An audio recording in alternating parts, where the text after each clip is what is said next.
FTMG! Good afternoon.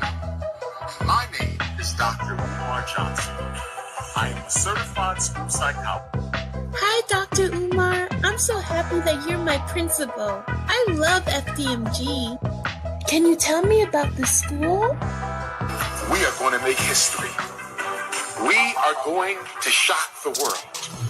We are going to transform the entire community, one black boy at a time. In this school, you don't have to worry about special education.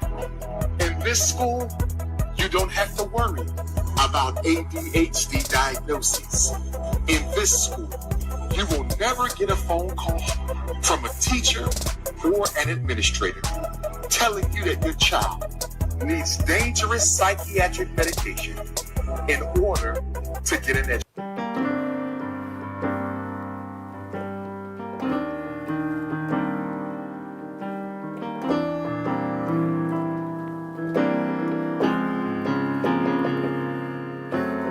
FTMG is coming. FTMG is coming. FTMG is coming. It's coming.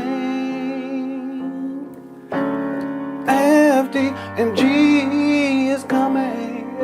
FTMG is coming. FTMG it's coming. It's coming. It's coming. It's coming. It's coming. It's coming.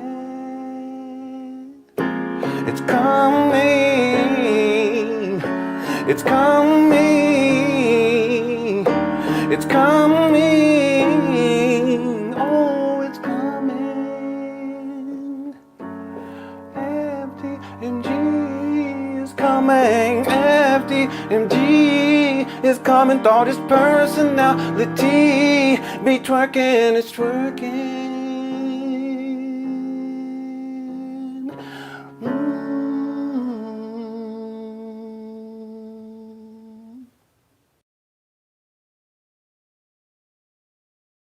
That's going to be our introduction to the video. We covered it yesterday, but it was so disturbing. I figured we'd start where we left off, and we'll cover that. It's amazing because Umar claims to be a school psychologist, even though he hasn't worked as a school psychologist since 2010, 2011.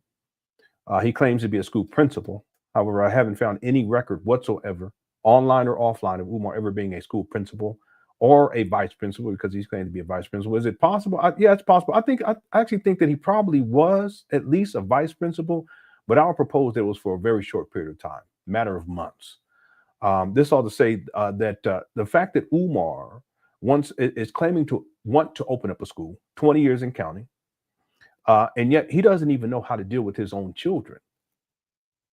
Furthermore, he doesn't even know how to deal with the children who walk by these abandoned buildings in Wilmington, Delaware. And it's so disturbing. Furthermore, how he treats the animal, it's a pup, like a little dog, small dog. How he treats that dog, it's so abusive. And I still don't understand why Umar raged like that. It doesn't make any sense. I know he twisted up to make it seem as if that little puppy is a quote unquote snow puppy, which would be a white male who is dealing with black women, just like the snow bunny is the white female who's dealing with black men. But the irony is that this is a dog. What does it have to do with human beings? Furthermore, it's a female dog. So Snow Puppy relates to a white male. So it's just so twisted. I'm gonna tell you something. Umar, he's sick. He's so sick. And he traumatizes the animal. He yells at the animal. The animal is clearly frightened, and he keeps going.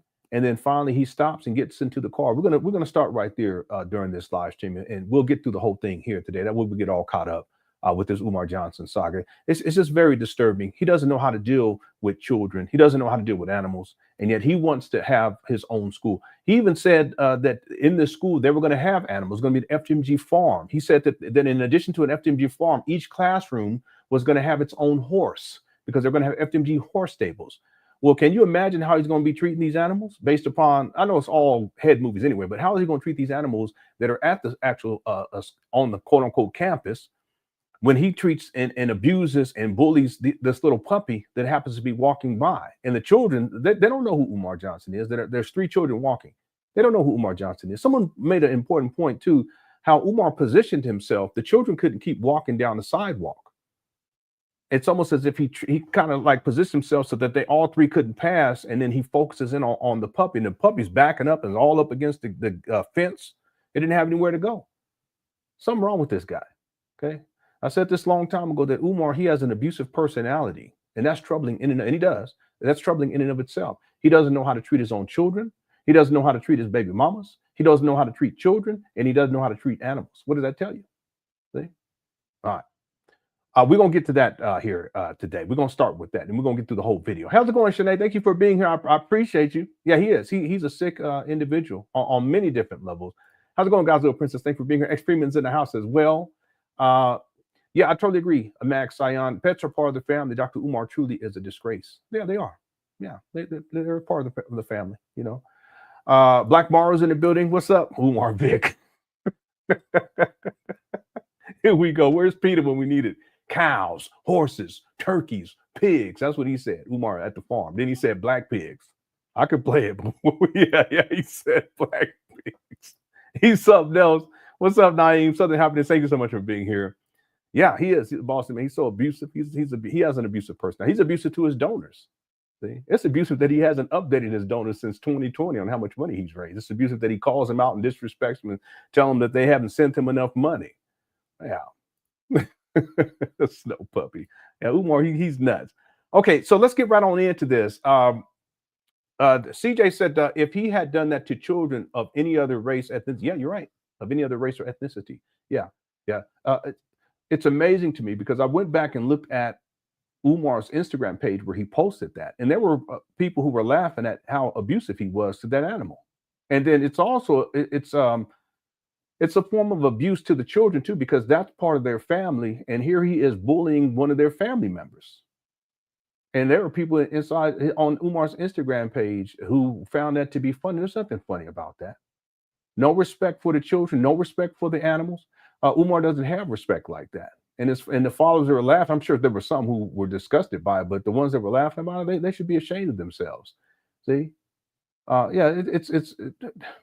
You know, I'm not going to say that it's a cultural issue. I'm just saying that abuse is abuse, and it should apply no matter what. If someone's being abusive, it shouldn't matter whether or not they're being abusive towards black people or black people's animals, for that matter, or if they're to any other group of people. It shouldn't really matter. Abuse is abuse. See? But if Umar had done that to someone else, you know, some other group of people, yeah, it would have been a problem. And those children who were there, they're not in a position to go back at Umar. They're children. See? It's just sad. Umar, he's a trip. He's such a trip. Thank you, CJ Jude for the super chat. Thank you so much. I appreciate it. What's up, how you doing, man? Hope you're doing all right. Nisha's in the house as well. Tiri Vera, estoy aquí. You just got geese, and I bet he wouldn't holler at them. Like, yeah, he'd probably run away. Now, if it was a bigger dog, Umar wouldn't have done that. Okay, if it was like a big dog, he wouldn't have done that. Yeah, he is. He's antisocial. That's for sure. What's up, Chris? Thanks for being here too. I appreciate it. I am says, why are you always talking about this guy? Because I want to. You know. Okay. No, this is what I do. See, and I don't have time to do anything else, so this is what I do, and I get plenty of views as supply and demand. I consider it to be a part-time job. It's business, okay? So that's why I do it. It also helps people to keep them safe from Umar, both financially and sexually, because he sexually exploits these black women out here, and then he financially exploits the black community too. And he's been doing that for over a decade now. Actually, let's be clear, it's been going all the way back to 2010, 2011. He hasn't worked a job since 2010, 2011. So the work needs to be done. I have all of the receipts. I have the mind for it. I'm able to also entertain and make it interesting for people. So yeah, I'm him. All right. Okay. Thanks for being here too. I appreciate it. Could you really imagine Umar being a principal of school? I really can't. I really can't. But I think that if he did function as a principal or as a vice principal at any given point, it was probably much earlier on, before he had gone off the rails like he has, because he really jumped off of a cliff. He's like in a whole other space. And he was already batshit crazy. I don't want people to get that twisted. But in my research of Umar, going back to his birth, and even before that, because I've researched his father and going all the way back to Grandpa Cicero, who was a white Cuban. Okay? But in my research of Umar, you'll see the trajectory in terms of his life. You also see it in terms of his career. You'll see his social media presence starts to pick up at a certain point, and all of it went to his head. And a lot of it has to do with the Hidden Colors series, which was produced by Tariq Nasheed. A lot of that really went to Umar Johnson's head, to where he started to think that he was something greater than what he really was. He already had narcissistic personality traits. I don't want people to think that he didn't. But that right there really fueled in Umar this sense that somehow he was special, he was better than everyone else, and that he was better than black people, because he always talked shit about black people. So he spent more time talking shit about especially successful black men than he does talk about anything else. Okay, he does talk a lot about snow bunnies, but it's always in relationship to what? To who? To those successful black men. You know what I'm saying? So if you look at Umar's trajectory, I could see him being a vice principal at some point, prior to him going off of the rails. But at this point, at least over the last, I would say the last decade, there's no way. Okay, there's no way. Vice principal, or school psychologist for that matter. So he's just so far out there. Thank you, Star Stone, for that comment too. I appreciate it. Fairchild said that video was indeed disturbing. Nothing funny about it. Yeah, I've been thinking about it. I thought about it throughout today, and then last night, because it really didn't sit well with me. We'll watch it again, just so that for people who haven't seen it. But it's indicative of Umar and his character. He has an abusive personality, right? What's up, Craig? Yeah, if it was a German Shepherd or a big pit bull, he wouldn't have done that. He wouldn't be all yelling at that dog like that. How's it going, Indigo? I got it. Thanks for being here. At this point, could Umar get a job at Walmart? Yeah, he could. He can get a job at Walmart. Yeah, he could. He really could. He could. I could see him in there too, eating the food shit. He'd just be going aisle to aisle eating the food.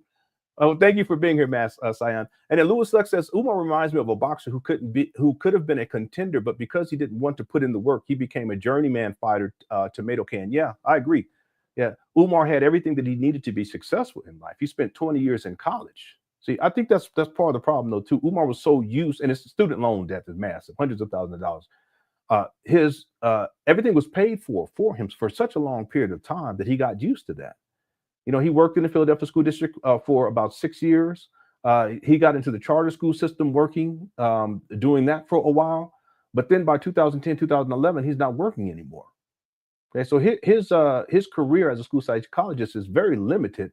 But understand that he had been so used to having things paid for.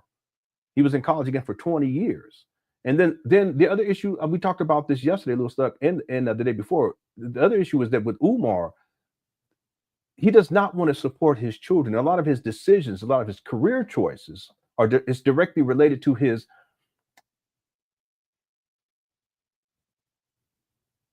I don't even know what to call it. A sense that he does not have to support his children financially. He doesn't want to pay child support. It's an ongoing issue. So therefore, he doesn't want to continue to work in a career because all of that is on paperwork. And when child support looks that information up so that they can garnish his wages for child support, they'll have a figure and they can get money out of him. He didn't want to do that. So part of him giving, he didn't want to go through that because he doesn't feel as if these children should be supported by him financially. He's a baby mama creator. Okay? So what does Umar do? He decides to give up his career, and then he starts in the speaking circuit as a journeyman. Here we go, in the Black conscious space. And he's been doing that ever since 2011, 2010, 2011-ish to present. See? But those decisions are based upon him not wanting to pay child support. He's also lazy. You know, he has a very difficult time dealing with people of authority. Now, I'm the kind of person, if someone has good leadership skills, I'm gung ho, I'm ready to go. But if your leadership skills suck, I don't want to hear it. Okay. You know, one of my bosses, great leadership skills. And I was like, hey, listen, whatever you need, I got you. Just let me know. If there's any issues, let me know. I'll handle it. Okay. But that's because of the good leadership skills. Umar has a problem with dealing with anyone that he may perceive to have authority over him because of the narcissism. He feels as if he's Black Christ. He calls himself that. He's the chosen one. Okay. So no one can tell him anything. But that's in part, we talked about this yesterday. I think you were the one who brought this up yesterday too. That's why Umar, in part, that's why he's where he's at right now in life. Because he thinks that everyone else is less than him. Black people they're less than him. Can't nobody tell him anything. He's the Black Christ. He's the Black Messiah. He's the most requested scholar, blah, blah, blah. List goes on and on and on. But see, in the midst of that mentality, what has he done? He's burned all bridges. What else has he done? He's alienated a great percentage of the people who used to follow and support him financially. And so that's why he's at a point now where he's homeless, literally since 2019. He doesn't have his own vehicle. He is in the arrears in child support, hundreds of thousands of dollars in student loan debt, tax liens like crazy. See? The list goes on and on. Doesn't have a wife. He's a deadbeat. Doesn't take care of his children. Alienated his children even further. Baby mama drama. Baby mama created. The list goes on and on and on. This is his own doing. He could have been a champion. Yeah, he could have been. But talent don't mean nothing when you're corrupt. Yeah. Talent means nothing when you're corrupt. And that's Umar. Right? All right. Thanks, Lisa. Good point. Yeah, he could have been. Could have, would have, should have. All right. So let's get right on into this. Thank you all so much. Everyone started good questions. Thank you all so much for being here. Again, our goal today is 500 likes. There is a poll question. We have 263 votes so far, 264 votes. The poll question is, how abusive was Umar Johnson towards the puppy? Okay, there's 4 choices: slightly abusive, very abusive, seriously abusive, or extremely abusive. Make sure you get your vote in. And at any point, if you're enjoying the show, go on and hit that like button. I'd appreciate it. Okay. Real quick. How long do you think it would take for the IRS to lock him up for tax evasion? I'm not quite sure. I don't know. I'm surprised that he's not. I'm sure he's faced some repercussions already. Okay, that behind the scenes that he ain't told nobody about. But in terms of him getting locked up for it, I'm not quite sure. Again, I've always stated that the IRS would be the agency that would have to come down on Umar, and it would have to be associated with him collecting money with the nonprofit status, right? And then using that to bring money in, but not using that money to open up an actual school. I'm talking about all of the money, because that's not what Umar has done. If we really think about it, how much work has Umar actually done over the last 6 years since he acquired these abandoned buildings? Furthermore, see, the IRS would be able to subpoena how much the purchase price was. What if the purchase price was $200,000? But he said he had raised $1 million back in 2016, the end of 2016. Like I said, $2.7 million. That's my best estimate. What if he purchased it for $300,000? Okay, where's the rest of this money gone? Have we seen $2.3 million worth of work being done on these abandoned buildings? No. So where's the money gone? And people say, that's a lot of money. Yeah, I guess. But over 11 years, you divide that by 10. Okay, $200,000, $240,000 a year. Okay, yeah, he bought an HVAC unit that he claims cost $50,000. He got a security system put in. That doesn't equal $2.3 million that's missing. See, so that would be what they would get him on. Okay, it's like a form of it's embezzlement, because he's using the money for something totally different than what he said that he was going to. He spent some money for. He said he spent $20,000 for not transcripts, for the blueprints. Okay, he never provided any receipts to any of this stuff. But see, if you're collecting money as a nonprofit entity and you're bringing in all this money, you're reporting a certain amount to the IRS, but you're doing that because you want to maintain your nonprofit status so that that money's not subject to taxation, then whatever, and you're not paying yourself, then all of the money that is received should go towards what? The school. We haven't seen that. People, we can go look it up right now. We're gonna look at what his last IRS filing, last couple of IRS filings, and we can say to ourselves, okay, if it's 100, he's saying he collected 100,000, a little over $100,000, $120,000 in this year, $130,000. Did we see $120,000 worth of work being done on these abandoned buildings that year? No, absolutely not. Have we ever seen $100,000 worth of work ever being done up there, these abandoned buildings? Absolutely not. So where's the money? See? There we go. That's what he would get hemmed up on. Someone said he paid. Yeah, he did. He did paint half of a wall. We'll give him credit for that. Thanks, Drew. Okay, so let's get on into this. What's up, Black and Long? Thanks so much for being here. Denver Linux is here as well. Remember them doors was 20 grand. He said the doors were 20 grand. We all know that was. He said they were new. Those doors weren't new. Okay, we exposed that. He's such a liar. I think so. Someone did the research on that. Those types of doors. I can't remember how much they said it would cost, but it was less than half of $20,000 brand new. But these ones were used. But you know Umar, okay? Yeah, he used the money on research and development. Okay, but what was he researching? Okay, what was he developing? All right, what's up? What's up? Thank you for being here. All right, let's get going here. I don't want to keep y'all long, so I'm going to skip through the part where the children show up. And y'all let me know if you guys can hear the audio to this. Umar has confused being viral with being popular. Yeah, you're right about that. You're absolutely right about that. Even before Umar became a social media influencer, the narcissism was great, and he thought that he was greater than what he really was. And there is a difference between going viral and being popular, most definitely. There are people who are popular, but they're not necessarily going viral. And you can go viral for different reasons. Look at Shannon Sharp. He's gone viral, but for all the wrong reasons. See, Umar goes viral for all the wrong reasons. Think about all the times that Umar's gone viral. The SETI rant, the Kobe Bryant rant,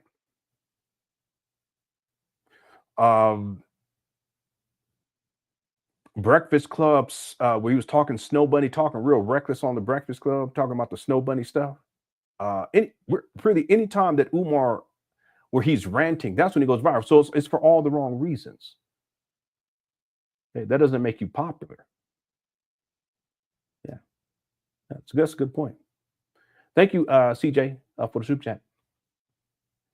Yeah, Lord Jamar, the Lord Jamar rant. He went viral for that. He went viral more recently with the whole situation with the baby mama situation. It's really when he made it about the baby mamas, but him being exposed as a deadbeat by his eldest daughter. Okay, that's Umar going viral for the wrong reason. Does that make him popular? No. Okay, he's actually reduced himself. He's basically a meme. He's a walking, talking meme. Yeah, and younger people, they know that too. They see him as that. How's it going, Radiant Shadow? Thank you for being here. Peace be with you says, I wonder what type of student he was in his 20-year school career. Did the faculty just want him gone? He was kicked out of PCOM. I can actually pull it up. It's an older video where Umar talks about it. He's basically complaining about it, and he's trying to say something to the effect that they didn't. It was more like they were discriminating against him because he was black, but it had nothing to do with that. Umar's been a troublemaker his whole life. He's what you call a rebel rouser. So they kicked him out of PCOM. Okay, he wasn't the ideal student. Okay, did he graduate? I have the graduation pictures. Okay, did he show the degree of PCOM? I can't remember if he showed the one for PCOM. Yeah, no, he did. He showed the one for PCOM. He's shown 3 degrees so far. He has 5. He claims that he has 6. Okay, and 5 is that's me giving him the benefit of the doubt because he's never shown 5 actual degrees. Anyway, you can print out degrees. That's not the point. That's really not. But I give him the benefit of the doubt. He has 5 degrees.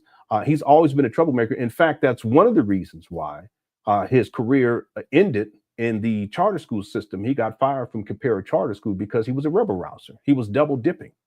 What he was doing was he was getting paid and he was claiming to be a doctor of psychology, even though he didn't get his doctorate until years later, 4 years later. But he lied just because he wanted to get. It's always this guy's just money. He wants to get the money.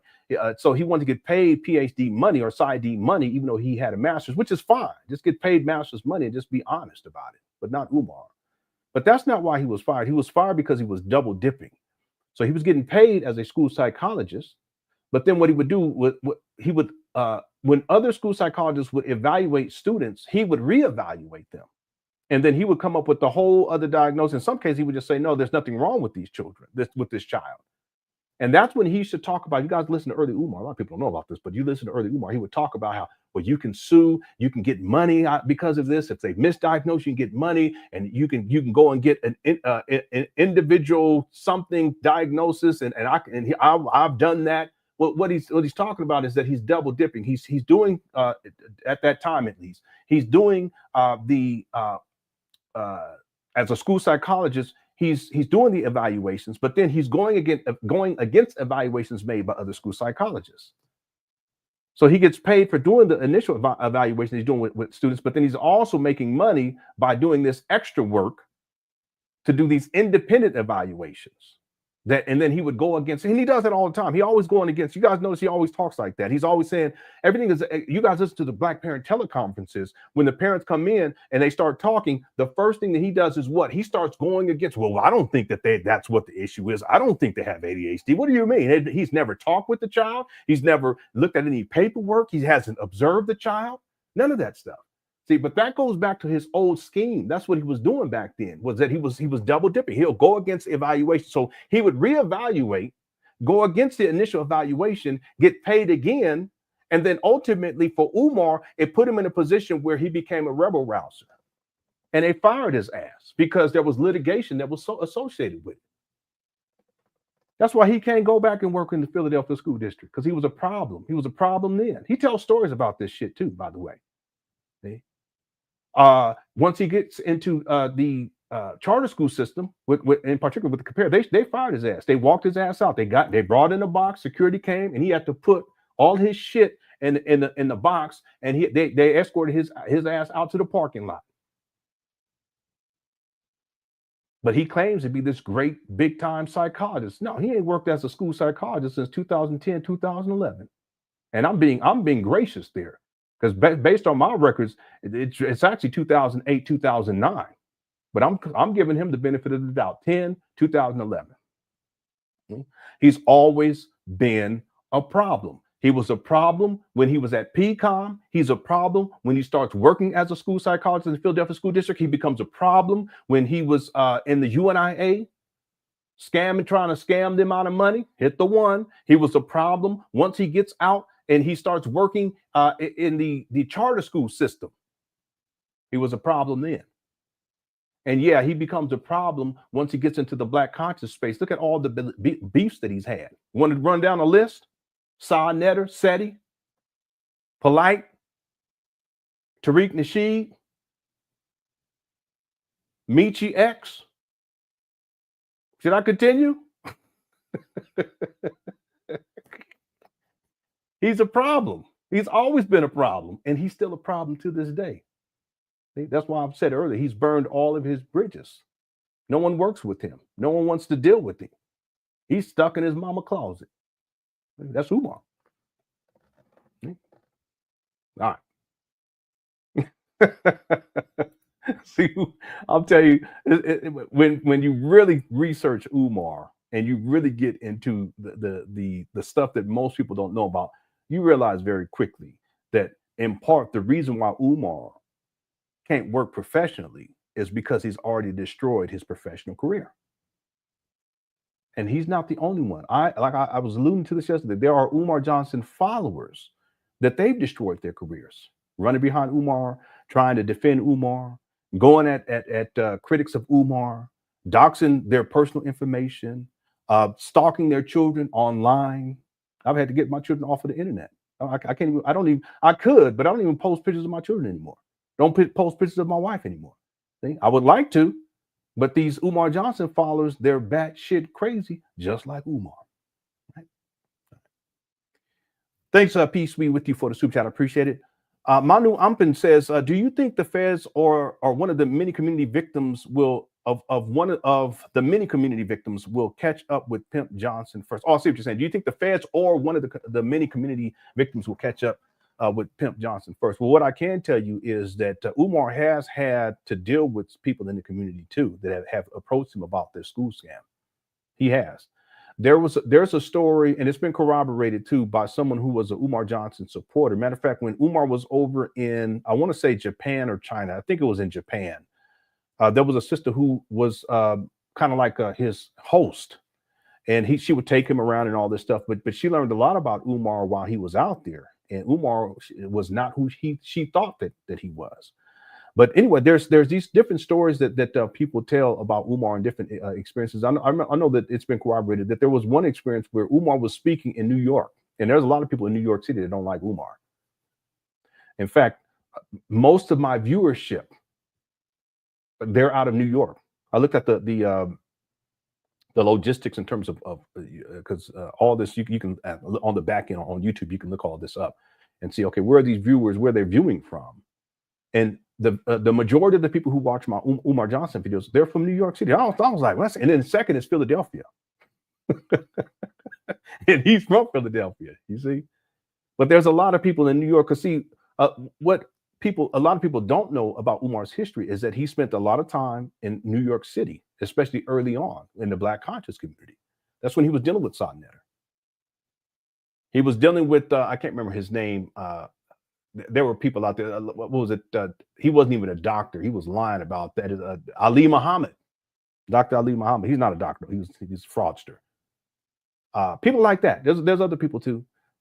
He had associations with what was the guy's name? Young Pharaoh for a while, because they were on. There was one speaking engagement where Young Pharaoh, Sarasu, I think it was Sarasu. No, Young Pharaoh, Polite, and Umar, they were all on the same bill. Umar was supposed to be the headliner. At least that's what he claims.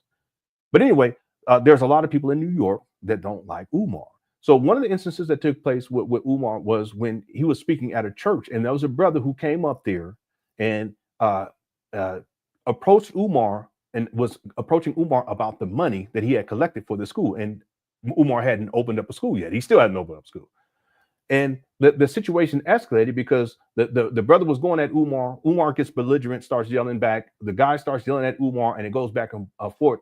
And the brothers that were there, they didn't stop. They were stepping aside to let these two brothers handle the business. You guys know what I'm talking about, handling the business. They was going to throw. If that makes sense to y'all, they was going to throw down. But it was a woman who stepped in the middle to protect Umar's ass and escorted him back into the church, shut the doors, and locked the doors. Now, that's just a story that we know about. Can you imagine all the stories that we don't know about? In fact, that's one of the reasons why when he's out and about, he's shook, he's scared, because he don't know who's coming at him. Umar has burnt so many bridges, and he's scammed so many people. He's lied to so many people, and he keeps going with it. And he's done it all over the world for decades now. Okay, it's not just a school scam. It's more than that. There's so many other types of scams that Umar has run on people. So you best believe that Umar has been approached by people in the community many times. Okay, maybe not to that level, but he's been called out. There's been times where he has a speaking engagement, and there's people in the audience that have heckled him. Now, more recently, there was a brother that was telling, they said, Umar, you just bullshit. Umar was like, Umar called him the N-word. Hit the one. What he's calling him, a dirty or a something, dusty N or something like that. But he dropped the N-bomb on him. So there's people that be getting at him. Now, this is all to say that does not mean, however, that the IRS won't have something to do with this by the end. Because at some point, it's going to come down the line. You look at everyone. It doesn't matter who you are. I mean, look what's going on with Shannon Sharp. Y'all think that this is just an isolated incident, that he ain't living this freaky deaky type shit life with the sexual debauchery, and that this is his first time dealing with a 20-year-old and he's 55, 56? No, it just comes out. But you don't think he ain't been doing other stuff that people don't know about? He got a problem. He got a problem. I'm talking about up here. He got a problem. See? You don't get caught up in that type of shit unless something's wrong with you. insecurity problem too, because there's no sense for a 55 fucking year old man to be dealing with a 20-year-old. You're insecure. Something wrong with you. See? And I thought about it. I said, because listen, I like Shannon Sharp. I've followed his football career, and I like what he was doing with the club Shay, but he's a hypocrite in these regards though too. But the point is that it's predatory if you're in your 50s or in your 40s for that matter. Fuck it. If you're in your 30s, your mid 30s, and you're dealing with a 20-year-old, something's wrong. See? But don't think that somehow that's an isolated incident. It's not. He's one of them freak off types, and that it is what it is. He tried to pay her too. He tried to give her $10 million. She didn't want it. She wanted to go for 50. What kind of man gonna give up $10 million unless he got something he need to hide? I don't mean to make it about this, but the point that I'm making is that just because we see something that comes out today doesn't mean that there ain't all kind of other shit that's been going on through yesterday. Y'all understand what I'm saying? But the same thing with Umar. See? Just because Umar, we only seen him get hemmed up a couple of times by the community, don't mean that there ain't been other instances that we don't know about. That's the point that I want to make. It ain't about Shannon. Poor Shannon. That's what he get though. Okay? You should have wisdom and have enough fucking sense not to be dealing with no 20-year-olds. Period. You shouldn't be doing no 20-year-olds, no 25, no 30, no 35, no 40. Unless she's very mature and already done had kids and she ain't putting up with all this freaky dicky P. Diddy type freak off type of stuff that you all into. I don't mean to laugh. Anyway, thank you, Adu Ampum, for the super chat. Let's get going here. How's it going, arrogant people? Says his life is one long manic episode. It really is, because it's always something, and it's always something extreme with Umar, isn't it? Like it's never like there's a time period where it's just like smooth sailing with this guy. It's always something. They said he rant. A Dezora rant, beef with Sidenetter, beef with Tariq Nasheed, beef with LenonHonor. This goes on and on. It's always something with this guy. But that's Umar. There's something with Umar. There's something wrong with Umar. That's why he's in the position that he's in. But see, he sees himself as the Black Christ, literally. So there's no way that he's going to do any introspection and say, hey, wait a minute, what do I need to change? What was that Stevie Wonder, real quick, and we're going to do one more super chat, we get to it. What was that Stevie Wonder album? Stevie Wonder albums. So, Intervisions, Songs in the Key of Life, Talking Book. I thought that was one called, no, was it Intervision? No, it was Intervisions. I thought that was a song on Intervisions. I can't remember what the song is. Still Living for the City, Higher Ground, All in Love with Visions, Golden Lady, Jesus, Don't Worry About. No, that ain't the one. Anyway, there's an album and there's this one song on there that really speaks to the importance of maybe it was Talking Book, of just reflecting on where you're at in life, what you're doing, and what you need to do to change. Yeah, I can't remember. I'm sorry, y'all. I can't even remember what the album was, but there's a song on there. But that's what it reminds me of Umar, that he doesn't have the self-awareness to say, hey, wait a minute, I shouldn't be behaving like this. What do I need to change? Again, the definition for insanity is doing the same thing over and over again, expecting different results. And Umar has been doing the same thing over and over again. It's one long manic episode, and he's getting the same results, but it doesn't click in his mind that I should do something different. And he could. I'll propose, and I know you're probably gonna be like, what are you talking about, Lenon? Arrogant people go like, what in the world? I'll propose that Umar could actually give up this school scam, walk away from it totally. And there'll be plenty of people that still rock with him where he can still be successful online. See, he's not going to be able to go back and be a school psychologist because he's too far out there at this point with all of his shenanigans. But he could transform himself, but again, he has to do the introspection, and he has to get. There's other things that we've talked about this in the past that he needs to do, but he could walk away today from this school scam and still make. Well, we were talking about this yesterday.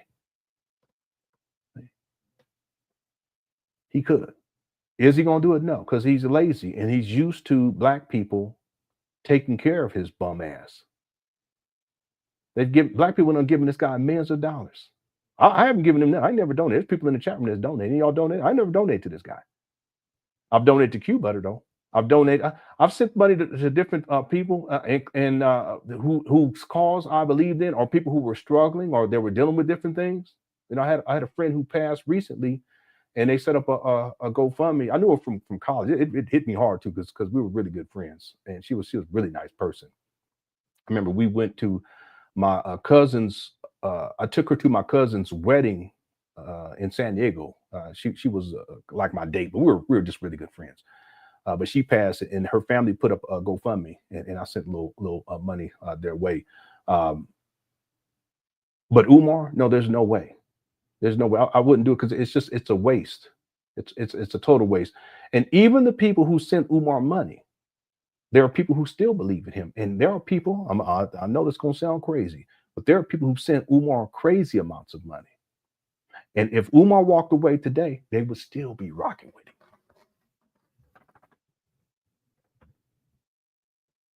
That's what you call a cult. And that's what Umar has. He has a cult, but he could do it. He could pull that shit off. He can walk away from this shit and be done with it. It's not going to happen. I tried, blah, blah, blah. I'm going to move on. I'm going to do this now. And I'm just going to, and there'll be people that sent this guy thousands, tens of thousands of dollars over the last decade, and they'll be cool with it. It doesn't change the fact that he's a scammer, though. See? All right. Thanks, arrogant people, for being a member. I appreciate you. Lewis Suck also says, can you imagine him being a server at a restaurant? Oh, my God. Umar can't do anything that's quote unquote front facing where you're interacting with people. He don't have it. He don't have the mentality for it. He doesn't have the disposition for it. He just doesn't have the patience for it. He's not social like that. He can be charismatic, but he turns it on. It's like a switch that he turns on. And that's how Umar manipulates people. That's what narcissists do. Okay, they're not always in that manic mode where they're, the charisma. That's not how they do it strategically when it needs to be done in order to manipulate people. And then once they're done and they get what their narcissistic supply, they'll turn that shit off. That's what Umar does. See, that's why Umar always ends back up inside of his mama closet. He's just not sitting in his mama closet, y'all. See, he's sitting around laying on the couches. He admitted this. He said his hobbies, he likes to sleep and take naps. That's what he said. I ain't lying. Hit the one. He likes to sleep and take naps. He likes to watch scary movies. Okay. Well, where's he going to do this at his mama closet? He don't have a house. Where's he going? Or in a hotel, motel, right? That's what he would do. He likes to eat. He said he likes to eat. Okay, we know that, Big Papa. You know what I'm saying? The list, he gave like 3 or 4 or 5 things that he gave, and all of it is what someone who's very lazy would do. Well, that's what he does inside his mama house, and not just the mama closet, but I'm sure he'd be eating up all the food, sitting around farting and shit on the couch, just laying up watching TV. He's lazy like that, so he couldn't do no job where he's front facing. He has to deal with people every single day, including being a server at a restaurant. If you complain, he'll threaten to pound your damn chest in. What's wrong with your food, motherfucker? Ain't nothing wrong with your food. What you mean? You got a problem? We can take this outside. We can handle it outside. Next time, they give a tip for $10. Next time, make it 20, motherfucker. That's Umar. People trying to walk out and get away from his ass. You better next time. You think I want to bend that? You remember the Zora rant? He was like, you think I want to bend that? All right. I'm going to pound your damn chest in. If your tip is too small, he'll be content. Yeah, I'm content, but I'm not satisfied. Orders backing up while he's streaming. Yeah. He'd be live streaming from the back. He wouldn't do it on the floor. He'll do it back behind the kitchen. He'd be live streaming. Yeah, family. Yeah, oh, that's wild. Thanks for that. Yeah, Umar, he's too lazy for that. And the other thing too is that even if he had work ethic, he doesn't. The way he thinks he's too good. He's too good. He feels as if he's the Black Christ, and Black Christ, he's the most requested, and the most requested wouldn't be working no job. And he's so used to people sending him money. He's like, I ain't got no. He don't have no motivation. The other thing we talked about this yesterday, Lewis. Look, if Umar was a family man, and let's say he was committed to a wife, or he was an active participant in his children's lives, and he knew that he needed to support them, yeah, he would do everything that he needed to do. He had work ethic. Then yeah, he would do what he needed to do, but not Umar. So he doesn't have any incentive to do better. At least he should, but he doesn't. He doesn't have any motivation. He can't find the motivation to do better in his life. That's the thing. That's what I'm saying with Umar. He's insane, because out of all of these years, if you look at all the money that Umar has raised, out of all these years of collecting all of this money for a school that does not exist, he's still homeless. He still resorts to begging in front of these abandoned buildings. All these years later, he still lives inside a mama closet. He doesn't have his own vehicle. He's in the arrears in child support. He's complaining about child support being increased, the payments, when the amount that they're basing child support on is minimum wage in the state of Pennsylvania. So what does he get out of all of this in the end? That's the difference. I think Umar's been so used to living in survival mode that as long as it functions to the degree to which he can survive, then that's good enough for him. But there's no long-term plan. And if you look at where he's at right now, it's just all gone to his own ruin. Okay? So yeah, he doesn't have the work ethic to do no job. And yeah, he's so lazy that he probably be sitting around, and he probably trying to find time to live stream while he's supposed to be working. I remember I worked at this one job, and this one guy, he was live streaming on, I think it was Instagram or something like that, while he was at work, and he wasn't doing anything wrong. I mean, he wasn't doing anything like dangerous or nothing like that. He thought it, because the younger people, he thought that it's just, that's what young people do. But the head guy of the whole facility happened to be walking by and saw him live streaming, and was like, "What are you doing?" And noticed that he was live streaming, fired him on the spot. That's Umar though. He's lazy. And he's not business oriented either. Thanks to a second for super chat. I appreciate it. And then Carlita, then we'll get to the video. Stevie Wonder's fulfilling this first bit out of the song. You haven't done. Yeah. That song is about politicians, though, if memory serves me right. I can hear the music in my mind. You haven't done nothing. It's more of a funk based track, but yeah, that applies to Umar too. But that's not the song I was talking about. That's not the one I was talking about, though. But yeah, Carlita, that's in our household. That's our favorite artist. We raised our children on listening to Stevie Wonder, and I'm looking at some of the albums right now. But on here, great albums, Songs in the Key of Life, Inner Visions, Talking Book. A lot of people, because it's eclectic, but the journey through the secret life of plants was really good. At least I like that one a lot. It's different. It's more of a concept album. Hotter Than July has a couple of nice songs on there. There's this one song, Music on My Mind is another good one. There's a lot of great songs. Fulfilling This, that's the one you're bringing up. That's 1974. Yeah, these are classics. Where I'm Coming From is one that a lot of people haven't heard. That's from 1971. He has a couple of songs on there that I really like. There's one called it's like think of me, girl, as your savior, or no, think of me, girl, as your soldier. Da da da da da da da da na na na na na na, something like that. It's beautiful. And there's another one on there that I like listening to.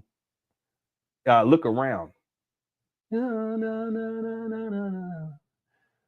Yeah, look around. Yeah, anyway, yeah, that's another good one. But he has so many different great albums. Stevie Wonder, in my opinion, he's the greatest artist of our time, and I don't even think it's close. I'm talking about all the way around artists. But that's just me. Okay, thanks, Carlita. I appreciate it. Okay, let's get going here. All right. I hope you guys are enjoying the show so far. We have 418 votes. How abusive was Umar Johnson towards the puppy? 15% said slightly abusive, 20% said very abusive, 13% said seriously abusive, and 52% said extremely abusive. We're going to start with that. We're going to start with that particular video. And in terms of likes, our goal is 500. Let's see where we're at with the likes right now. 215. Okay, 215 likes. That's a good start. We got 632 people here. If everyone who hasn't hit that like button, hit that like button out of the 640 people who are here, we'll get up there real quick. All right. But do y'all thing. All right. No pressure. All right, let's get to it. Here's the video with Umar. He rants on this dog, and we're going to finish up with this video today so we get all caught up. All right, here we go. Let me know if you guys can hear the audio. Somalia, send an invite. Trinidad, I'm disappointed in Trinidad. I should have been in Trinidad by now. Oxford Union debate featuring Dr. Umar, May the 29th. Oxford Union, United Kingdom, 100 years after Malcolm X was born, I come. Malcolm X debated at the Oxford Union, Hey, 1964. Creole, how you doing? King Hope you Kong doing all Consciousness right. debates at the Oxford Union, Okay, cool. 2025. Thank you. The struggle continues, brothers and sisters. What's up, Swagonito? The struggle continues. Mongo Slade, Golden Child, Ike's in the building. Senegal. Nash. I got to get back to Senegal. This is my 20th anniversary, my first visit to Senegal. What's up, I need to Katie? get back to Senegal. Giannis in the building. I need to get back to Senegal. Yeah, as usual. Uncle Shannon Sharp got Snow Bunny, but we're not going to leave him out there. He's What's still up, black. Stevie? Uncle Hey, Shannon Jay, how Sharp you got doing, Snow sis? Bunny, but we're not going to leave him out there. He's still black. Thanks again, Carlita, for the Uncle super chat. Shannon Sharp got Snow Bunny, but we're not going to leave him out there. He's still black. It is sad. Watch how he acts to this child. Let me double check. Puppy. How's it going, Miss Green? I'm just double checking this door, my brother. Howdy. Hey, Maddie. How you been? Maddie's in the Got it. building. Sometimes I Mike's in leave the them open building, by too. mistake. Ruben Rivera. Sports bet. California, I'm going to see you. June 22nd, Juneteenth. That's what he said. Do me a favor, my beautiful African princesses and my Yeah, you're young right about African that, Dre. prince. Please don't let the dog eat doo-doo on Dr. Umar's Hey, school. here it Can go y'all right do me here. that? Can y'all promise me that y'all not going to let the dog eat doo-doo? Let me say hi to the snow puppy. Come here. Black queens forever. Black queens forever. Come here. Black queens forever. Snow bunnies never, snow puppy. Black queens forever. I said black queens forever. Black queens forever. Snow bunny. Come here, snow puppy. Come on, baby. Snow puppy, stay away from our women, snow puppy. Stay away from our women, snow. Black queens forever. Snow bunnies. Y'all have a good one, y'all. It's just disgusting. I was so bothered by it last night. And the dog can't go anywhere because the child's pulling him one way, but the dog's trying to get away from Umar, and his back is up against the fence, and then Umar just keeps getting closer and closer. He's such an abuser, just traumatizing the animal. Something wrong with him. Something is wrong with this guy. It's unprovoked. It's not like I don't even understand why he did it. Anyone have any clue in the Quick Crush chat why he would do this in the first place? It just boggles my mind. Something's wrong with him. Promise me that y'all not gonna let the dog eat doo-doo. Let me say hi to the snow puppy. Come here. Black queens forever. Black queens forever. Come here. Black queens forever. Snow bunnies never, snow puppy. Black queens forever. I said Why is he yelling like that? Black queens forever. Snow bunny. Come here, snow puppy. Come on, baby. Snow puppy, stay away from our women, snow puppy. Stay away from our women, snow. Black queens forever. Snow bunnies.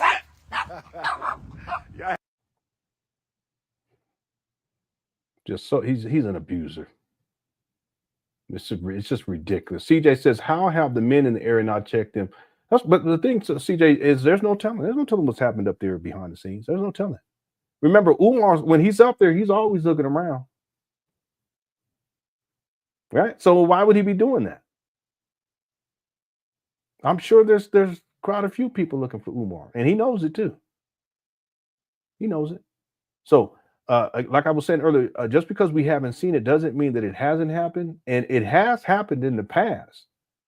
And it's highly probable that it's happened quite a few times in the past. And that's one of the reasons why Umar, his head is always on the swivel. He's looking to see who's around because he's scared and he's shook. He has paranoia issues. The thing is that Umar, he's had paranoia issues for a long time, long before he came into fame through the hidden colors issue. Because you go back and listen to the early Umar stuff, you'll hear when he talks and he tells these life stories, it's like he's so paranoid. In fact, one of the stories that his daughter told about his relationship with her mother was that Umar felt as if she was out to get him with the birth certificate situation. Well, no, that's just Umar with his paranoia. He thinks everyone's out to get him. Everyone's trying to sabotage him. So this goes back a long time. When we talk about Umar's mental health issues, it goes back a long time. It's just that these days he's so erratic and he's so unhinged that he behaves like this. And CJ, I'm sure that there are people in that area who've checked Umar. Right? I'm sure of it. Right? Thank you for the super chat. Your kids will see. It says the concerning part is that he has that young child trapped between him and the fence. She can't even get around him until he backs up. You're right, because he positioned himself in that way. So he turns like this. She's right here. The child's right here. The dog's a little bit behind, and the dog is backing up, and he's getting closer and closer to the dog, and that's why the dog keeps backing up. The child's pulling the dog this way because the child's trying to go this way, but the child can't go anywhere because Umar's right there. Why did he do this in the first place? And those children don't know who Umar is. They probably think that he's another dope fiend crackhead in their neighborhood. That's probably what they thought. Right?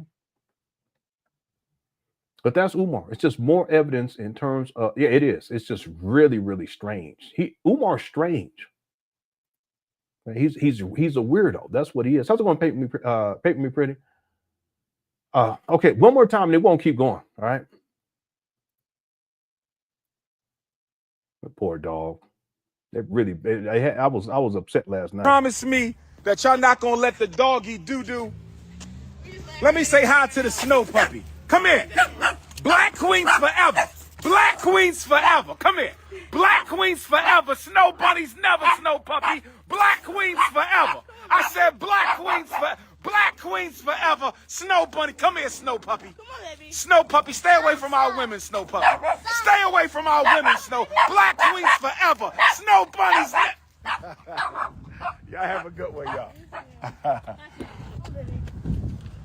He's such a loser.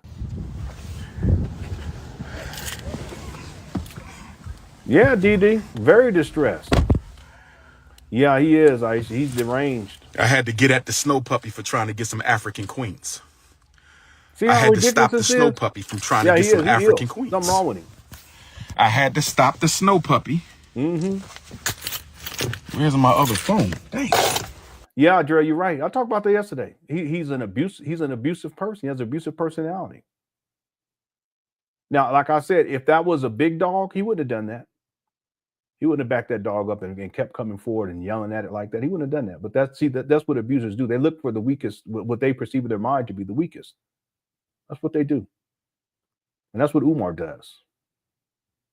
Yeah, he's nuts. What's up, 100% real man, East B? Here we go. Yeah. I don't think he's seen his daughter yet, even though he was talking about how he wanted to meet with her. But that was just for control purposes. He wanted to spin a narrative, and he wanted to give. He was in damage control, but he ain't seen none of his kids. He's a deadbeat, straight up bum. Lewis X says, I think something happened to him when he was a kid. Either his father sending him away, or he was bullied as a kid. But he's definitely ain't right. I think it's both. I think you're right on both of those things. I think that Umar, he didn't fare well in the neighborhood that he had to grow up in after his father this is after his father divorced his mama. Because remember, Umar lived with his father for a while. I think it was in South Carolina, North Carolina, South Carolina. And it was based upon the story that Umar tells, which makes sense. But anyway, at a certain point, Jamal divorces Umar's mama, and then Jamal's mama, Umar, and the rest of them kids, they have to go back to Philadelphia and live in poverty based upon the story that Umar was telling. Because Umar talked about how they were homeless and they were in a homeless shelter and how there was no food to eat and how they had to wear jackets in the winter while they were eating dinner and this type, all these stories. But when he tells those stories, and you know this, Louis, like when he tells these stories, he doesn't mention his father, but that's because his father wasn't around. And Umar, he's a big old softy. He's always been like that. He's what we would call a marshmallow. He ain't got no street in him. Now, there are people who they can grow up in the hood, but they still ain't got no street in them. And then there are people who didn't grow up in the hood, but they got some street smarts. See, I'm like that. See? Umar, on the other hand, he ain't got no street in him. And I said this long time ago that his ass used to get bullied. I think that he got bullied by the people in the neighborhood. I also think that his daddy was overbearing too, as a drill instructor in the what was it? Army, Navy, as a Marine drill instructor. See? All over opinionated. Okay, even to this day, he's still running his mouth. I ain't gonna start again. I ain't gonna do it. I ain't gonna start again. But y'all know what I'm talking about. But I have a sense that he was like, and Umar said it, he said his daddy was emotionally abusive towards him. I wouldn't be surprised by that at all. See, Umar, even when Umar yells and all this shit, where do you get that from? So Umar becomes a mama's boy. He admits it. And his daddy felt, at a certain point, his daddy felt as if he was too close to his mama. But I think there was other shit going on too. I think he was already mentally disturbed back then. So they ship him off. And Umar Johnson's daddy makes that decision, ships him off to a military academy. And then Umar separated from the family. That's another traumatization effect. And here we are all these years later, and he's still trying to get back to his mama, staying inside his mama closets. Yeah, he ain't been right for a long time. And his daddy knows that. See? Umar, he's an interesting character. He really is. And as someone who's a school psychologist, he should have gone and gotten the appropriate mental health services, professional mental health services that he needed to get his mind right. Is there anyone here in the Quick Course chat who thinks that Umar's mind is right? Hit the one if you do. I'm just asking. And Louis Suck, we're not even just talking about this situation with this poor puppy. It's sad because the animals, they're like children. They really are. They're like babies, especially little dogs. Like these, you can't be treating them like that. It's wrong. Cats too, but dogs in particular.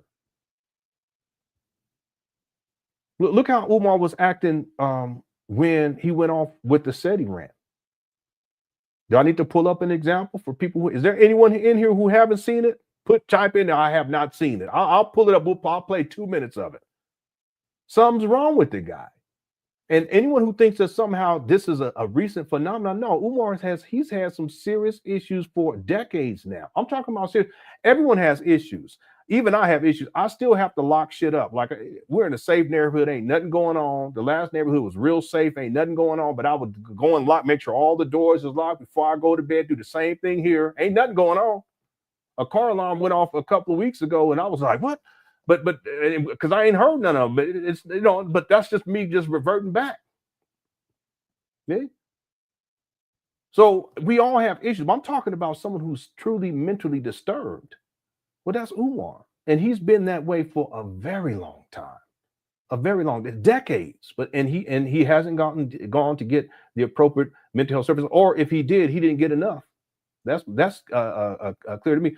Some of you haven't seen this, Craig. You've seen it. Cut it out. Some of y'all playing. y'all just want to see. Y'all just want me to pull it up. You guys need to cut it. Y'all need to stop. Come on now, Uncle Joe. Y'all be tripping. Y'all just want me to pull it up. Kimberly, cut it out. AZ Tech, come on now. Stop it. You guys. Miss Carrie up here talking about, I haven't seen it. I don't believe any of y'all. That's crazy. Well, no, all y'all can't be playing. Okay, maybe there's a couple of people. I don't believe all y'all. Yeah, he is. He's a bully because he was bullied. I think his daddy bullied him too. Yeah, in my opinion. Okay. People have to learn that from somebody. They have to learn the bullying skill. And Umar, he's a bully. Okay. And he tried to bully me, but I'm not the one. I bully the bully. That's what I do. I've always been like that. I don't play that. If I ever see someone doing someone else wrong, I'm gonna call it out. Okay? And if they come at me funny, I'm gonna come back at them. And that's the thing. I'm real peaceful and calm, but don't go there with me. Okay. Because if you wrong, you wrong. If you right, we good. Okay? That's how I am. Right. Real quick, I'm just gonna play two. And I'm not gonna play from any part. We're gonna play about 2 minutes of this. And this right here. In fact, this is one of the reasons why Umar's daddy came out to criticize Umar, was because of this SETI rant. This is from 2016, December 28, 2016. And you know what, Dre, now that I think about it, that's what Umar was trying to do to SETI right here. He was trying to bully SETI, talking crazy. Now, they're talking about the SETI rant. There's people up in here who have not seen the SETI rant. I find that hard to believe because that was probably his most viral rant. Here we go right here. Peace and love, Black family. It's the Prince of Pan Africanism. This guy's so goofy. Let me skip through. Here we go. And you living on your mama couch. Explain that shit to me. Who gonna follow a nigga who can't even get his own place to live, still got to live at his mother's? Do you even have a job, The irony. Umar didn't have a job at this time. He did have his own place, but by the end of 2019, so within the next 3 years, Umar, he becomes homeless, and he's been homeless ever since. Can you believe this? Thing going on. You got that Napoleon. You see that date, August 21st, bitch. That's when I was born. 821, what's up, Maya? Nigga, bring it. Bring it, okay, yeah, this is the one. Little dirty midget. I called for an elders meeting because shit was getting out of hand. It wasn't about you. I don't go around and think about you, broke ass nigga.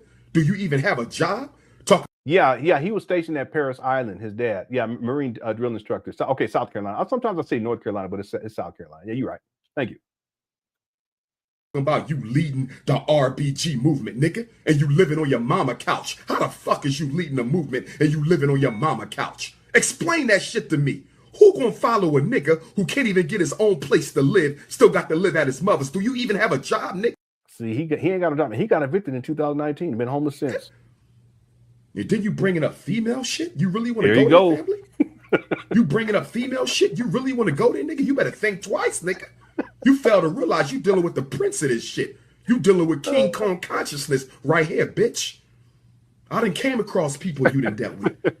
I know chicks who didn't spend time with you, nigga. And they done all said the same thing. You's a broke ass nigga and you got 2 pennies to rub together and you gonna come at me, nigga? I challenge you, nigga, to a debate in your city on my stage Friday. Call his ass up. Do you accept or not, nigga? I'm not paying you. That's a good point. I sells out everywhere the fuck I go. I don't need you, nigga. You are no benefit to my fucking movement, you broke ass nigga. Damn. I'll send you some taxi fare, nigga. 3 questions. The first question, what have you done for you? I'm gonna skip through. Published, nigga. What? Why? But guess what? Friday night. Doesn't it seem like he every time I watch it, I feel like he's yelling at me. So I'm booked. Nigga, you 50. This part right here reminds me of his daddy for some reason. Whenever he starts doing that, I'm booked. Straight to the type overnight. You running around talking about, I'm booked. That reminds me of his daddy. I don't know why. One more time. Because niggas was hating and they knew once I got to the stage it'd be a wrap for you niggas. And that's exactly what happened. Straight to the top over fucking night. Straight to the type overnight. You running around talking about, I'm booked. Nigga, you almost 50. I'm booked. Nigga, you 50. That's all you. What does that matter? What is that? That's what I'm saying, pretty brown eyes. Umar, you 50 now, living in your mama closet. You need to stop. Yeah, it is, Yolanda. It's crazy. It's sassy consciousness. Yeah, he was really tripping. And it goes on for like 45 minutes or something like that. Got us a couple lectures, a couple motherfuckers paying you a couple $100 to come plagiarize and regurgitate niggas' work. You dealing with a real scholar here. Published, nigga. He's not published. Cut it out, Umar. But guess what? Friday night ain't gonna be no plagiarizing Friday. This is so WWF, ain't it? Night, nigga. I don't want to see no fucking PowerPoints. Marcus Garvey didn't run around with no fucking PowerPoints. That's because they didn't have no PowerPoint back then, Umar. They didn't even have computers back then. Cut it out. He didn't run around with no fucking PowerPoint. They didn't have them back then. Patrice Lumumba run around. I don't know if they would, but I don't even know about Patrice Lumumba, to be honest with you. He over in Africa. I'm sorry. I just the fucking PowerPoints. Henry Highland Garnett ain't running around with a fucking. I know he didn't have one. PowerPoints, nigga. Alexander Cromwell ain't running around with a fucking. He didn't have no computer. PowerPoints, nigga. Thomas St. Carr ain't running around with a fucking. He probably didn't have one either because his name sound old. PowerPoints, nigga. I'm not running around with no fucking PowerPoints, bitch. This is leadership. You said you the leader. It's time to put the fuck up or shut up. RBG, nigga. I'm the king. You want it? Come. He's the definition of a projector. My father's. I ain't gonna do that. Leave your daddy alone. They will super chat though, but leave your daddy alone. All right, let's keep going. I'll play a little more. In your city, Friday night. Answer the question, nigga. I don't need to do no preparation for your simp ass. Hey. Fuck you talking about. Fuck you talking about. You ain't built for that shit, you clown. You's a clown ass nigga. See, this is all in that because Umar, he's soft. Yeah, he's such a soft. He's marshmallow. He ain't got no street in him. See, where I come from, you don't even pretend. It's disrespectful to pretend that you hard like that. I don't know if you guys understand what I'm saying, but you just don't even pretend to be that. Niggas gassed you. Wasn't nobody talking to you. I said the elders needed a meeting with all of us, and you gonna disrespect? You gonna say fuck the elders? You don't give a fuck about no elders, nigga? Umar. Napoleon. You got a Napoleon complex. You gotta go extra hard. You gotta fabricate this alpha male shit because you don't feel secure in yourself. I'm a psychologist, nigga. You don't think I can read you? I'm a psychologist, nigga. You don't think I can read right through your phone? Yeah, he is. Yeah. You ain't warring with the cracker, nigga. You ain't fighting the cracker. You fighting the cracker within you. You fighting the cracker within you. That's your problem. You ain't at peace with yourself. You said I got a little belly, right, nigga? But guess what? I'm comfortable in my motherfucking skin. I love who the fuck I am, nigga.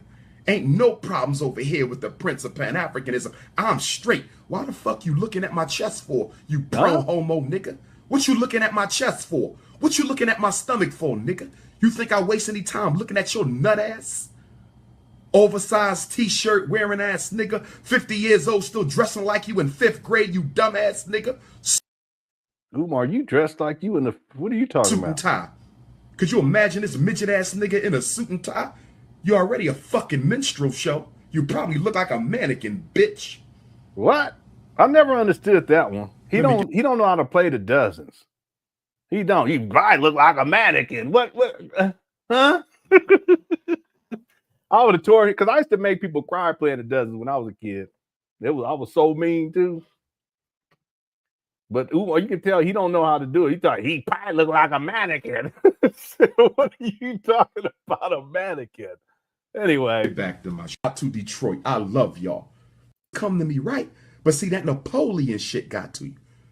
That inferiority complex you got to. Don't bring up no more fucking women. I don't want to hear another female shit out your mouth. See, he was mad because Seti was calling him out for pushing up on these women. That's what Umar was really mad about. Mouth, nigga, because I will air you out on some shit about your personals. I don't want to go there with you. I know. I know. I can tell. I know you was mean. I was mean too. We called it basing. I used to have people crying and shit. I didn't care. I used to go in, boy. People they leave me alone. They say, don't get Lenon going. But you can tell Umar, he just don't know how to do that. He was probably the one that used to clown him when he was a kid, and he would just be quiet. Right? User 225 says, imagine Umar sitting on the streets with a with a big old dookie chain around his neck. Okay, thanks, 225. Business, and you shouldn't be in mine. You understand me? Lead the women out. If we beefing, we gonna beef man to man. You don't want to go there with me. Trust me, you don't, man. You don't want to go there with me, family. Cut it out. Leave that shit alone. You will lose that. Trust me, man. It's all kind of shit circulating about you. Don't go there with me, family. Did I hear you say I'm working with children trying to get in their mother's life? Did I hear you say that? Did I hear you say that? Really? It's true. It's true. Say that shit to my face. Not that he's working with say it to my face. Children, but that he's trying to sexually. All you doing is regurgitating what other people didn't had to say. Say it to my face, nigga. I ain't never disrespect you. I never came at you, but you have crossed the line. You have crossed the fucking line. He's so fake. It's done with you now. It's done with you. You see how ridiculous it is? We gonna keep it conscious, community. We gonna keep it conscious, community. Nose all flaring up and shit. Unless he take it there. But we can keep it straight conscious, community. He's so goofy. He got on a beanie with a ball on the top, trying to be gangster. What kind of gangster be going off like this on the internet streets with a ball on top of his beanie? Umar, you need to cut it out. He's such a phony. 215. Got to do is hear old ass information. Not Papa Smurf research, real research. To go to a conscious debate which then made y'all lazy. Church then made y'all serious about helping our parent community, unless he take it there. But we can keep a straight conscious community. 215-989-9858. He always saying his phone number. Cut it out. Anyhow, there's 7 committees in the National Independent Black Yeah, Parent he just flips on. He goes crazy and then he just flips. And then all of a sudden he'll flip back crazy. Watch this. 7 committees. If you're serious about helping our parents, if you're serious about helping our children, I'm really hoping you brothers and sisters join us in San Diego. I'm really hoping you join us in San Diego, because we need these chapters, brothers and sisters. I know church didn't made y'all lazy. Church didn't made y'all lazy. Church got us comfortable just praying and paying. That's not going to get it done. I know the conscious community got y'all lazy. Or they running around this intellectually masturbating old ass information like Papa Smurf. That Papa Smurf shit ain't going to get us nowhere. That Papa Smurf shit ain't going to get us nowhere. You feel me? Hold on. Yeah. Nah, I got this. I got this.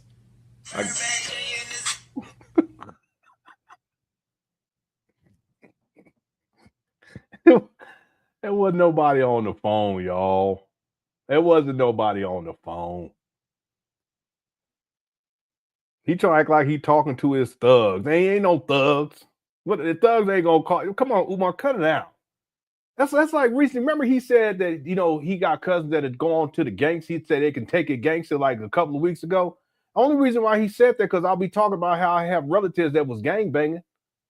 I ain't never heard Umar say nothing about family members that was gangbanging. All of the videos that I've watched, thousands of hours,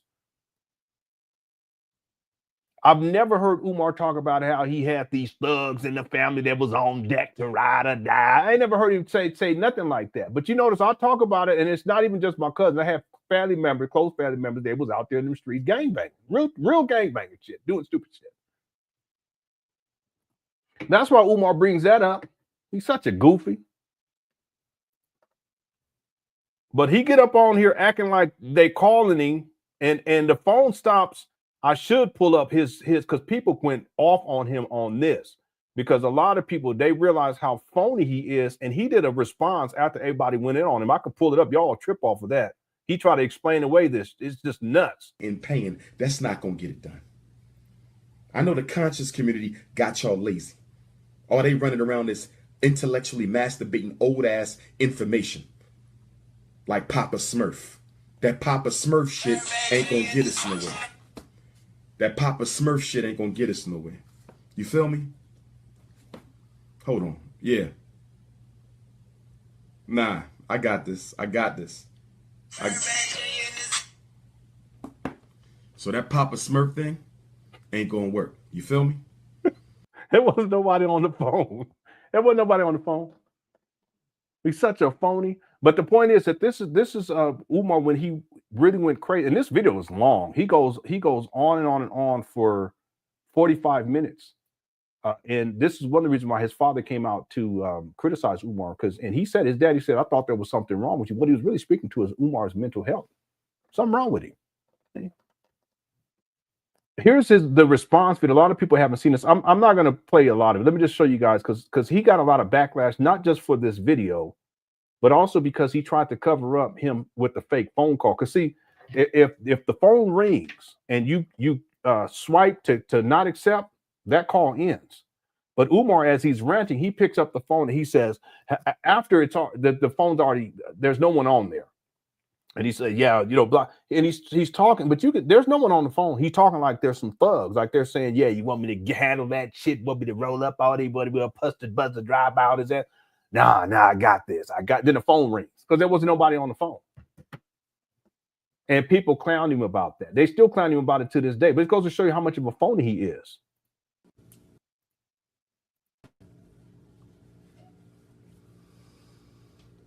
Good morning, Black family. Good morning to everybody. New Year's Eve. It's the Prince of Pan Africanism coming to you live and direct. This is like Detroit, 3 days later. Michigan. Yeah, 3 days later. Motown, Motor City, USA. Many of you probably are still. You see the difference? That's what I'm saying. This right here is Umar Manic. The Carolinas, you need to be there. 50 years old, that's all your ass do when you ain't sleeping on your mama couch. You fighting with conscious people and you want to bang on the cracker, but you ain't banged on no cracker. See, that's Umar projecting right there. Sleep in the bed, chilling. Just wanted to have a brief conversation with you all. First, let me say sincere thank you and gratitude to all the brothers and sisters from Detroit. See, this right here, I remember we were talking about this the other day. This is Umar. This is the real Umar. Okay, he's been laying around like a lazy llama bean, lying in the bed, sleep like a bum. Okay, he ain't taking no shower, nothing. He just woke up, because that's what we do at the hotel motels. He just be laying around, sloppy. And when he wakes up, this is Umar. Okay, this other shit, this is the character. Because one of your queens told me that your ass is a school police officer. You's a school police officer, and you supposed to be the general of the. See, this is Umar in manic mode. Black power, really? And you's a fucking school cop? You serious right now? You's a cop, a school cop, locking our kids. You's a cop. Now you might have never locked him up. He said you a cop. What? But you's a cop. You a part of the team. I ain't never been no cop. I ain't never been no military man. I ain't never been. You went to military academy, Umar. What are you talking about? ROTC, hit the one.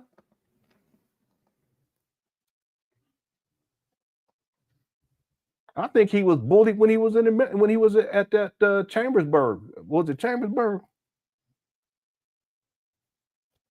I can't remember. Yeah, this guy, I'll tell you, he's something else. He is something else. See, and see, y'all know, because we done all the research. We talked about it over and over. It's like when you talk Black Nuns. We done talked about it so many times that when he says stuff like this, we know he lying. What's up, 100% real man? I got my hat too, but it's too small. My head's too big.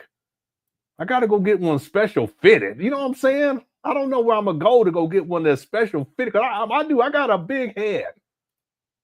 That's my problem. I got a big head and pretty feet. I ain't lying about it. I got women feet, look like they've been manicured and shit. It's not something wrong with me. most men feet be all looking all bunions and ashy and shit, and skin hanging off the sides and bunions.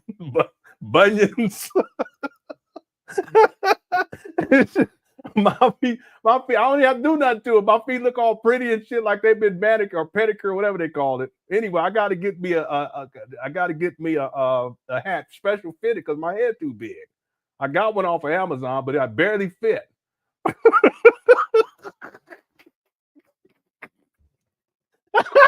I do. It's embarrassing too, because there's been a couple of times, not a lot, but a couple of times walking on the beach and the women that looked down. I don't even know why women would even looking at the feet for.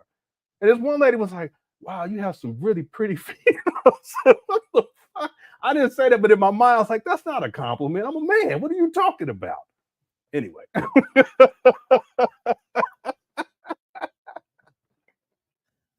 That's why the same thing. I always have a hair on my face. If I take it off my face, I have like a baby face. I look real young. And then if I grew in a beard, I look real old. Anyway. Well, y'all be clowning, but that's okay. I love y'all anyway. All right. Okay, let's do this real quick. I want to just play I want to play a little of this just so you guys can see. This is the real Umar right here.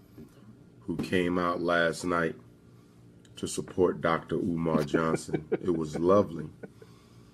Shout out to the Detroit Shrine of the Black Madonna. We didn't use the Detroit Shrine this year because we knew we were going to need more space. So we went with a church. Yeah, I found it. That's all right. About 550. And it seems like that's not enough either. What are you talking about, Umar? So we'll be looking for another venue when Dr. Umar Johnson returns to Detroit. Also, I will be back in Detroit. Y'all crazy. January 19th and 20th. I will be back in Detroit January 19th and 20th See, he just woke up. With the grace of God, we finally got the opportunity to access the public schools here in Detroit so we can do a walkthrough and see if any of these properties are in a condition that allows us to rehab one or several so it can be used for the Frederick Douglass and Marcus Garvey Academy. So Detroit, I will be back. 19th and 20th of January, I'll walk into the schools here in Detroit and I'll probably get with the Detroit National Independent Black Parent Association president. That'll be my boxer name. Did an excellent job hosting yesterday's event. Sweet Pea. And I give a shout out to Sister LaDonna, my other Detroit assistant, who came out to support and show love last night. And so we'll probably do a parent association meeting. That'll probably be good. Y'all crazy. For my historically black colleges and white colleges, Black History Month is coming up. Please don't wait to the last minute to get your request in. Yeah, notice the body language too. See, people been going in on him. He's trying to figure out a way to explain his behavior from the SETI rant. We'll do another live stream where at some point we specifically cover the SETI rant and then the aftermath, because there's a couple of videos. This is just I think this is the primary video. There's a couple other videos where he addresses this issue. But if you look at his body language, notice how he's taken this hand and it's almost as if he's kind of like self-soothing, and then he's going like this. But he always comes back to this. Okay, it's a defensive posture. Look at his body language. See? Look at this. And again, part of it is because people were going in on him, not just for the SETI rant, but for the fake phone call. In fact, if you look at the body language in the SETI rant, he felt defensive. Government, in Detroit Friday, question number 2. What? See, arms crossed. It's like an act of defiance against SETI, but it's a stage show. Look at it. In your fucking face. You got to look up at every female you deal with. You got to look up at every female you deal with, nigga. See, very aggressive. Notice his demeanor. It's all up into the camera compared to this. We starting Black History Month. He's backed up. See, he's subdued. He just woke up too. He probably was thinking about it all night, and he just woke up. He didn't take no shower or anything. See the difference? I'm 6'3", nigga. I'm 6'3". I look down at the queen's face. You got to look up at your queen. You look in the mirror, you see a cracker. I look in the mirror, I see an African. I know why you hating. I know why you hating. What you say?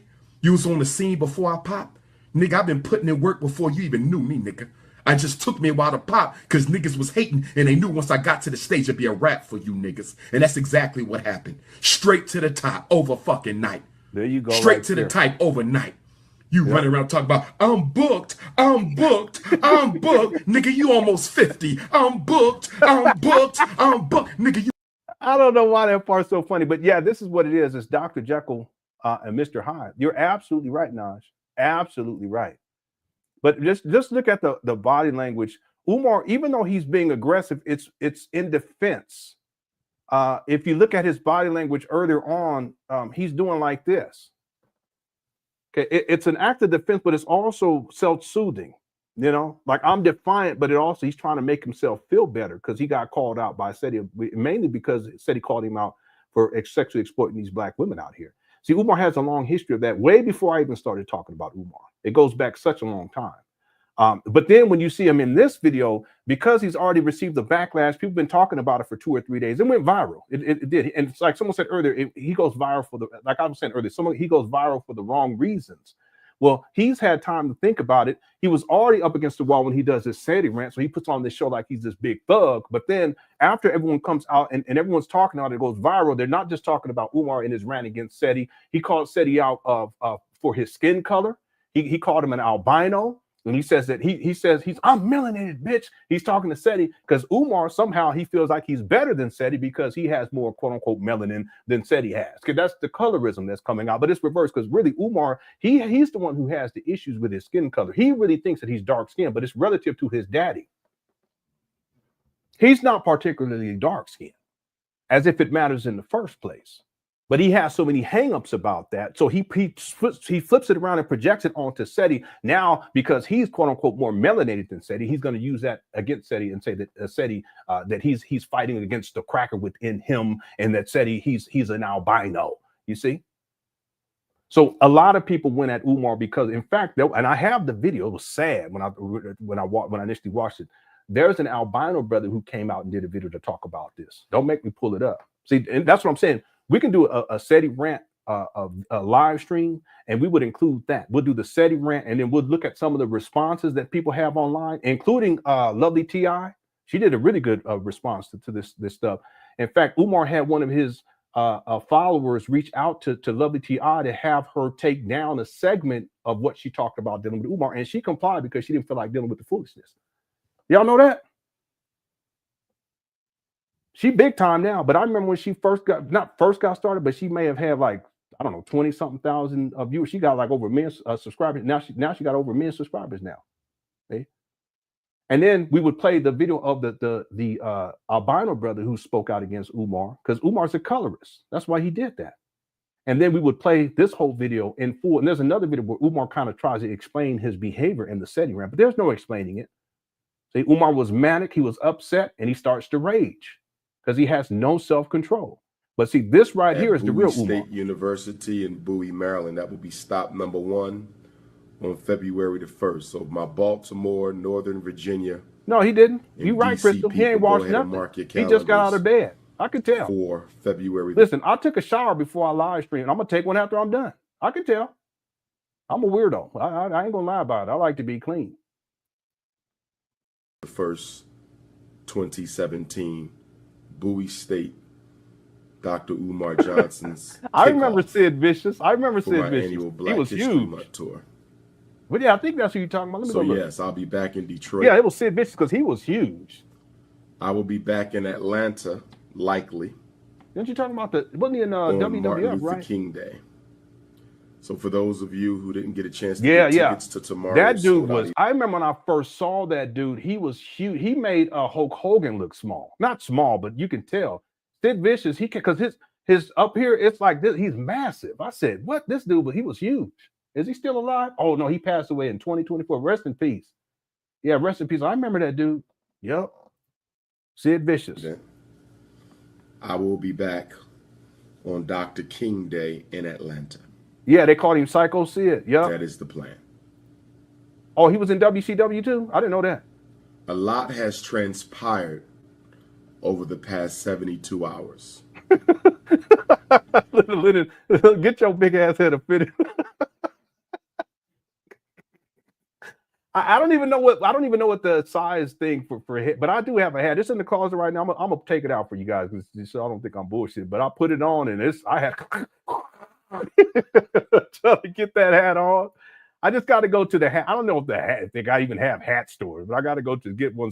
I don't know, special fitted because my head is huge. And a lot of it was the result of some comments I made. No, it's in a rant, response Umar. to an attack that was made against me by one of our brothers. Although I had a right to respond, and although I could have eloquently and articulately responded without vulgarity, as I teach our young people. See this guy? No, you was trying to act like you was a thug. You ain't no thug. He ain't, listen, Umar ain't got no street in him at all. See, it barely fits. I got to push it down. I'm going to give it to my daughter, see, because she'll wear it. Yeah, it's just not big enough. Yeah, I'm going to give it to my daughter. Matter of fact, I'm going to give it to her tonight. She'll wear it. Okay. Let's go back to Mr. Dr. Jekyll, Mr. Hyde here. I did not heed my own words, advice, and example. So I want to apologize to 3 groups of people for the way in which I conducted myself. I want to apologize to the elders in our community. Yeah, I got some boots too. Not just the conscious community, but the whole black community. Do you understand me? Yes, it's a nice hat. It's because just my Dr. head too big Umar's for it. work is above and beyond black Yeah, I want a big one. It is about black elevation universally. I want to especially apologize to our young people, our children, and our y'all be adults. clowning the shit out of me. In fact, I love y'all though. This video is largely about them because although I got thousands of texts and emails Texas. What in the world? over the past He talking about you, big man. Big man, he talking about you. He got bitty Texas. 72 hours. None touched Here me we go. than those that came from the children. I have 14-year-olds right, and 16-year-olds and 18-year-olds and 21-year-olds and 24-year-olds who had reached out and said, Doc, They use AI to add Umar Johnson to the nation of domination. I have the video. Someone put together a video of Umar as a wrestler. I play it every once in a while, but it's one of the funniest things. Let me go see if I can find the original one for you, no Nintendo. Let me go see if I can find it. I'll be right back. Let me let this play. we love you, man. You can't do that no more. That's not a good example for us. That's what touched Umar, me. cut it out. When that 14-year-old texted me, that's what touched me. When that 21-year-old sent me that email, that's what touched me. So I'm largely Here you go. be the prince of Pan Africanism. That's why I took over this conscious shit by the fucking throat. And don't worry, when I'm done talking about the Parent Association, I'ma deal with Papa Smurf. I'ma deal with that little dirty nigga. I heard you, albino. I'ma handle your ass tonight, pussy. You ain't getting away with that shit. You should have never came for me, nigga. I never fuck with your little dirty broke ass anyway. Still living in your fucking mama house. What type of grown ass nigga going on 50 still living in his mama house, nigga? Look at my face when you talking to me. This ain't no WWF, nigga. Who the fuck is you, the conscious Hulk Hogan? And here he comes. This is wild.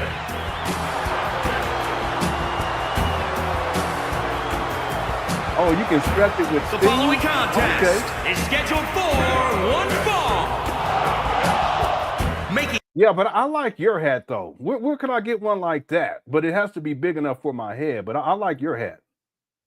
Yeah, I got it. I'll have to look it up on Google. I just got to find a place. I just have to have this larger size. his way to the ring from Philadelphia, Pennsylvania, weighing in at 275 pounds, Dr.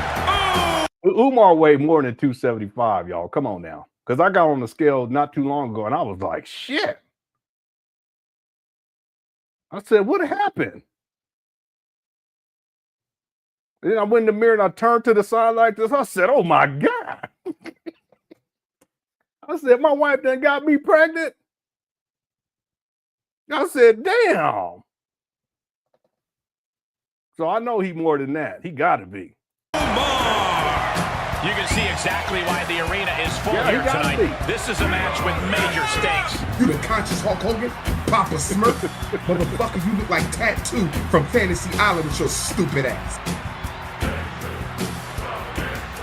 He calls himself the standard bearer of this division and plans on proving it in a matter of moments.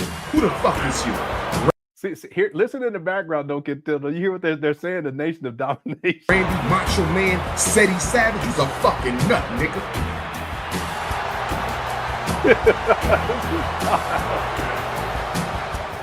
I wish whoever did this would do one with me in it and then have a wrestling match. That'd be so funny. Driven down with an elevated flatliner.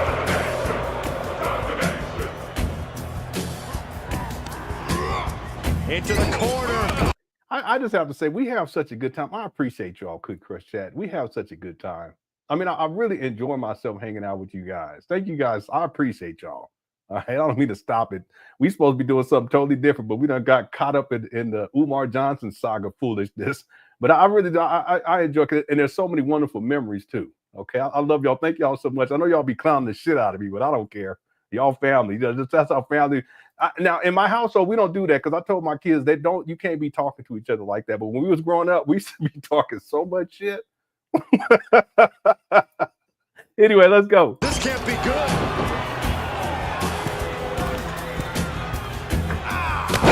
You the general? Well, I'm the prince, nigga. The general answers to the prince. I call the fucking shots. You dirty midget. Yeah, thanks, Stevie. Fucking albino What's nigga. up, last call? Y'all hit the like button. You enjoying the show? Thank you so much. Ran right through that close line.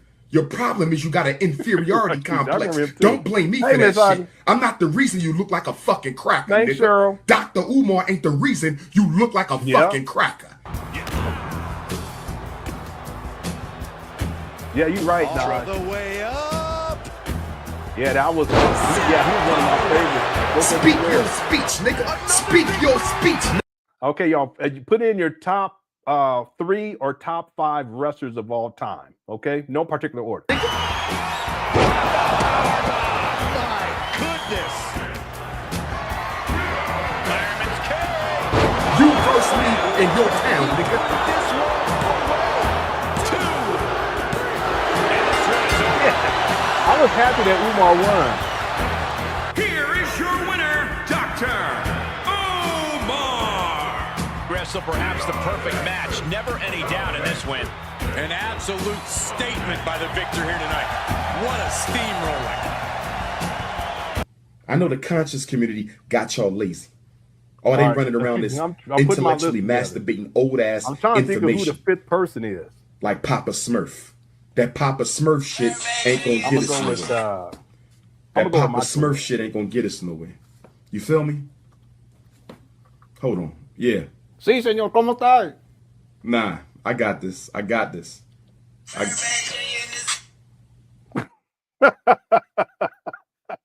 forgot. It's so funny. Here's my top 5 right here. And it's in no particular order. Although Hulk Hogan is probably my number 1. Hulk Hogan, Junkyard Dog, Coco Beware, Ricky the Dragon Steamboat, Macho Man / Jim, and I'm putting both because either one, Macho Man and Jimmy Superfly Snuka. Those were those are 5 or 6 that came to mind. But there's other ones too. But I would definitely have in my top 3. It'd be Hulk Hogan, Coco Beware, and Junkyard Dog, and mainly Coco Beware because he was black. I only remember him winning 1 match, and I was so happy.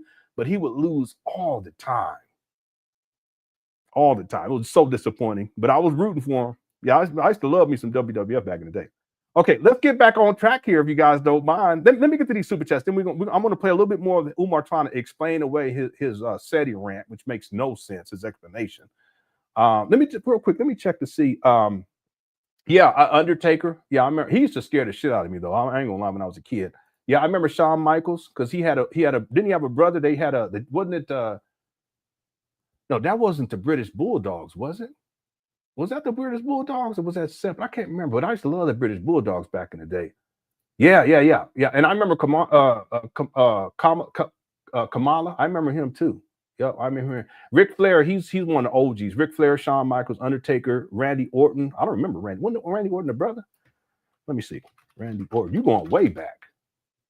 Oh no, I don't even remember this guy.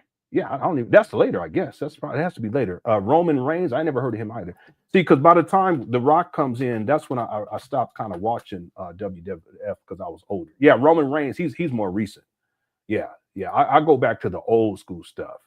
I remember Razor Ramon. He passed recently. Rest in peace. He was a real good character. Ric Flair, Stone Cold. I remember Stone Cold and Bret Hart. Yep, I remember Bret Hart was one of my favorite. Him and his brother. Don't do that. Come on, y'all, man. Come on.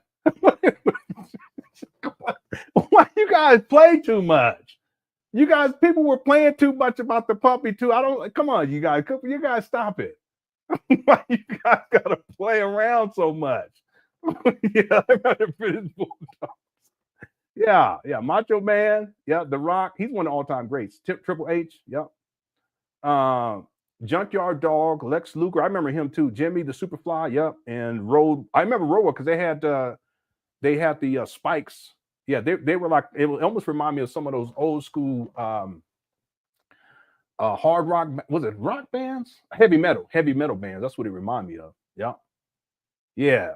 Steve Austin, Undertaker, Bret Hart. Yep. Jake the Snake Roberts. Yeah, I remember him. Randy Orton. I don't remember Randy Orton, but I remember Jake the Snake. He was a really big character back in the day. He had a snake pit, the thing. They used to come on. Yeah, I remember the Steiner brothers. That's old stuff, right? I remember Mankind. It was huge. Hitman Hart. Yep. Eddie Guerrero. That's later, though. I didn't get to him all that much. Undertaker. Farouk. I remember Farouk. Yeah, there's a lot of these people is old school stuff. And I'm surprised ain't nobody mentioned what's his name. Remember the guy that had his face was painted. He became real popular, like on the level of yeah. I remember the Killer Bees. Yep, I remember the Killer Bees. Oh, Bob Orton was the father. Okay, that's why. Okay. Yeah, Four Horsemen. But y'all remember? Y'all tripping. Yeah, I remember the Iron Sheik. That's old school. That's old school right there. Yeah, there it is. I'm surprised nobody brought up the Ultimate Warrior because he was so big back in the day. He was huge. I'm talking about his popularity. He would do like this on the ropes. Umar watching this right now, having some wonderful memories. Yeah, I know, boy. I know. Yeah, I remember Bam Bam Bigelow. Yep. I don't know. People meet y'all. Come on, don't do him like that. Yeah, people forget, and no one brought up. There he is, right there. Yeah, Roddy Piper was huge too. Yeah, I think something. I remember one time, and then we're gonna get to it. But I remember one time there was one of those skits, and something bad happened to him. I can't remember. Someone beat him up and then did something to a snake or something like that. Umar. So they did something to a snake, and I started crying as a kid. I was traumatized. That yep. Andre the Giant, rest in peace. Yep. Mr. T was in it for a while too. Yep, I remember that. Yeah, Booker T. I watched Booker T when he dropped the N-bomb recently. I was laughing so hard. I sent it to my wife. She was like, why are you sending me this? So listen, she didn't even respond. I talked to her later. Like, why are you sending me that? Yeah, I remember Dusty Rhodes. Yep. Bam Bam Bigelow. I don't know none of these people. Anyway, yeah, okay. Let's get back to it, y'all. Yeah, someone brought up China. I think she passed away recently. Rikishi. Yeah, China. She was like big. Yeah, I remember her. Yeah, I remember her. Yeah, it's sad too because a lot of those people they passed away like early. Yeah, I remember Big Boss Man. He was like the Bam Bam Bigelow was huge. I remember Big Boss Man. He was a police officer. They had so many wonderful characters too. Dusty Rhodes, that's one of the OGs. Like he goes way back.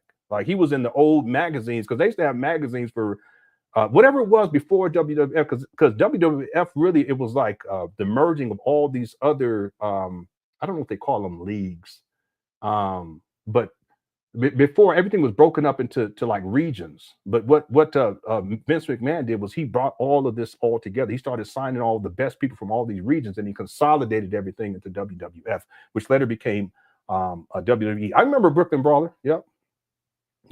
Yeah, Debo, I'm sorry. Yeah, Debo was in it too. His name was Zeus. Though in the WWF. Anyway, we can go on and on. Yeah, I remember Yokozuna. Yep, I remember that. Yeah, I remember Goldust, real flamboyant. Tony Atlas, another dude was real big. Yeah, he was huge. Yeah, I remember the Bad News. Yep. Macho Man, Coco Beware. Yep. The 1, 2, 3 Kid. Wasn't he a small dude? I remember that guy. 1, 2, 3 Kid. Yeah, I remember that dude. He was real small. Yeah. Okay, let's get back to it. Yeah, Mr. Perfect. I remember Mr. Perfect too. I think he passed away too, though. Mr. Perfect. We should do a wrestling show just to reminisce. Yeah, he passed away in 2003. Yeah, Kurt Hennig, Mr. Perfect. Yeah, I remember that guy.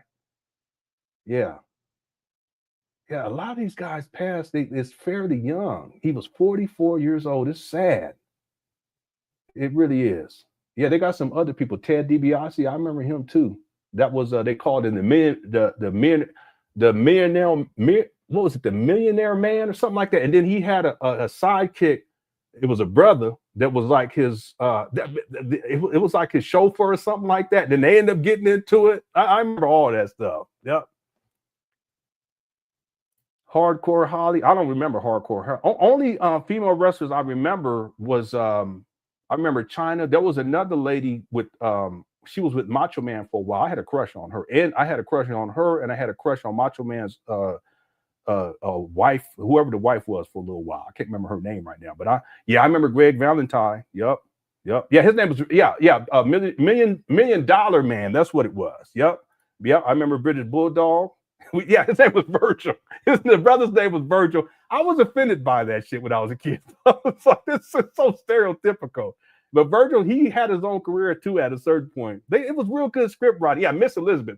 Edward, I had a crush on Miss Elizabeth. I ain't gonna lie about it. I remember Sid Vicious too, but I had me a big old crush on. She was so sweet. She was so sweet. And then she get with Hulk Hogan for a while, and then Macho Man was mad, and it was just a big old soap opera. Yeah, no, I know. I love it all. You know, it's just family. That's the way I look at it. Because again, with my children, our household is very much different than the household that we were raised in, and we used to talk shit. You know, we talked a lot of shit as kids, and we can do. It wasn't like we didn't. It's just how we would talk to each other, but it was all out of love. So that's why when people clown me, I just reminds me of, like, you know, we just like family. It's like a chill, like how we were when we was kids, just goofing off and stuff. I don't take it personally. You see, I just go with it. People say you got a big ass. Hey, yeah, you right about that. So I ain't gonna lie. See, it is. I appreciate y'all. I really do, and I enjoy hanging out with you guys too. I really do. Thank you guys. So I appreciate y'all. What's up, Ben? Yeah, Miss Elizabeth. She was fine. I ain't gonna lie. She was fine. I remember Sting too. Yep, Sting. Yeah, that's her name, Scary Sherry. I had a crush on her, but for the wrong reasons. Because she was a little scary, you know. It's for the wrong reasons. Yeah, I remember Ravishing Rick Rude and Umar watching this. He loves WWF. One of these days, Umar, we'll get you on and we'll just talk WWF. We ain't gonna talk about the school scamming and all that shit. We just gonna talk about WWF. Okay, just let me know when you're ready. Yeah, I remember Vader. Yeah, I sure do. Yeah.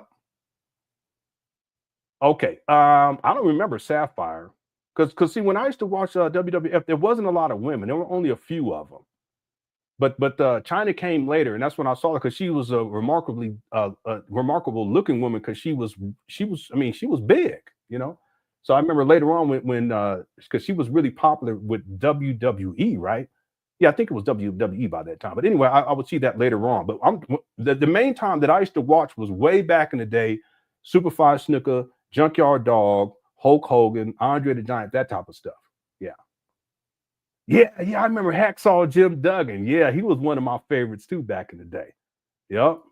Yeah, I remember Gorilla Monsoon. I remember him too. Yeah, the Iron Sheik, he was real popular back in the day. I remember Rey Mysterio too. Yeah, I ain't heard of Kent. Sugarfoot, I ain't heard no Sugarfoot. What in the world? Jack says, I've been out of the loop for a few weeks. What? You missed a whole lot. Get in the archive because Umar, he been tripping. He up here scaring these dogs and acting a damn fool. And before that, he was up here going off on his baby mamas and going off on one of his daughters, acting a damn fool as always. Umar, he's like a WWF wrestler, but a loser. Let me stop. So Jackson, get into the archive, my brother. There's plenty to get into. Okay, we've been going hard. We've been going hard now for what? It's 2 months and 3 weeks. We're about to hit 3 months straight.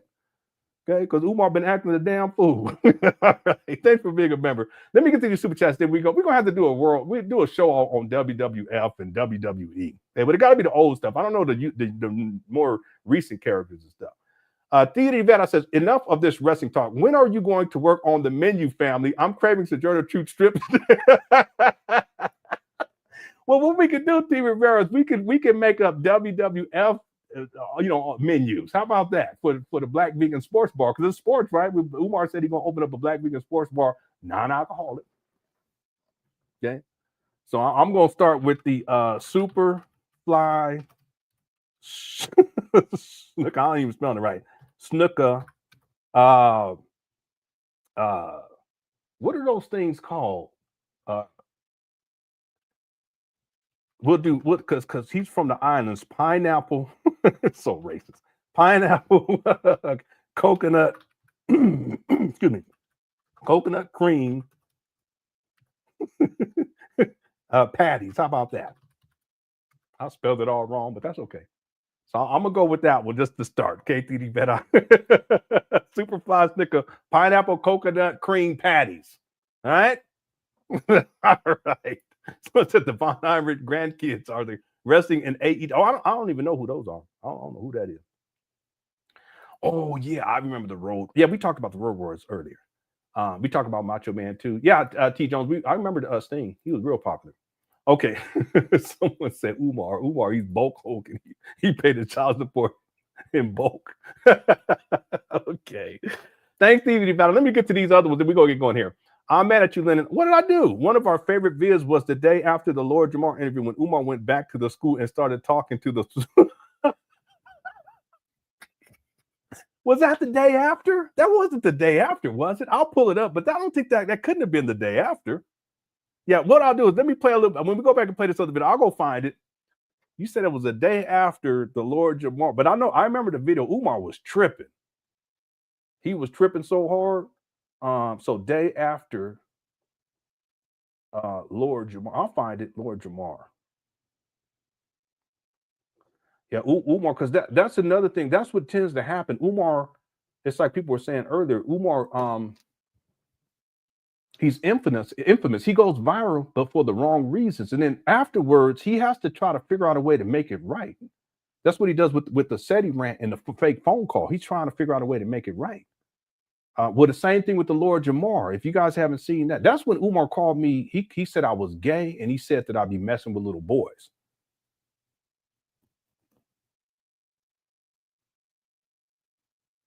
That's what Umar said. He was tripping. Okay? But then what ends up happening is after that, he has to figure out a way to make all that crazy shit, and not just what he was saying about me, but all how he was behaving, because he went crazy, all belligerent and shit. And Lord Jamar was real calm about it. You know, hey, brother, well, you know, the people want to know, brother. They want to know. Now, from what I heard, it was 400,000. He was talking about the information I was talking about. Yeah. So whenever these things happen and it goes viral, Umar has to come back and try to make and fix shit.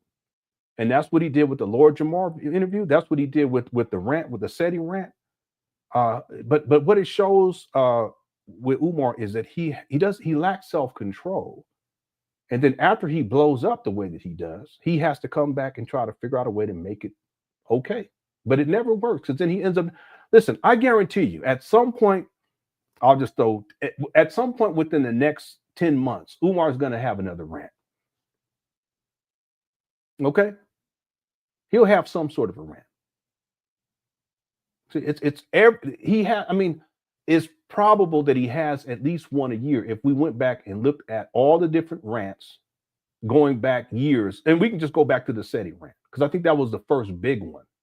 And we can go from there to current, and we could probably, it's likely, I'm not going to say this as a statement of fact, because I would actually have to do the research, but it's highly likely that at least once a year, Umar's ranting about something that would be placed in the top 10 rants of Umar Johnson. The SETI rant is number one. Okay. Lord Jamar has to be in the top 3. Okay.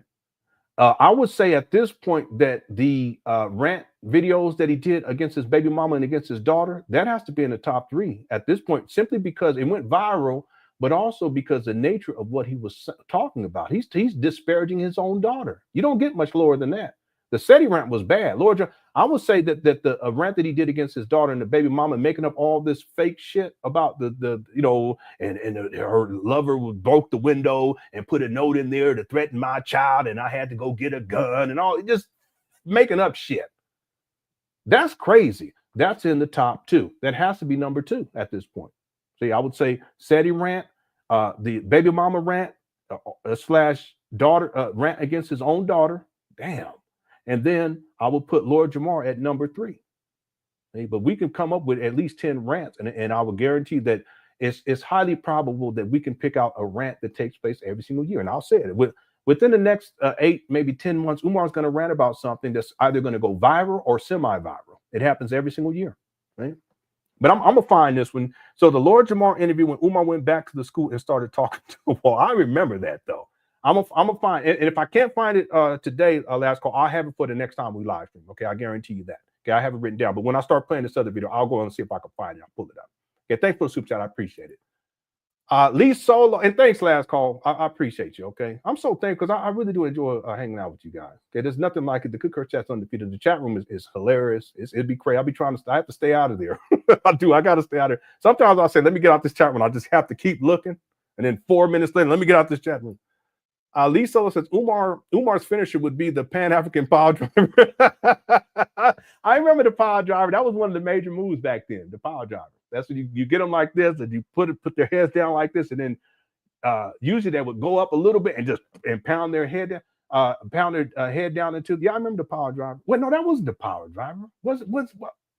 No, that was, because there was another one. I think it was called the suplex, right? Let me see, because this is interesting. I ain't thought about this stuff in so long. Yeah, the suplex is the one where they flip them backwards. Yeah, the power driver is when what I was explaining before, power driver wrestling move. Yeah, that's that one. No, wait a minute. Yeah, no, that is that one. That's that one. There was a wrestler that messed his neck up real bad because of that, because they didn't do it right and screwed himself up real bad. I remember that. It was a major injury. Yeah, but I remember the power driver. Yep. Thank you, Lee Solo. No Contento says, use AI to add. Oh, yeah, this is what got us all. You got us blowed off. We've been blowed off for about 25 minutes. That's your fault, New Contento. Thank you again for the super chat. OWF promos head ass Coco Beware ain't got shit.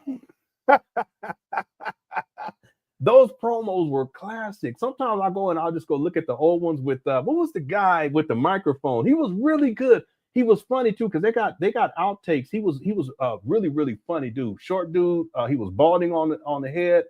What was that guy's name? WWF promo interview. Yeah, there we go, right there. Mean Gene Okerlund. That's what his name was. Yeah. These ones were classic. I remember all this. They were so classic. Yeah, he was so good at what he did too. He was so good. Yeah, they're showing pictures of all kinds of people. Paul Orndorff, that's old school. Yokozuna, Macho Man. There's a lot of Macho Man, but he was real famous. I don't remember these guys. The Fabulous Freebirds. I don't even remember them, but they're on there. And they got a whole bunch of stuff popping up with Shannon Sharp. Yeah, he is some big shit right now, but that's what I'm saying. Yep, you should have. Oh, here's a what is the word? This shit. Let me just put this up for you guys. I ain't gonna play it, but let me just hold on one second. You guys got. I mean, this back then it was so ridiculous. It was so over the top. Some of the stuff they can't get away with it these days. Look at this right here. You guys gotta see this.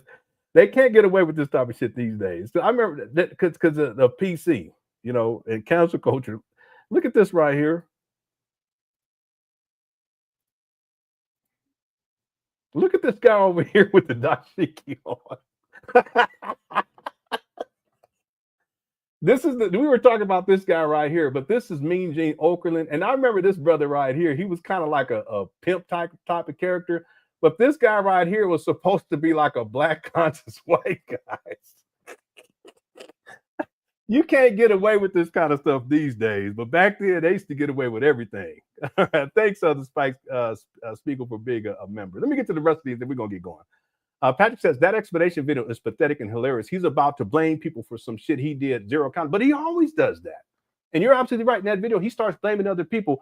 It's almost as if he's trying to hold himself accountable, but then the narcissism, he always flips things around and he tries to place blame on other people.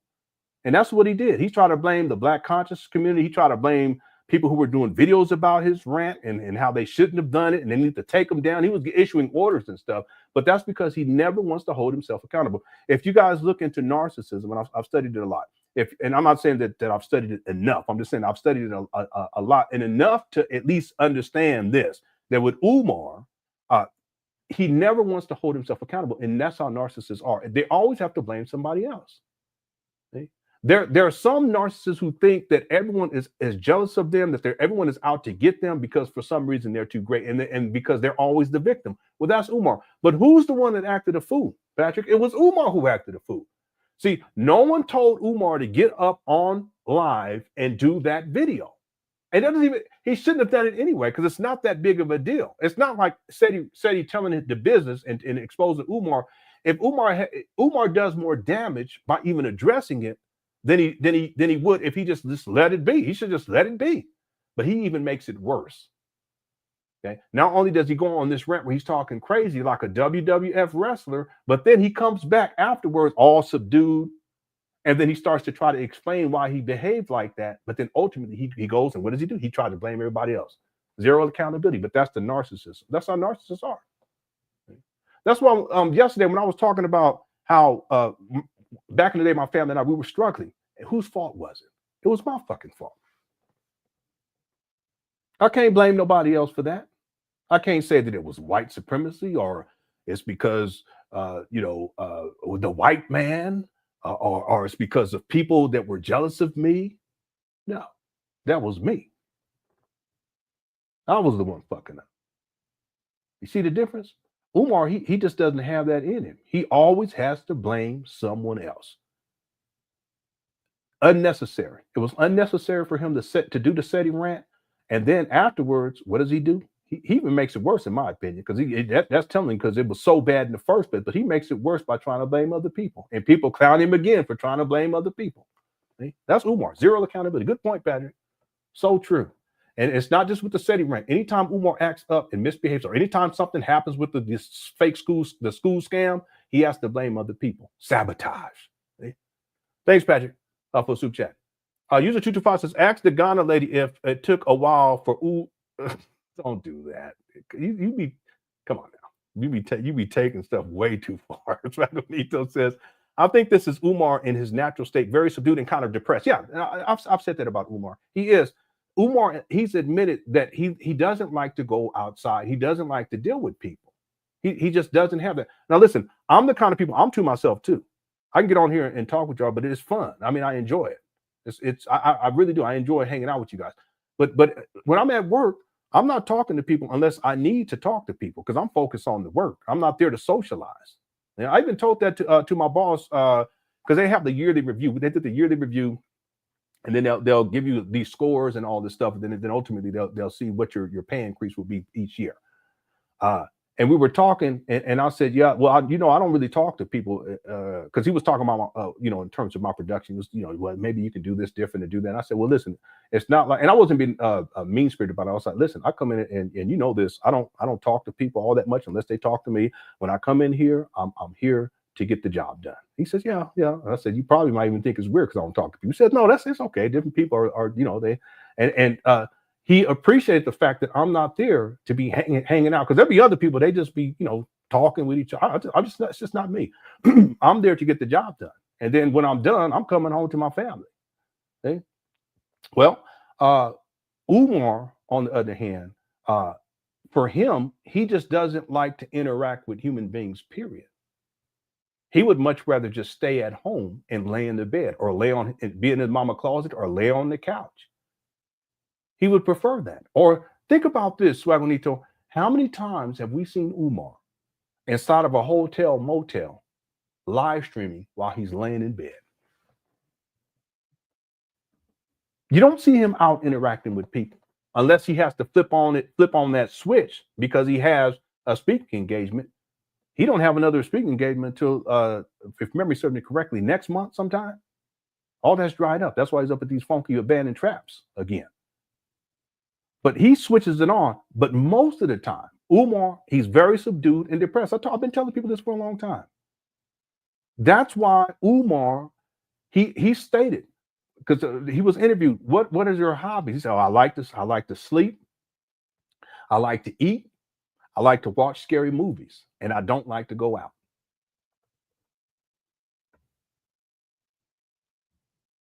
Man, that's Umar.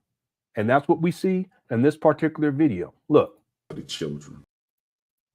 And so I want to apologize to all the African children, not just in the United States, but around the world, who love, respect, and adore Dr. Umar Johnson. I apologize, guys. And in 2017, we're turning over a new leaf. And you won't see that again. Yeah, it's incredible.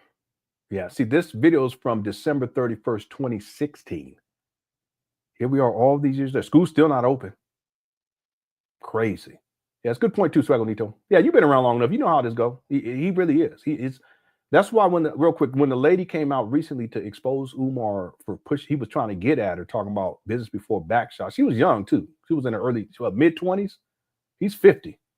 Well, what kind of P. Diddy, Shannon Sharp Diddy type of shit? But you remember when she came out, she was talking about how Umar's different in person, like in a different setting. He's not all charismatic and talking crazy, like, running his mouth. Yeah, that's because that's not Umar. That's Umar, a character that Umar plays. It's one of his alternate personalities. But this right here, this is the real Umar. Very subdued and kind of depressed. Real talk. Yeah. Thank you for being a member too.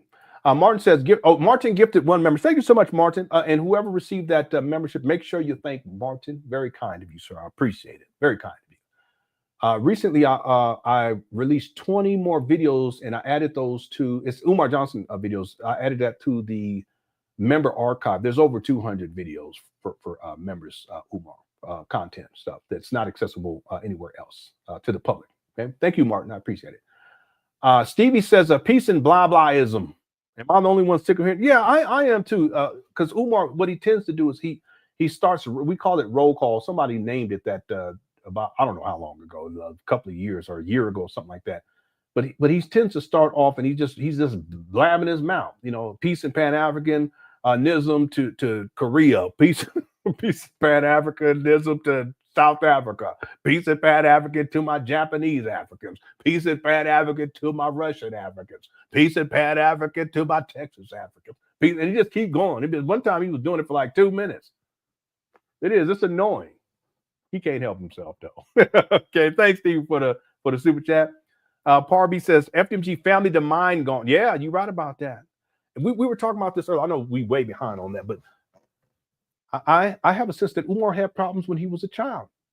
I have a sense that he had some serious mental health issues, and that they either went unresolved and untreated, or they were treated but not treated well enough. And so that by the time he shipped away to the military academy, he was already struggling with issues, and it just made things worse for him. Okay. Again, it doesn't excuse Umar where he's at today, because he's had more than enough time to get his mind right. And if he's a school psychologist and he's the greatest psychologist of our time, then he should have gone to get the psychological and mental health services that he needed to get his mind right, or at least get it functional. Everybody has something, I have this thing where everything has to be secure. And if I don't feel like everything, the door's locked, everything's secure, then I just don't sleep right. Do I have a reason to be like that? No, not really, but it's based upon how I grew up in this circumstance that I grew up in. Right? Will I ever reach beyond it? I don't think so. I probably won't, because I've tried, but it is what it is. But that's different when we have someone like Umar, wherein he's mentally deranged. He will go off on a puppy. Who does that? And does it live? He goes crazy in the SETI rant. Who does that? He lies all the time. Who does that? He's a pathological liar. That's a mental health issue. It's unnecessary. There's so many other examples that we can come up with this guy. That's why if Umar ever really truly wanted to get his life turned around, this was my best advice. It still continues to be my best advice. The first thing is that he has to admit that he has some serious mental health issues, and then he has to get the help that he needs, and he has to let go of the school scam, because that's been his biggest roadblock in terms of success in life. He's so fixated and focused on running this school scam so that he can get money out of people, not to open up a school, but so he can get money out of people, that he's totally disconnected from, at least disconnected enough to not see that his life is in utter turmoil, and it will continue to get worse so long as he's running the school scam. And why? Because the school scam is what provides him with the money that he uses not to open up a school, but to continue to self-destruct. It's really that simple. It's not rocket science. It's not rocket science. It comes down to that if Umar ever wanted to get his life turned around, and if he ever wanted to get his mind right, then he has to let go of those things that bind him. And this school scam binds him, and it holds him back and it holds him down. He thinks that somehow it's to his benefit, but it's all been to his detriment. He just doesn't realize it because he lives in a delusional state. But if you look at Umar and the school scam, because his life has revolved, he's turned himself into a joke. Most people, they hear about the school scam shit and they're like, no, I don't want to hear about that. But see, Umar, he's so stuck in it, he's so reliant on it that he can't break free. He's locked into it. But see, what he's locked into is what he is actually being used to destroy himself. And he can't blame that on anybody else but himself. I mean, see, real quick, the school is like, it's like one of the rings that was given by Sauron. Sauron had the ring of power, which was the ultimate ring that had influence over all the other rings. And he just needed to manipulate people so that they put them rings on. He did it to the men, he did it to the elves, and he did it to the, I always forget not the hobbits, the mountain ones. Okay? And so they put them shits on, and then they start getting corrupted. And they think they in control of shit, but they not. The master who has the master ring, Sauron, he's the one in control.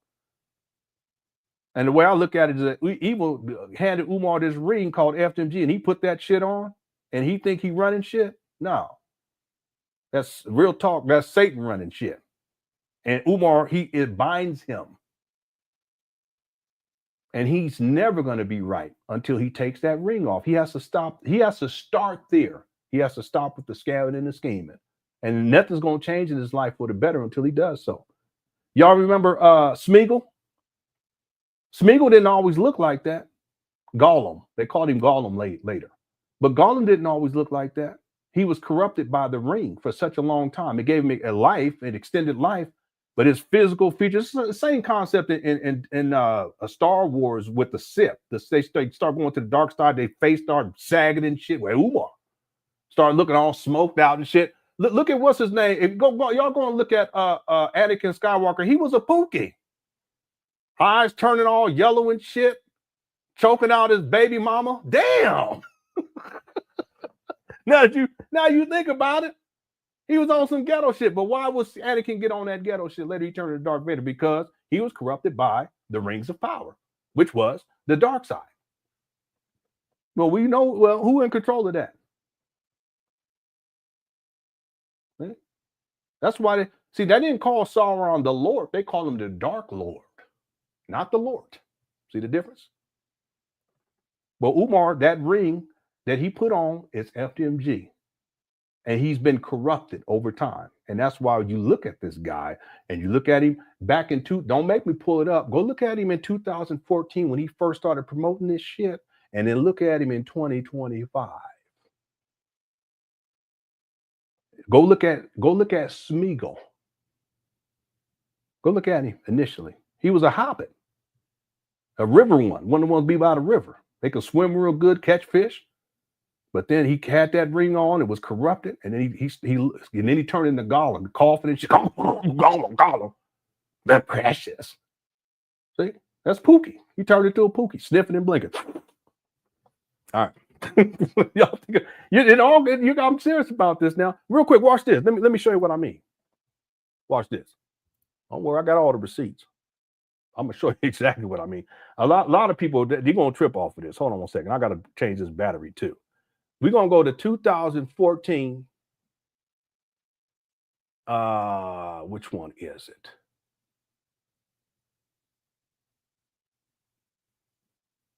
Here we go right here. This is June 20th of 2014. Watch this.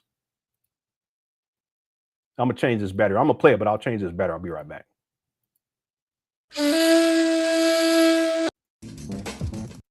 I talked about my desire to open up a residential academy for Black boys. Look at this guy. And during one of our discussion sessions in Norfolk, Virginia, thank you, Parby. Several of the brothers and sisters there began to state the names of different colleges and treatment centers that they thought could be used for such purposes.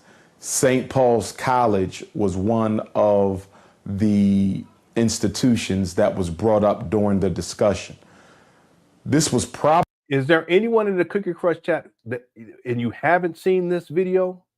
Hit the one. This is one of the most important videos you can see dealing with this school scam. This is a St. Paul school scam. Probably almost a year ago, we began calling and emailing the college, attempting to determine whether or not the college was in fact up for sale. We got no responses. And then suddenly, about 2 months ago, I get a text. See, this is 2014. Look at 2025. Look.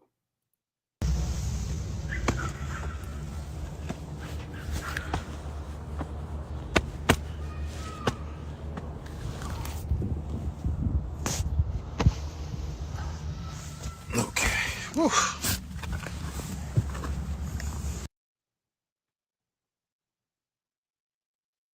Damn.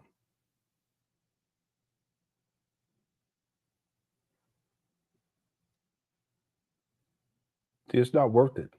It's not worth it. And see, all the money he's collected with this school scam, he's still homeless, living in a mama closet, smoked out, fiending out. This is him fiending right here. It's just not worth it. I don't think it ever was worth it. He just didn't realize it. He got corrupted. Message from one of the brothers there in Virginia. He was already corrupt, though. Let me restate that he was always corrupt. It's just that everything is escalated once he starts this school scam, because the money that was coming in was way more than he could ever think and imagine that would come in such a short period of time. And then ultimately he used the money to slowly but surely self-destruct. Look. Who said, Umar, the school is going up for auction next week. I couldn't believe it. I said, how can this be when we've been trying to get in contact with them for months? So I rushed and I sent the email to the realty company that was representing the college. And I was successful in being able to get a hold of the president of the college. And I expressed to them my intent to turn this college into the Frederick Douglass and Marcus Garvey RBG International Leadership Academy for Boys. The president was pretty sympathetic. He expressed to me that they wanted to sell the college to someone who would be true to the vision of the founder, James Solomon Russell. My vision to educate black children was directly in line with physically. Literally, I get a check from her every 3 or 4 days, literally. IAC out of Newberry, South Carolina. I think that you get the resources you need to tap into. So you have put it out there. Oh, yes, it's out there. We've received over 200 resumes, which is quite ambitious. Of course. This is in 2014. Understand this. This is 2014. We're in 2025. So I need everyone who sent a resume to make a donation to the school before Wednesday. Because I see, this is before he had CashApp. Obviously, people who have donated, they will be given a degree of preference when it comes to hiring and when it comes to admitting children into our school, because they went above. Listen, you can't do that. That's discriminatory. Anyway, that video right there is one of the most important videos that anyone could watch concerning this school scam, especially to understand the historical context of it. Most people are aware of the Wilmington school scam. The Wilmington school scam is a later iteration of the St. Paul school scam. He's had other school scam, Detroit school scam, Chicago school scam, New York school scam, Florida school scam. One near Los Angeles. I can't remember what he said. I should remember, but I can't remember what it was. He over in Africa. The list goes on and on and on. Yeah, but you see the difference. Look at him now. Y'all see how mad the snow puppy got? Did y'all see how mad the snow puppy got? Did y'all see how mad the snow puppy got? Damn. Hey, cautionary tale. Right? That's not, don't go into the dark side. All right? Don't put that ring on thinking that you got power, because it don't work that way. That's the great deceiver, that he got deceived. And then Umar becomes the next in line with the great deceivers. That's what he's become. All right. Let me finish up with these super chats, because I'm behind, and we're gonna go back to the other video where Umar gives his response dealing with the SETI rant, and then we'll get back to the main video. Okay, we got this one earlier. You tripping? Yeah. Thanks again, Swaganito, and thanks Martin. Yeah, we got this one too. Thank you, Stevie. We got this one too. Yeah, thank you so much, Par B. Peep the clip of Umar Johnson leaning. Play the clip. I think you're saying back with his huge gun. Yeah, I've played that one before. I would have to find it though. I know which video you're talking about because he had on the red shirt, and his gut is all out. Yeah, I would have to find it. If I can't find it while during this live stream, I'll find it for the next time we live stream. I don't know if we're going to live stream tomorrow, but we'll see. User 225, thank you so much for super chat. I'll try to find that one. And I'm going to pull up the Lord Jamar one too the day after. That'd be easy to find. Yeah, he's become like a character. I think he's been a character for a long time, especially the younger generation. They see Umar as like a meme, and they clown him all the time. And they have plenty of material to clown him on. That's for sure. Thanks, Guy. For sure. In fact, you guys know it was a Netflix cartoon. They called it Good Times. If you guys look at the main character, father character, it looks like Umar. I think they did that on purpose. In my opinion, I think they did it on purpose. What is it called? Good Times. I think it's called Good Times cartoon. Father.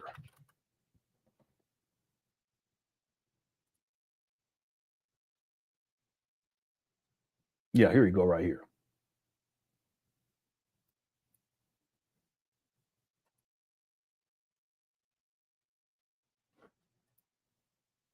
Let me see if it allows me to. No, it's AVI file. It's okay. I'll have to do a screen share because I could download and pull it up, but I'll just do it this way. It's no big deal. So let me show you guys this.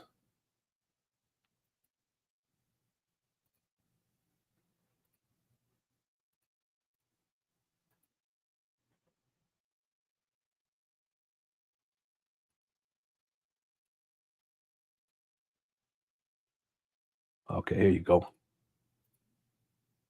See, who does that look like?